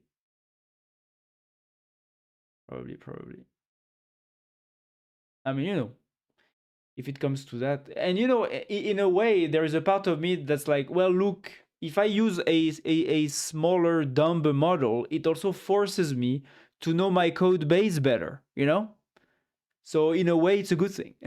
So I'm worried, in a way, voila, it's just back to 2 years ago, where when the models were shitty and you still needed to know what you were doing, so it will be back to something like that. It's fine, it's fine. Okay, it's just that right now we are, yeah, in a bit of a honeymoon phase, where OpenAI gives free tokens to everyone on their very powerful models. And yeah, it will probably not last forever, but for now, I guess it's good. Not rich equal us, yeah. Yes.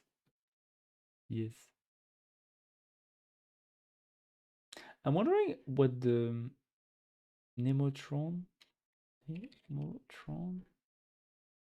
Nano 30B Nano Omni. Oh yeah, no, they are dog shit. Okay, they're dog shit. Okay.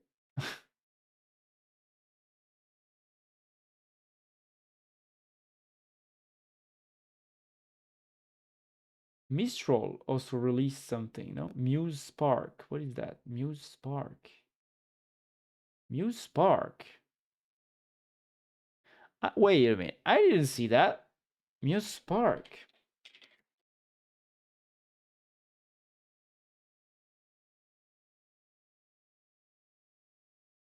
Personal superintelligence.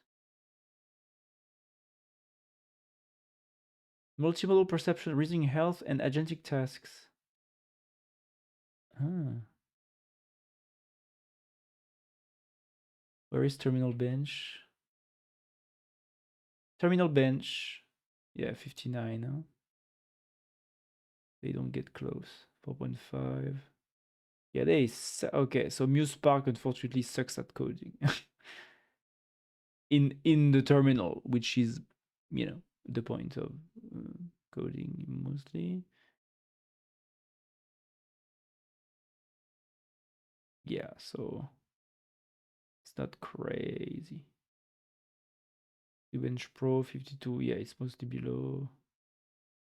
Why are they so dog shit at terminal bench? Like, what the fuck?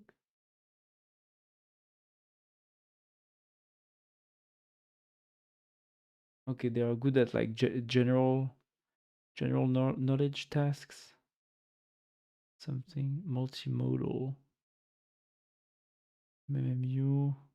Yeah, but like MMMU, visual reasoning. Ugh, okay. Just need something. But okay, they just released that. Yeah, GPQA Diamond. I mean, GPQA is saturated. RKGI2 and RKGI3, no? RKGI2, yeah, not good. Yeah, it's like a mid model. It's pretty mid. I mean, compared to the SOTA. Yeah, it's okay. It's at DeepSeek level. Terminal bench, MuseSpark. Yeah, it's DeepSeek. Okay. Yeah, so it's okay. It's good, but not crazy, and not true soda. Yeah. It's sad, huh? Because Meta you used to impress everyone with their, you know, especially with the smaller Llama models. Bon, their big models were never crazy good, I think, but their small models were very good. The small, you know, local Llama models. Bon, yeah, it's a bit mid. It's a bit mid compared to the other American models.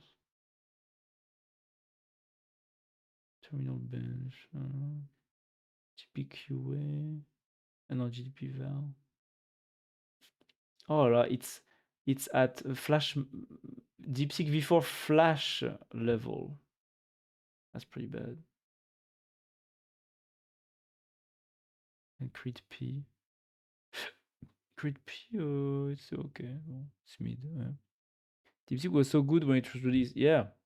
I mean, the DeepSeek, you mean the DeepSeek R1? The very first, right? Yeah. Yeah, for a few weeks, DeepSeek R1 was...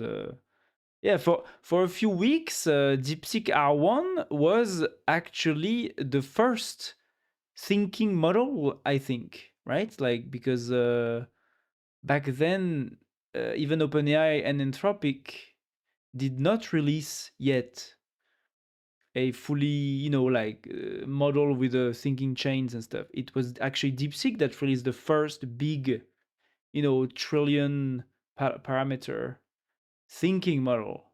It was new, I remember.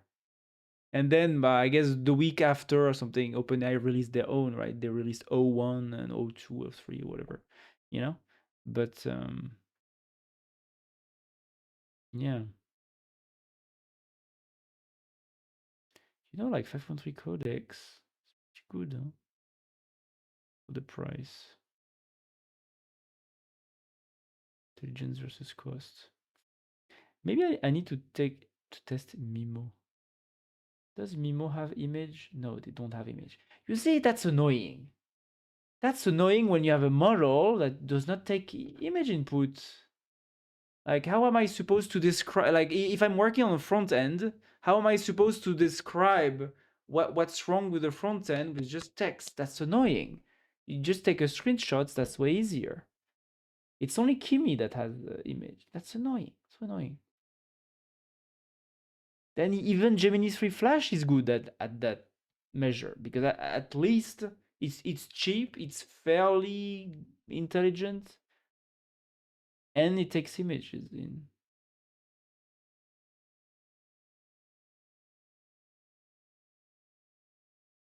Look how cheap DeepSeek Flash is. That's crazy. That's insane. Yeah, even Pro one is crazy. 5.4. Yeah, wait, 5.4 max? 5.4 mini is as cheap as V4. Really?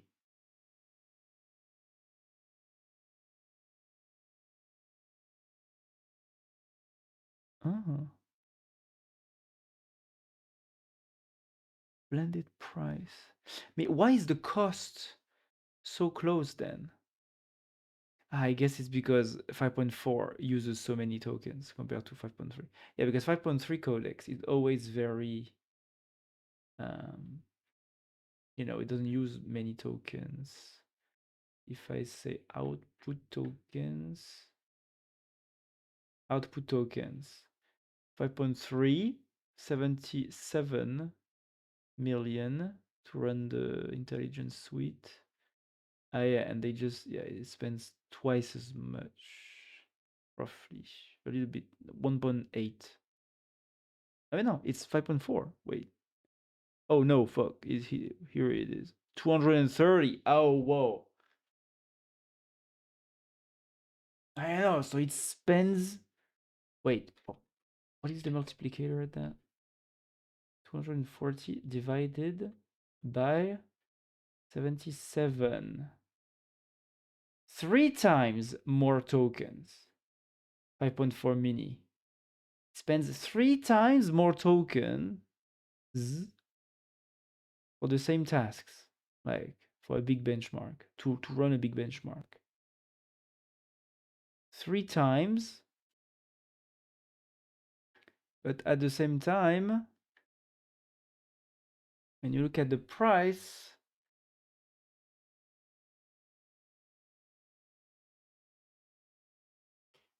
it's only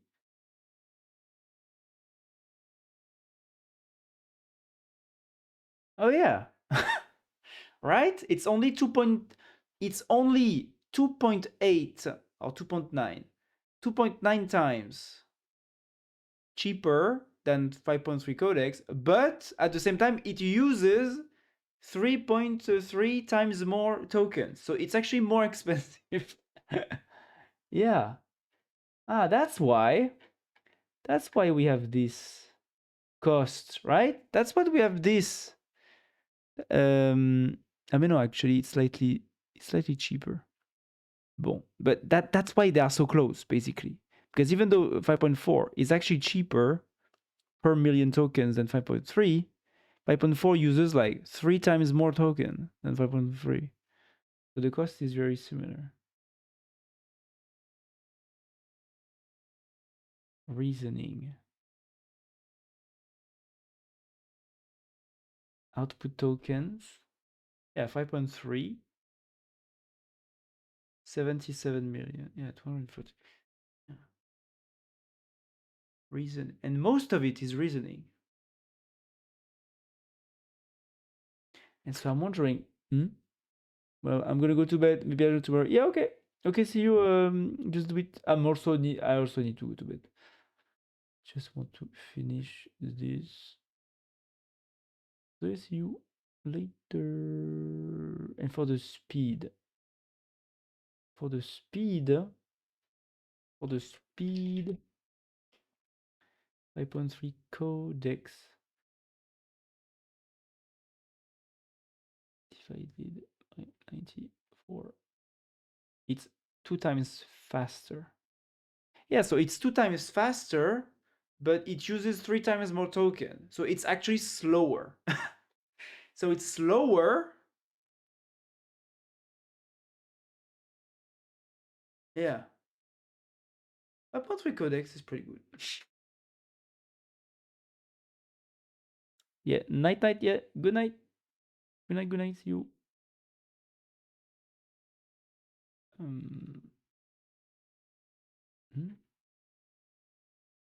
Wait, what? I cannot modify. Ah. Okay, now you can write the full plan.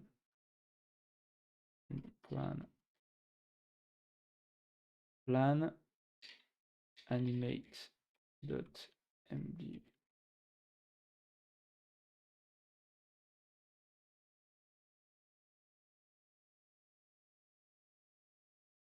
Oh yeah, it's the old one. It should be this one.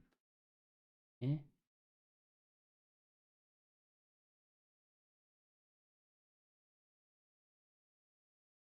Oh,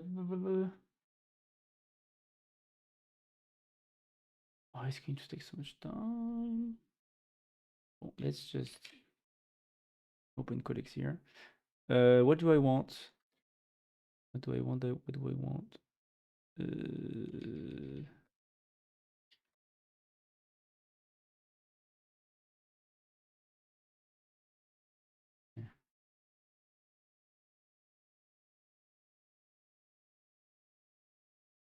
Config flow enricher font sample.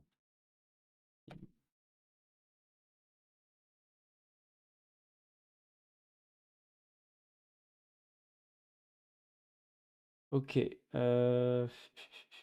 What do I need? What do I?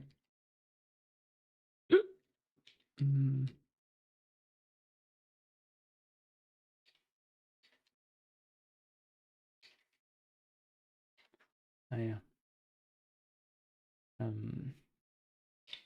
Okay.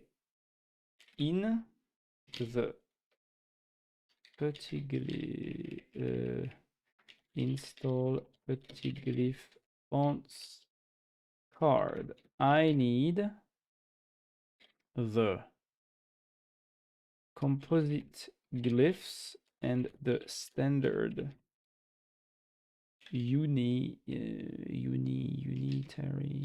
glyphs to be separated visually, to be like parsed and separated visually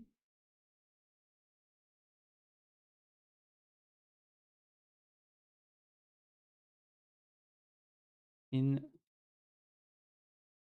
because right now whatever their place is on the Unicode range or whatever. Right now I can have like 2 standard glyphs, then a grid, then 2 other standard glyphs. This is not good. I should have all the standard glyphs grouped in one line of sample preview, and below all the grids, one by one, selectable, separated. Do you understand what I want?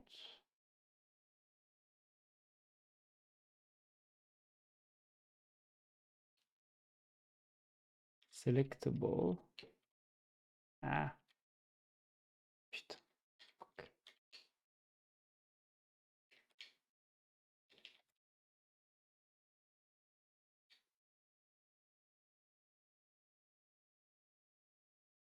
Alors, voilà, yeah, okay, he rows everything, okay.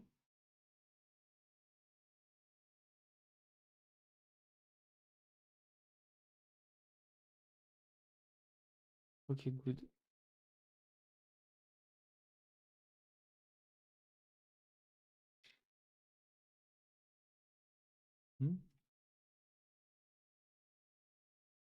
Timeline, timestamps. Height thinking. Height thinking. What does that look like?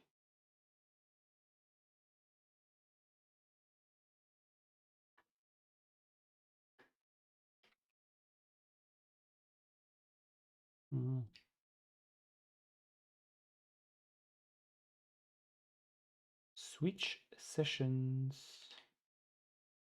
Use status. Show times undo previous. Back session. Open editor.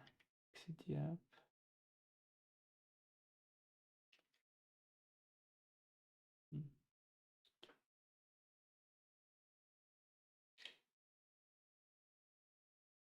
For example. 98. 98.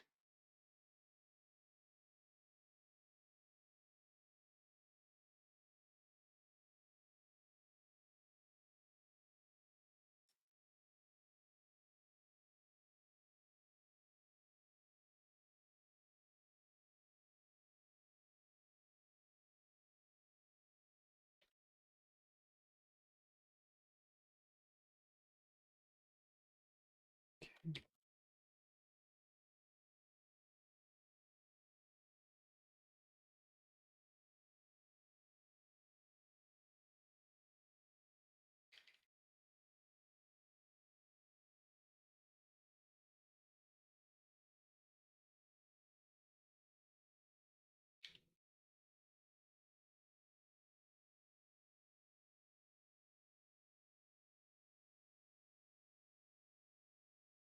Does it take so much time? It didn't take as much time before.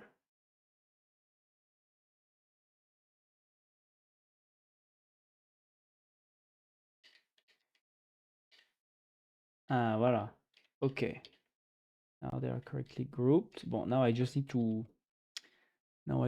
to take care of the spacing and stuff. I don't understand why the spacing is so weird.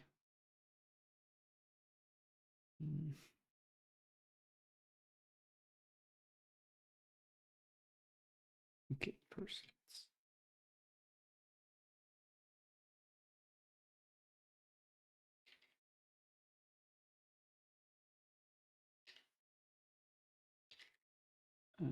add plan making me for animate feature for later. Tag.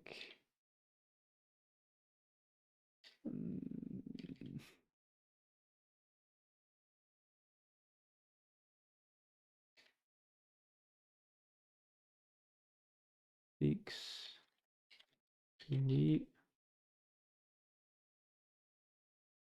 visually group standard glyphs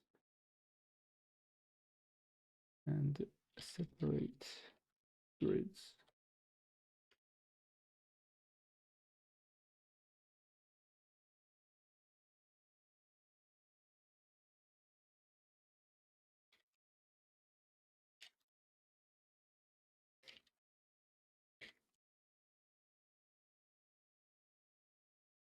Okay.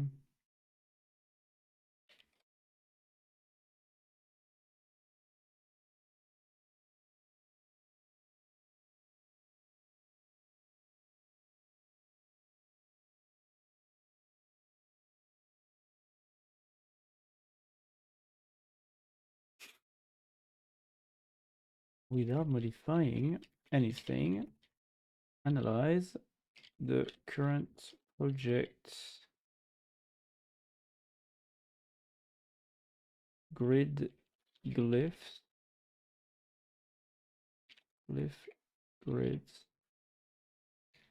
because they still have some spacing and arrangement problems that doesn't make them properly line up seems to be transparent space related problem. Like it's as if the glyphs that include white space gets their part of the wider image shifted by some process at some point in the making of the tiling glyphs. Inspect that maybe we need to plan for a different processing for the glyphs destined for a grid and the glyphs destined to be standard glyphs. Investigate, explore, report back, and do not modify anything yet in the code base.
Yeah.